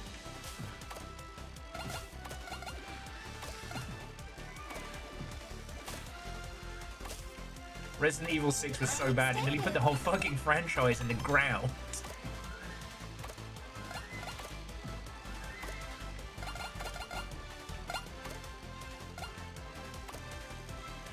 But you didn't play it with a friend, huh? I did, actually.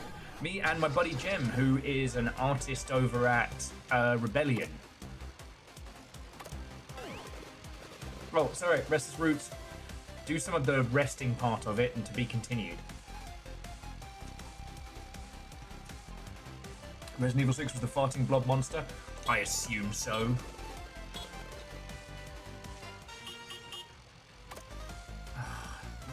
Pizza slices, why are they green?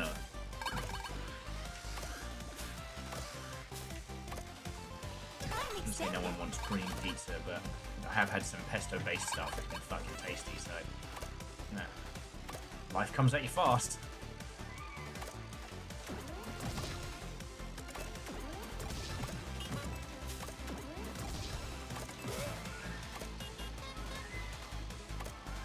I played it with a friend and I finished it with an enemy. Fuck, I wish I'd said that. That's amazing. God, I gotta remember that one. Resident Evil. I played it with a friend and I finished it with a foe.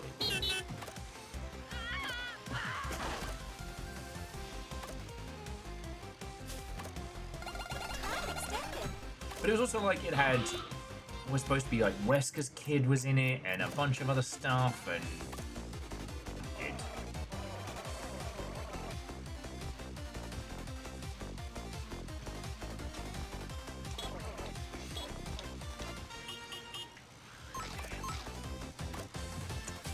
I don't wanna. I keep stumbling into this like race to get the pizza slices and I'm like, I don't wanna. I want to hang out with Pizza Time. I keep stumbling into this one segment where you have to race around a track and get pizza ingredients. And I don't want to. I don't. I'm back here.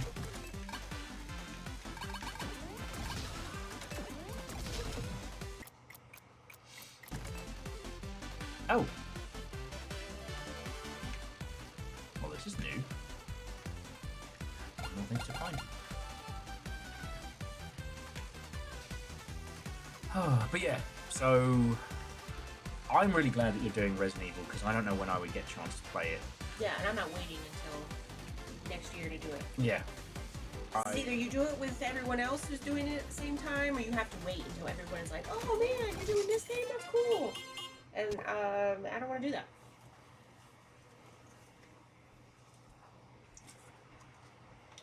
Because that's too long to wait for a Resident Evil.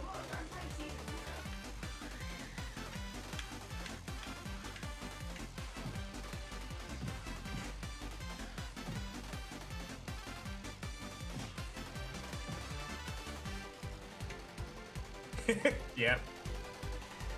And let's be honest, that's one of those ones where the movie did it better. Sorry, Children was saying that in Resident Evil 6, it was like they forgot halfway through that Ada Wong was supposed to be the antagonist. So they had like a, what's Ada doing this time? It's the central mystery. It turned out, nah, it's just Ada clones. Surprised Leon didn't have a coronary at the very idea of Ada clones. Clones of Ada Wong. You know why Leon can suplex a zombie and the others can't, right? It's from all the workouts. Because he's had years of carrying a torch for Ada.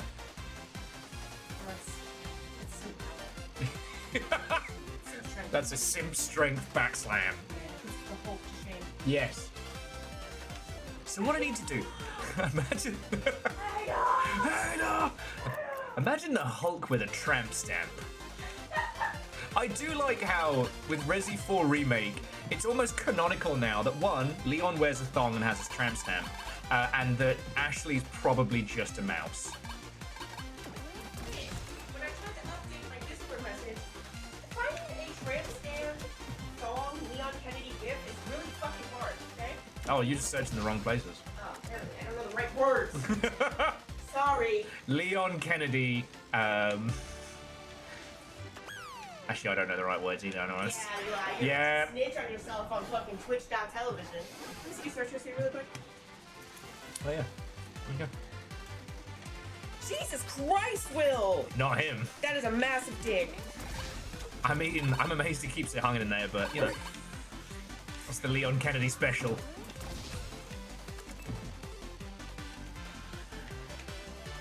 Sorry, we get violently off topic. I love Resident Evil, and I'm happy to talk about it in great length. Streaming is a weird profession to have, because Leon the Schlong Kennedy, fuck! That's good. Yeah, apparently, Fearless, the bit was the more people who wishlisted the game before launch, the more hats got put onto the stack, and now I can't get rid of it. So I can't remember where I got my top hat. So we just live like this now. I wasn't even paying attention to where we stumbled into.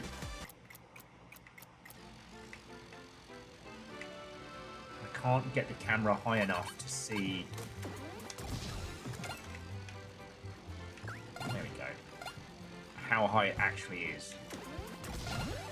Fuck.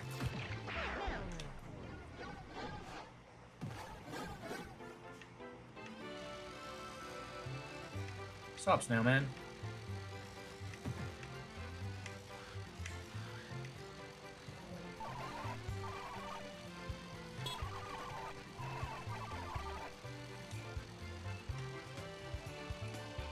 I don't like how that person is staring at me. I'm going to leave. Oh shit! That's pretty cool. I broke out of the main area. So now I get to go. Oh no! No, no, no. Where's the fucking hat shop? No! Thank you.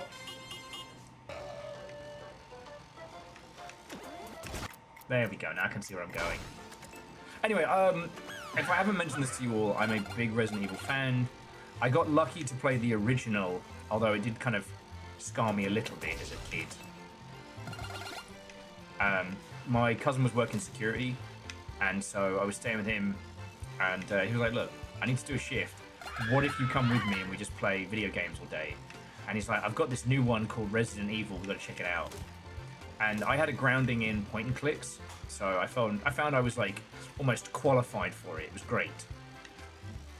However, the TV that we borrowed, we had to put back down in the meeting room, and we had to turn all of the lights off to put the TV back.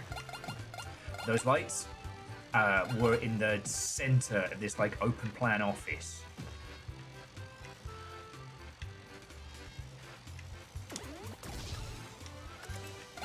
So we had to turn the lights off and then creep our way back through this abandoned office building on a Sunday in the dark, fucking pitch black. I obviously handled it totally cool and fine and did not freak the absolute fuck out. You know, Will that didn't freak the fuck out overguard, they call me.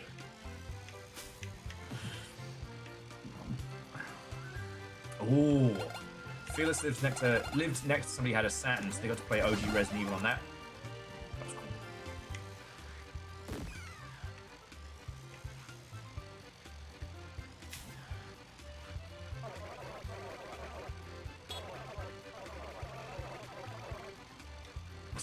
Person says, since my car exploded, I've been taking the time with things. Like watching the sea. I've been sitting here for 3 weeks. I don't know how you smell, mate.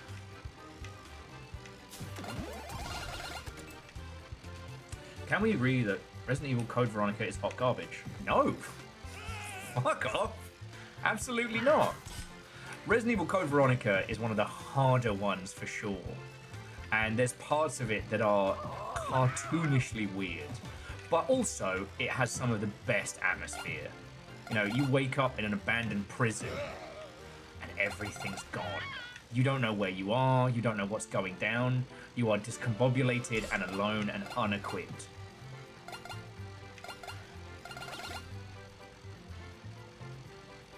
I'm gonna base my opinion of you based on your answer. That's my friend Will! I mean, Code Veronica hurt me in a way that I never really recovered from, but not narratively.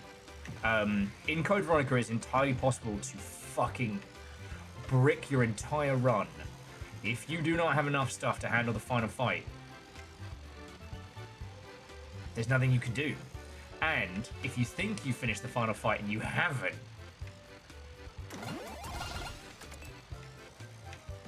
fuck. So you can soft lock yourself essentially into a boss fight with no means of survival. And the game's like, well, that's on you. You used every bullet and, you know, every explosive you had. You shouldn't have done that. Did you think it was the end? Did you think it was going to be that easy? Yeah. And that's not even the final fight. Because if you finish it, then you go hang out with Chris on Chris Island doing Chris things. Nope. That wasn't very smart of me. But still, I fucking loved it. And one thing that was really interesting is that the Resident Evil team got to let their freak flag fly a little bit more than usual. Because it's so...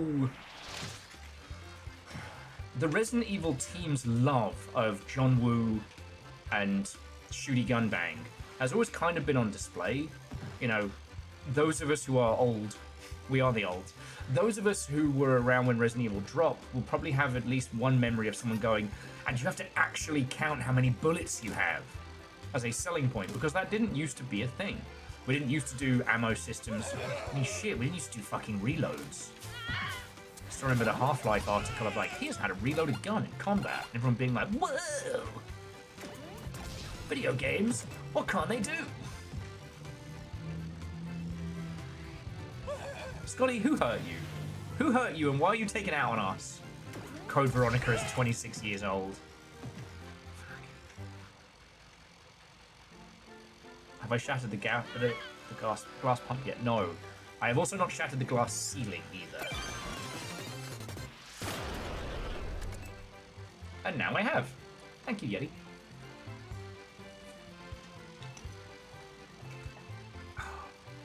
Code Veronica's one where the kid turns into the lizard man, right?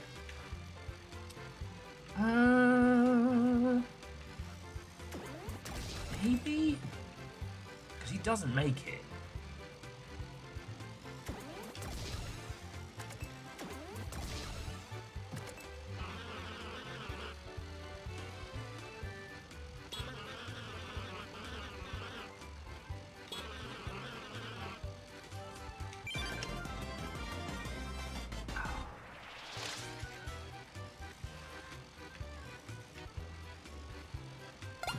Him with his 2 golden Lugers.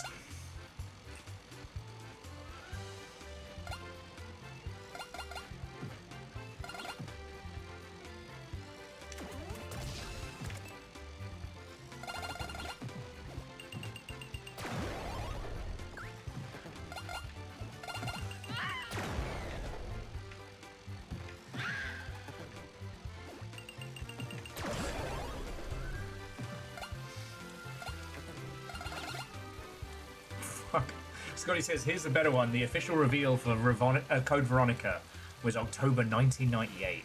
Alright, so if you were never a Resi Evil nerd, you're probably wondering why the fuck we're getting so passionate about this. So, Resident Evil Code Veronica was the last of the tank control mainline series. There were others, Resident Evil Outbreak, for example, or technically Outbreak 2 was after Code Veronica, and so on and so forth. But it was the last of the series that was like old school, move around, you were almost a Jill sandwich, level nonsense.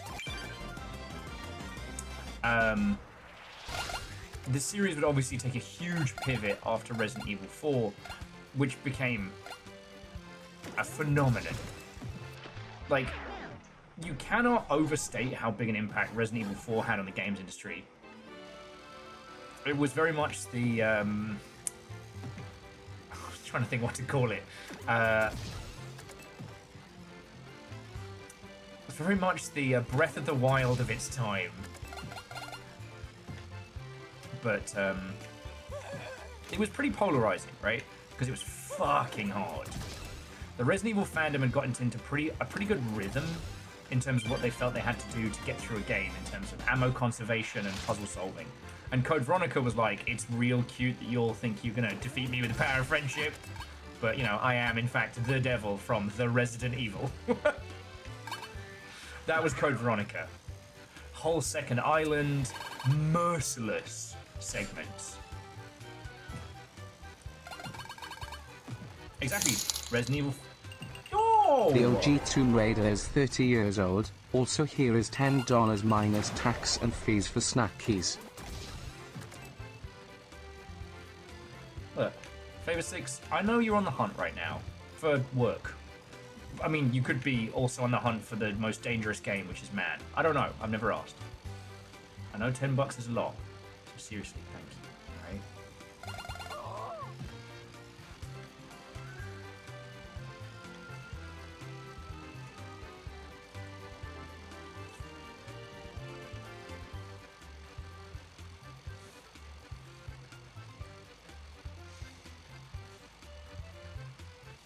Yeah, it was just, Veronica was very traditional Resi Evil design philosophy stuff. Oh, fuck you guys. And a lot more, I don't want to say unforgiving, but definitely very punishing.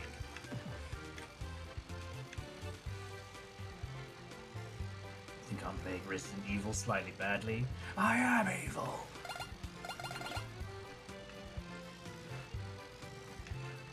Though the thing to remember, Resident Evil the movie came out before Resident Evil 4. Just saying. Anyway. So apparently we're hurting each other now. What am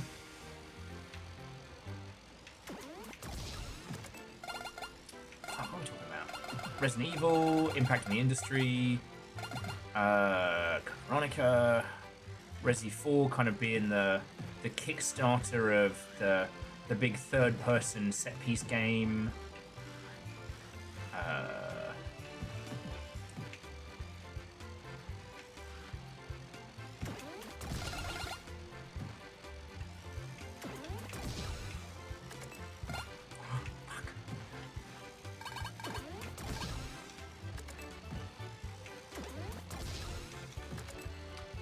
Have this down pat before.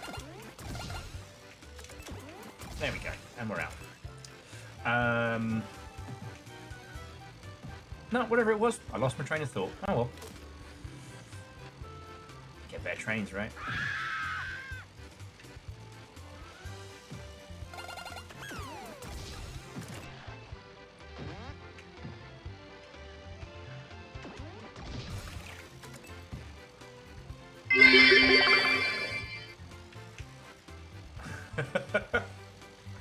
Well, J-Post, that is up to you lot.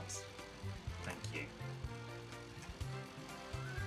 Favor 6, yeah. I will make sure I get us some guilt-free snackage.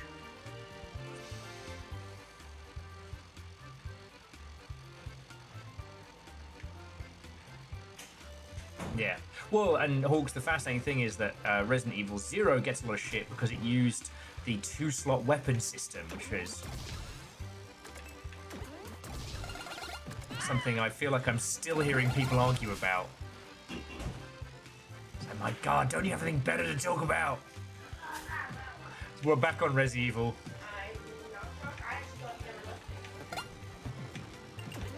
Them residents and how evil they are.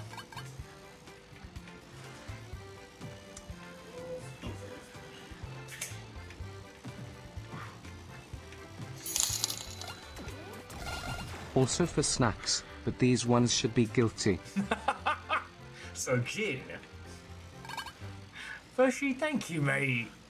So, Favor 6 very kindly gave us $10. Aw. It has to be used for snacks. Okay. But Okay, fair. Favor 6 said they have So- to be guilt-free snacks. Guilt-free. Okay. So Vershi then gave us $10 and said they have to be guilt snacks. Guilt snacks. And I was like, oh, gin.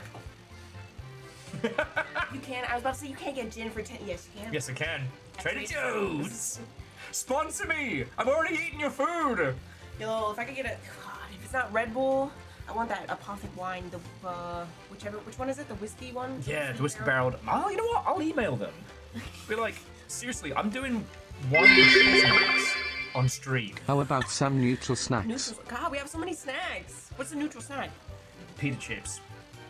It's not quite a snack, it's not quite a bread, but it is tasty, but it's not offensive. But that's only. Well, okay, fine. It was on your stream. I guess it could be your snack. Fuck. Oh, neutral snack. Yeah, but the pita. You go for pita because you like the pita chips. Can't help that they're a good vehicle. Jerky? No, it's just the way I'm sitting. That joke never gets old. J-Boys, no, seriously, all of you, thank you. We get to talk about Resident Evil with people. That's the best. Pork rinds. I'm not a big pork rind fanatic, but I will fuck up some smoky beef wheat crunchies. Oh fuck you, you tiny car. Again, for talking shit about pork rinds. I'm just not a fan. How about some snacks that plead the fifth? Okay, what is a snack that pleads the fifth? Some people jerky? No. Simple Chaos, fucking thank you at all! I'll tell you what. Yes! There's a snack that pleads the Can I fifth. see it? I can't see that. Chili and lime. Chili lime. It's gonna be rough Puffed gin wheat for snacks. $10. Have another $10. Scotty! We get gin, I guess. Actually, so Scotty, the $9 gin at Trader Joe's is actually good. Yeah, and I actually, wish I was fishing for a it doesn't give me a migraine. true. I get gin tonight? It's the start of the week. You're right, you're right. We don't. That was the deal. We don't drink during the week. Work week, no drinking. We have sometimes stuck to that rule and we're doing good. Yeah, you know what? Sometimes there has to be exceptions. I was so glad when you got a bevy yesterday because I was dying and I'm like, oh thank God. I wasn't even drunk, I was just supported by wine. No, seriously, all of you, thank you. That is far too much for snackage, but we will make sure to turn it into...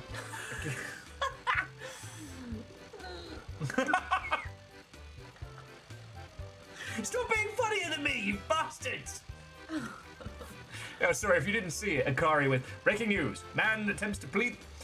Man tries to plead the fifth. Says fuck you to tiny cars. Swears he's not drunk. Savage. Ooh.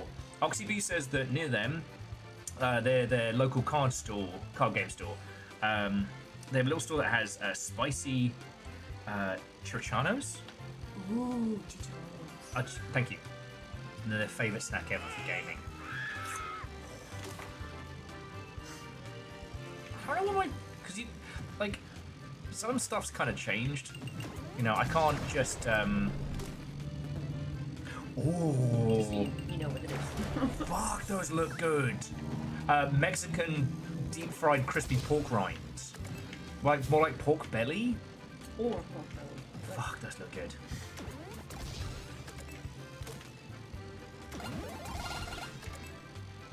So what are old men around here? No, seriously, all of you, thank you. A little tiny donation combo for the power of snacks. Okay, so we have to get a guilt-free snack, a guilty snack, gin, a snack that pleads the fifth. That's going to be a challenge. Just start writing these down.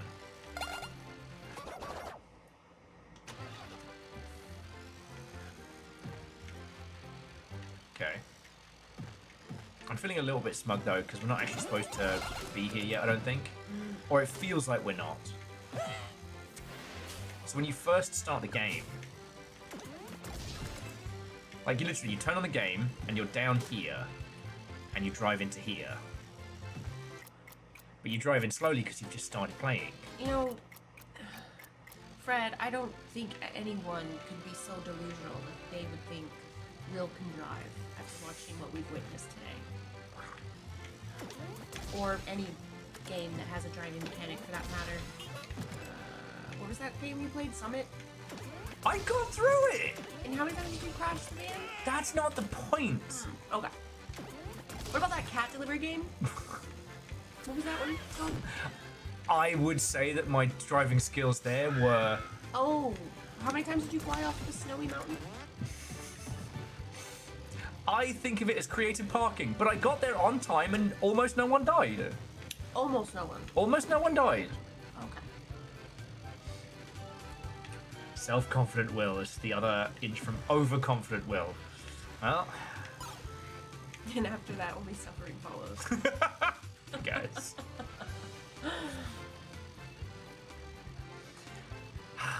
There is a lot of you. Breaking news, at least someone died.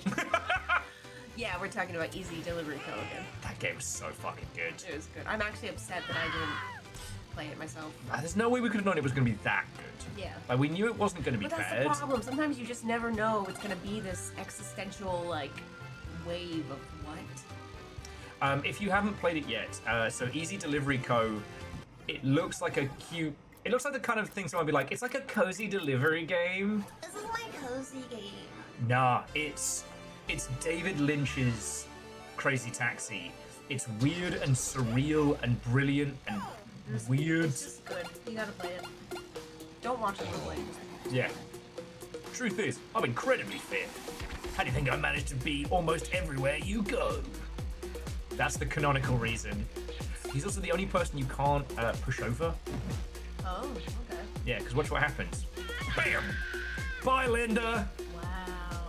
Bodybuilder? Bodybuild, no! That chicken's dead now. Sorry.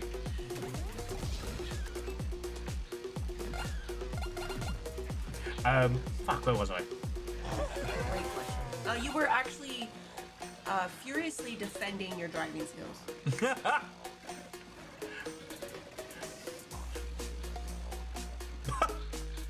Bodybuilder? I hardly know her! This is the thing I'm like... Oh.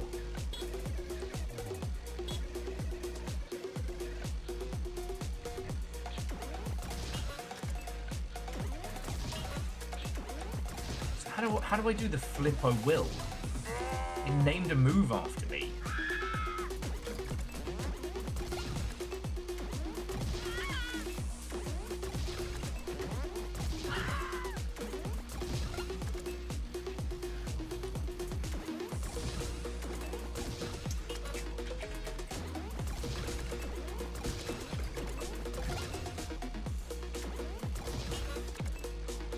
Did I just work out how to do fucking bunny hops?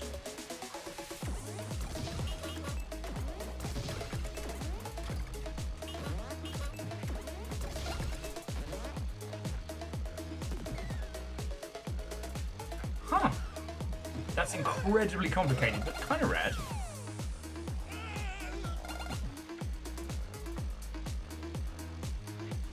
Even your nan's lifting here.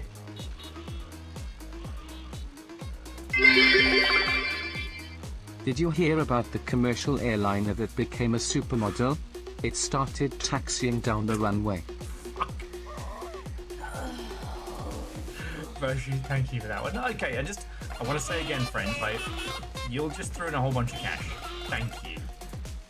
I can never tell when you lot are about to bust something out. I can, well, not the gin, but the rest of it, I can go and try and get. There's no rush going to sleep. That's a good point.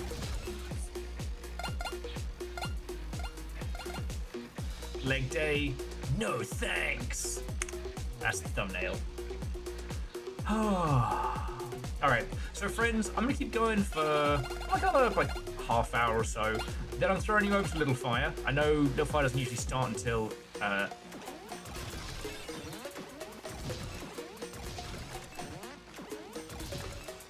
oh, I get it now. So you start the thing and you flip onto your top.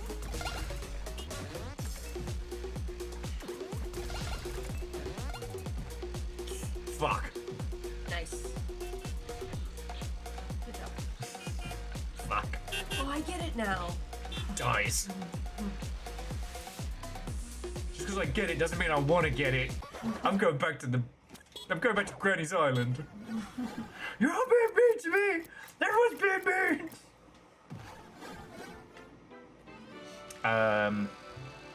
But yeah, so we were nattering a whole bunch about like Resident Evil stuff and yes, this is what I was hoping for.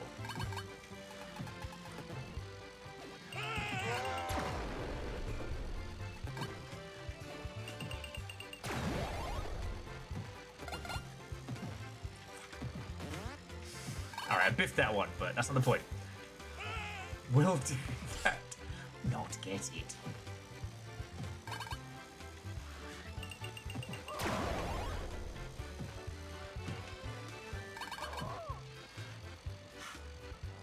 Imagine that.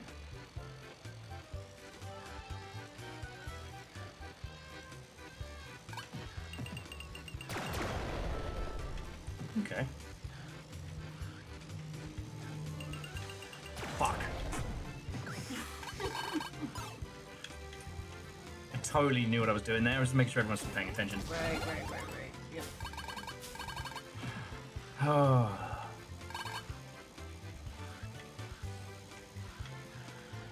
I think it's okay. The reason why I love Resident Evil, from a biz dev standpoint, they've never had a problem with being experimental,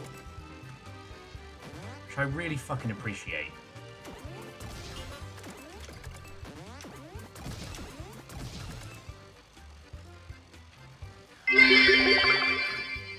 Just because you put cheap jump scares in your game, does not mean you can call it a horror game. Very true. Well, so I love talking about horror games because they tend to be like the tip of the spear for, you know, originality in video games, right? So like Fable 6 saying, jump scares do not a scary game make. So cheap. There's a lot of the loud is scary mindset when it comes to horror games. Looking at you, Outlast. And it just doesn't. For some people, that's the thing. Yeah. But that's usually the people who only play scary games for October or, you know, something like that. People that play them as a genuine enjoyment of them, often, you don't want to get jump scared and screams at you every 5 fucking minutes. That is a migraine. Yes. That's a bad afternoon. Because they'll do loud is scary and then it'll be puzzle. Followed by another loud is scary. Oh, and guess what? 3 more puzzles. That's 3 more puzzles. Are the puzzles good? No. They're ripped from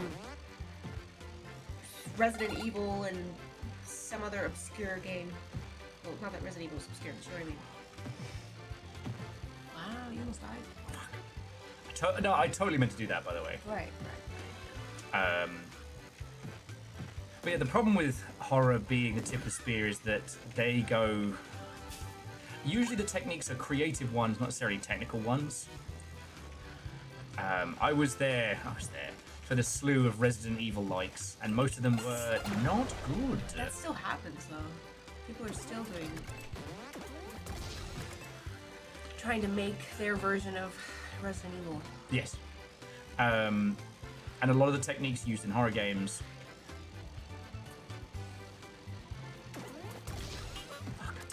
A lot of techniques used in horror games can be supplanted to other spaces wrongly. I love Spooky's House of Jump Scares because it is a critique of the mostly overused, well, loud is scary.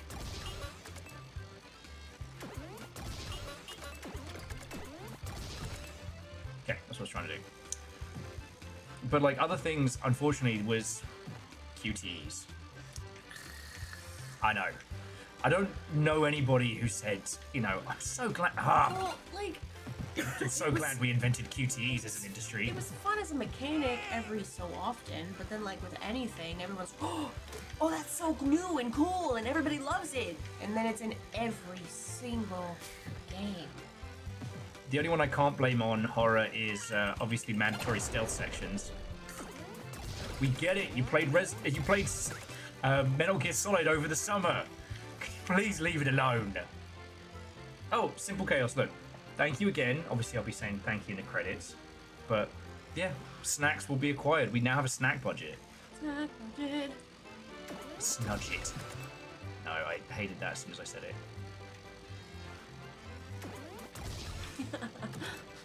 DJ Coral says QTEs are just parry mechanics with bad marketing teams. You're not wrong. You're not wrong. The difference is, like, with parries, at least you have some consistency, and it's not in a mandatory cutscene. You Bloodborne. Consistent at all. Maybe I'm just bad at them. No. You're the bestest ever at parry mechanics. It's not. Why would you fucking lie to me like that? You wouldn't even know. You never even watched me play that game. That man is dead. Nope. He is never going to see his family again.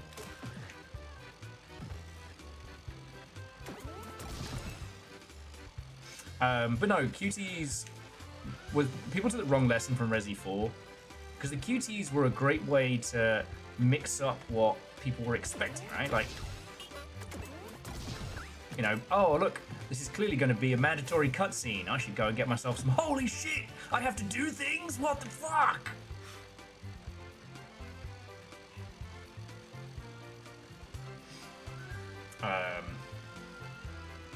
If you think about it, what are rhythm games if not just QTEs? No, I do think QTEs had a place. And they can be used well, just very seldomly are they? Yeah. It's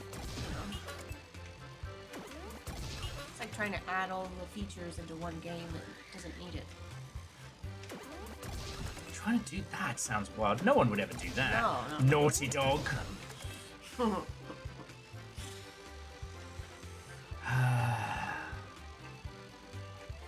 Man, they're making me work for this fucking star.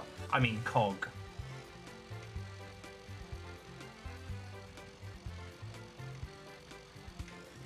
Alright, I get it.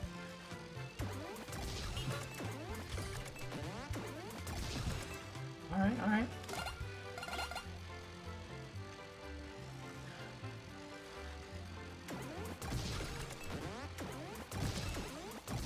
Okay, you can only do one hop.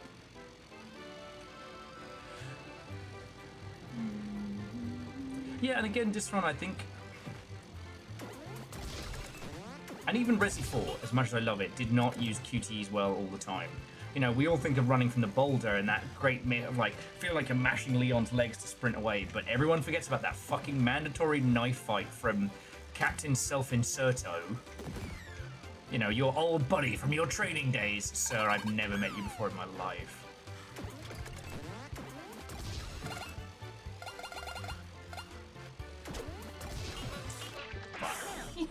Dead!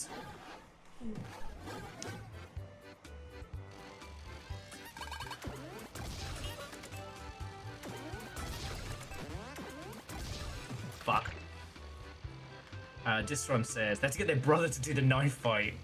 That knife fight was fucking butt-ass garbage. Oh!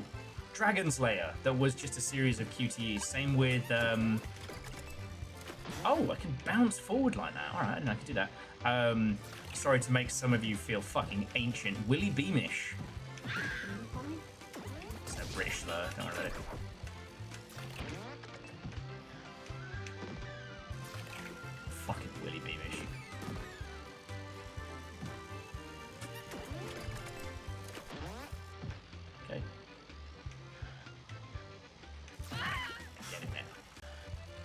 dread it now. Do you? No, I don't. I'm trying to bounce on my weird little top hat. I don't think you understand what you're doing. You were better in the beginning. I was. Alright, apparently no one else played Willy Beamish. Unless it's another Final Fantasy thing, we're confusing it with something else. Well, a lot of people confuse Braindead 13 and Willy Beamish. Myself included. Exactly, just stop and bounce like you did last time. I'm trying to.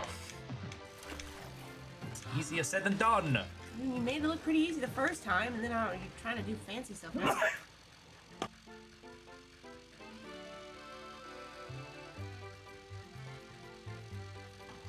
I sneezed so hard the other day, Little Fire thought I'd done myself an actual damage. Yeah. You sound like you died.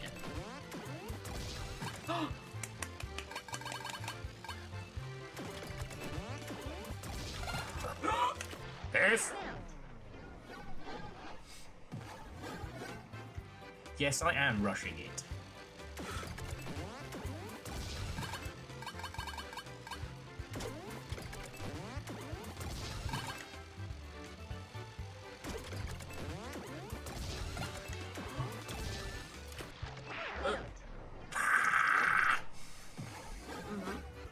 It's my Resident Evil impression.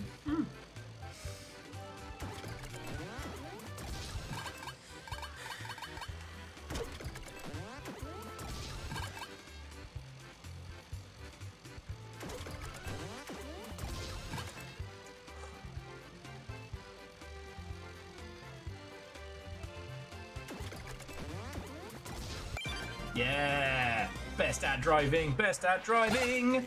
I'm so good at driving games! Look at the guy. She's not a real guy, he's a little dude. He offers to take you back here without losing coins. I'll just pay the premium so I can deal with him. Yeah, scream! Scream in fear! I'm a sentient car with no soul! Thank you, Scotty. I mean, you're already threw in a whole bunch of snack and not dying money. Oh yeah, you have the Uzumaki woman.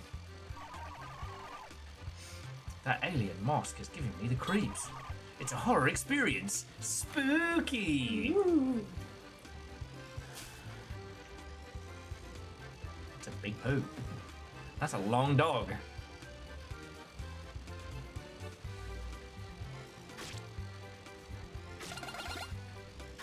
That's a strong dog.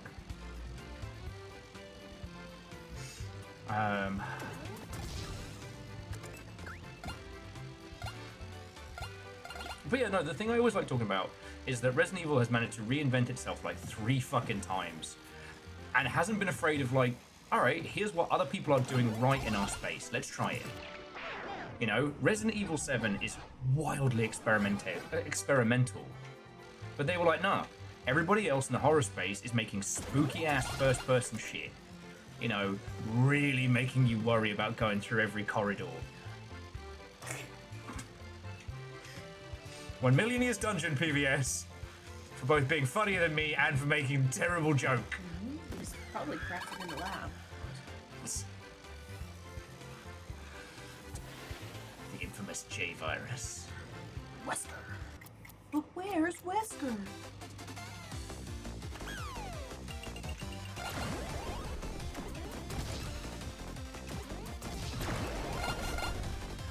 Fuck.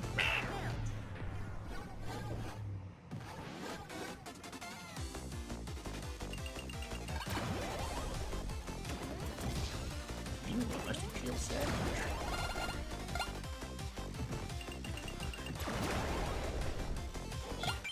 Yeah. If someone can make a terrible joke and be funnier than you, then what does that say? My legal counsellor advised me not to answer that. Yeah. I'm so smart. You think you're the master of unlocking. Okay, I have one request. I would never make a request of your stream, but I would like to make we'll call it a suggestion. When we do Resi Evil tomorrow, after running about on, Blueprints, yeah. Before we start stream, can we please watch the live action intro to Resident Evil 1? Yes. Thank you. Yeah, it's easy. Easy peasy. Because if you haven't seen it, it's joyously terrible. What? I thought it was great. It's pink cheese. It's obviously very dated, but I think it's good from the time. Yeah. It was actually a good example of, like, you know, with the PlayStation being able to just play a video, it was such a smart thing having that live action scene beginning. Because, like, look, I'm not trying to just do the old man parade today, okay? But I do remember when, you know, any kind of cutscene was a huge deal. Well, yeah, you know, when you're going from Pong to actual videos and games, yeah. Sure, that was amazing for you to see. You know, the Oregon Trail on a disc that was this big. As someone who did play Oregon Trail on a disc, that was that big. Yeah. For a while, I thought that I came from a different era of, like, games and stuff. But no, it's just because the schools I went to had all the old computers because they couldn't afford good ones. So I was like, oh man, I played that on the BBC. Like, because the kind of people who grew up with a BBC computer were, you know, a lot older than me. It didn't make sense. Like, oh, no, it's broke ass fucking school. Oh yeah, Scotty. Those 150 kbs Resident Evil movies. I love the fact that the DS version restored the old live action intros because they weren't in many of the other remakes. Made me very happy.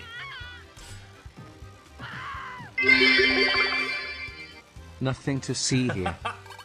Favor 6, look, you are already being very generous. You...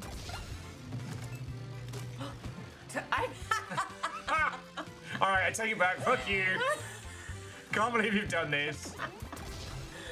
The only reason my back hurts is from carrying this fucking squad. Thank you. Alright. Stop that incessant clicking. Or you're a kid and didn't have friends, so you just named it after your real family.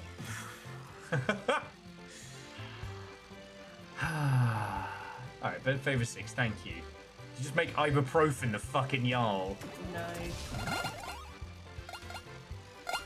See, I can drive. Now, I will say this has a little bit of the Sonic the Hedgehog problem. Which is, like, I don't want to do these little weird bunny hops. I want to drive around really fast and go beep beep.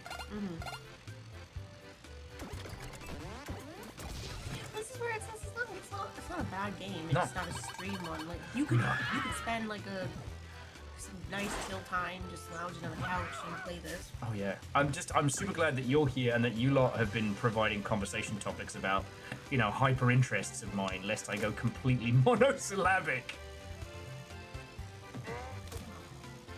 How would you hit that old man? She knows what to do.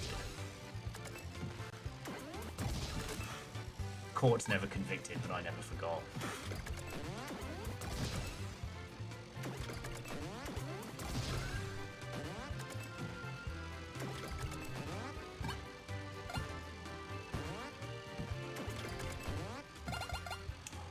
Oh. Okay, I still don't know what to do with these though. They look like kind of like a magical rainbow road thing, Oh yeah, but there's a special button you're supposed to hit. And then get up there really fast. Or maybe you're supposed to get like a different hat that helps with like a. could be. Though so far the hats haven't affected like movement tech or anything. I did pick up the wishlist Kickstarter-y hat, and I couldn't see anything as soon as I started driving. Oh yeah, no one wants your bird facts, Brett. Please. I name 100 birds.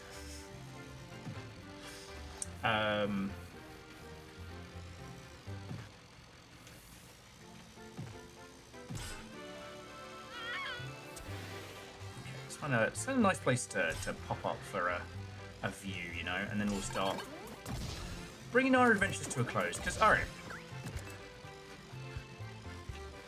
this is Yellow Taxi Goes Vroom. This was our Game Club of the Month game. And as I said earlier, like this month we're trying out something different, which we're just having kind of a chat about it while we're playing it. If you'd like to join in on next month's Game Club shenanigans, have a look at the doobly-doo, go over to the site. There may be a game club near you that you can join. This is a fun game.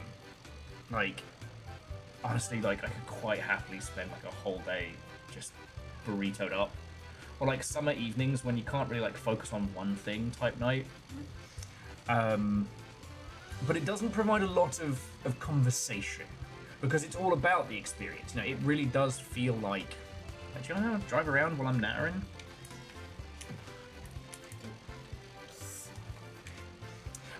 It really does feel like the games of yore.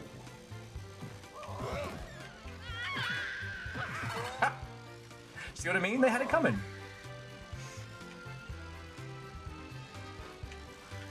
And like, I'm always, because like we're talking about Resident Evil and things like that. I love talking about the Resident Evil 2 and 3 remakes because they feel like the originals, but do not control like it. This feels like a game I played on the N64. But it absolutely isn't one of those. God, the N64 would shit its GPU if you moved around this fast. Indeed, OxyB, that would be the Scooby-Doobly-Doo. In the, check it out, in the downstairs mix-up. Right? How do you do the... Oh, there we go. Oh, okay, but I don't know how to do the actual, like, forward part. So if you hit it once, or that's the dash. If you hit it twice, you flip onto your top.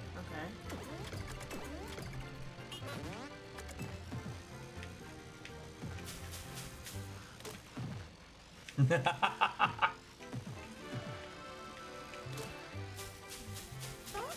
Nice! Destruction bonus! Destroyed enough shit to get free stuff. Sorry, Fred says, is Resident Evil a franchise where Will moves into a new domicile, becoming the new resident, and torments the people living there? Ask Vershi. The thing is, Vershi's not the only introvert that I've ended up talking to. I have no fucking doubts. Hello, I'm right here. Wait, where the fuck did I go? Where the fuck did you go? I broke it! Alright. Did anyone time how long from me handing the pad to Little Fire to breaking the geometry? Oops. Well, probably wondering how I got here. well, I'm stuck here now. It's broken. I broke it. You can return to the lab if you want to keep driving. Okay.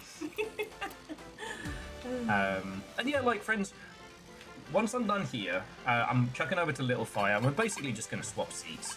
There wasn't enough time to really jump into another game tonight, so Little Fire's going to be playing Grun, which, if you don't know, is Sock Pop's time loop spooky game, and it's fucking good. Sock Pop are one of the first commercials examples of, like, a successful Patreon-style dev model. You know, they're really fucking good. Same people who made, like, Stackland and so many others. So, please don't go anywhere. Closing thoughts on this game, there isn't really much to say. Like, video games are wild concepts. And they are more than just the sum of, you know, they are more than just the sum of their narrative. You know, in a world where, well, he's dead. I think you could kill him. Oh. Okay, so enjoy. What did I do? Well, it's fine until you start trying to jump.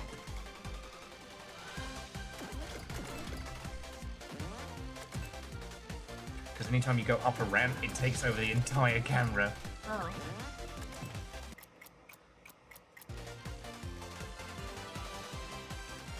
And Dustin, joking aside, I am glad you're enjoying Dino Blade, and I have a feeling it's going to do really good. Okay.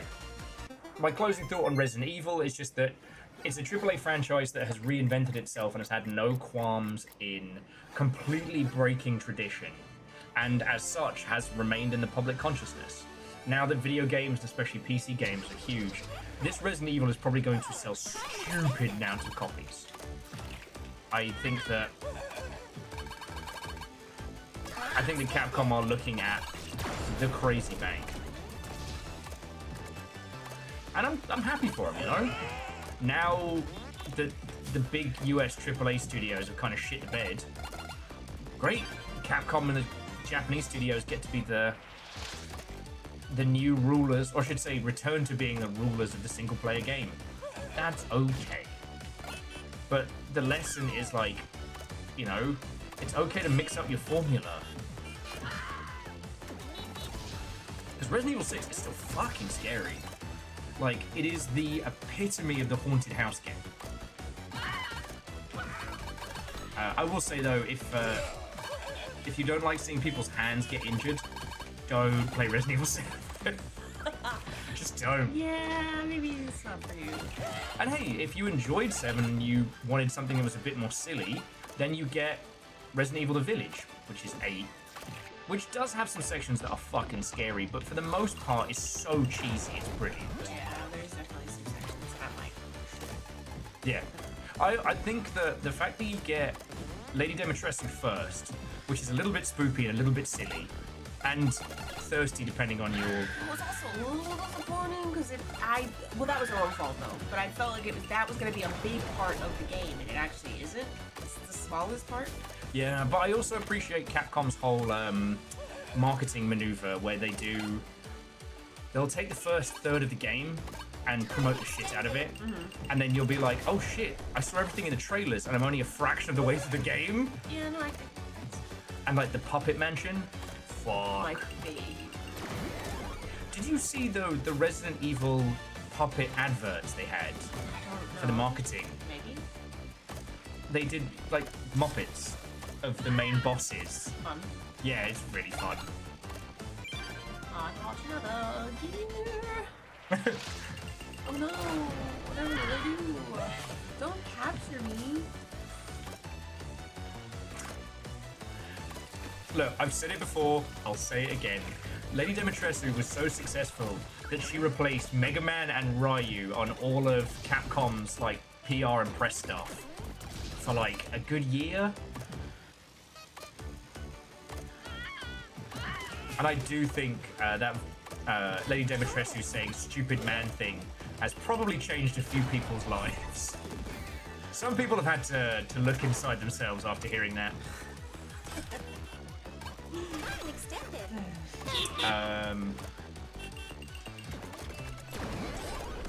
Also, one of my favorite things from Summer Games Fest was David Hayter and the lass who voices Lady Dimitrescu just having like a chat about being voice actors, because they've been bringing her in to do marketing stuff for like new Resident Evil and things. Yeah, same as I did with David Hayter and Metal Gear. Small. If you have a breakaway talent, utilize them. Okay. So.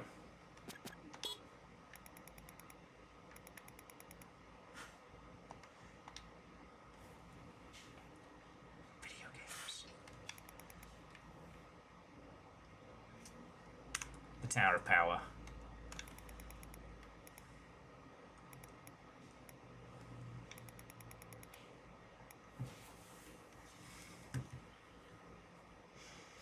Okay, so I don't think I have anything else to add on Yellow Taxi Goes Vroom. I mean, this has over 1,000 positive reviews on Steam.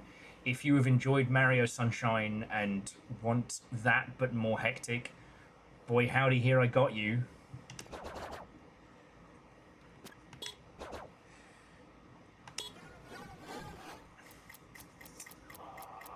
What? The Halloween video game will be playable for the first time at PAX East. Well, the demo will be dropped. Yeah. Plus that wait time would be atrocious. Yeah.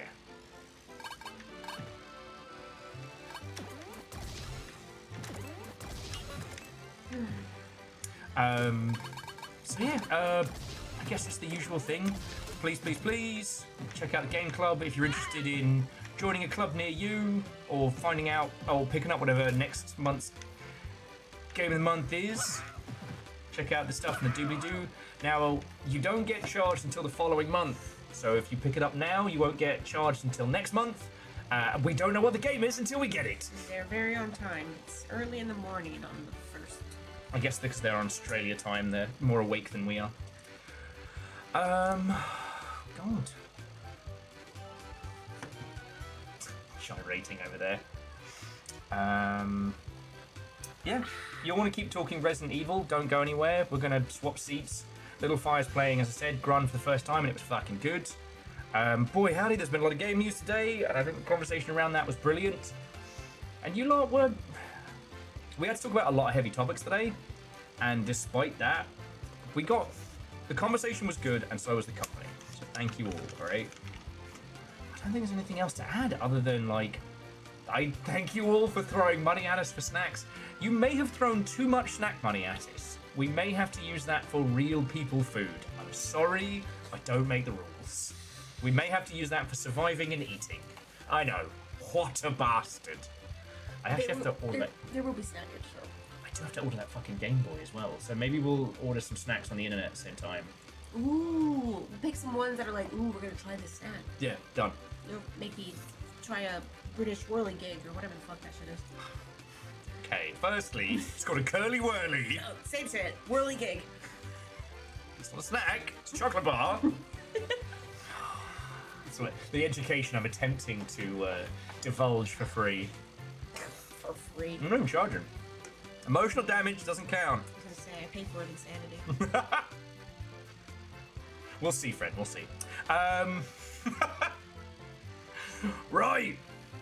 And to that end, I need to thank the following people. If you are new here, you may not know this, but I entirely survive off of bits, donations, generosity, and terrible heckling jokes. Seriously, all of you, like, thank you, you know? For all the ridiculous... Fuck you guys. For all the ridiculousness. So to those who were either comedy subs hunted or long sprees, to PP Poo Poo Man, fuck you guys, Soul Splitter John, legend, Ketterall, Jackie Fox Button, Ibuprofen, thank you. To Favor 6, Divershi, Simple Chaos, and Scotty Doggy, thank you for the snack and booze money. We're probably going to use it on food as well. But thank you. To Aeon, Favor 6, J-Post, Simple Chaos, Eraman, Akari Zero, Scotty Doggy, Pun Spectre, Shitaru, blah! Gear Graphic and Divershi, you threw bits on top of all of those donations, and month in, month out, it's why I'm not living in a cardboard box smelling of pee. To Nova, Moose, Caffeine, and also Tal, thank you for being the best fucking mods, you legends. And to the Untitled Gamer and Restless Roots, thank you. Like, no matter how massive or how tiny, always grateful for Last the raid. minute poo bits. Exactly. I was gonna say, yeah, he doesn't live in a cardboard box, but he does smell like pee. Said you wouldn't tell anybody. Well, Fred brought it up first, so. Fred, it was one time! He doesn't live in a cardboard box and smell of pee. That's a 50% improvement. You know what? I'll take it. I'll take it. So yeah, to VOD watchers and to long shippians, you know, see you on the next long shippian nonsense time. I don't know what the fuck I'm saying. I'm sorry. Friends, I'm now going to throw it over to Little Fire. So please, please, please don't go anywhere. We're going to raid over to her channel. It'll be down for a second, so don't panic. No panicking. But again, Little Fire is going to be playing Grun. I've played a fair bit of Grun, and it's so good. It's so good. No, look what you did. I said don't panic! But you know they're going to. Now look, Aeon just peed in chat. God damn it. I'm on my side as well. I didn't put anything down. At least you've got the tarp down on your side. Yeah, because I'm aware at this point. They peed on my rug 5 times. Yeah, sorry, Rogue. I just can't get that smell out. Nah. It's weird. It's got a citrusy hint to it. Like, what's wrong with your kidneys? Immediately followed by Scotty. Alright, you lovely terrors. Alright, let's swap chairs round. Let's get them Let's get them where they need to go. Okay. But, like, this was a good day. I was not looking forward to streaming Yellow Taxi Goes Vroom, but you know what? I had a really good day. I knew I was going to like it gameplay-wise, but I was so worried I was going to end up just being like a completely silent lump. But today went good. And that's thanks to you lot. Alright, but yeah. As I slowly shift into sidekick mode. Yeah.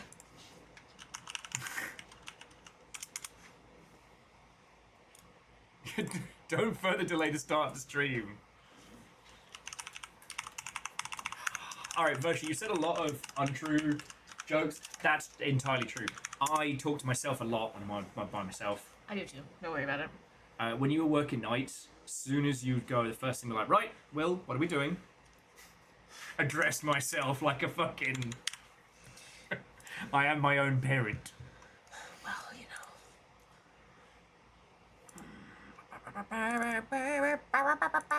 Okay, now we can start the... Sure, you could set up the name and stuff on this side. Alright. We're fine. Do. Fred, you're the one I talk to when I want good advice, you wanker.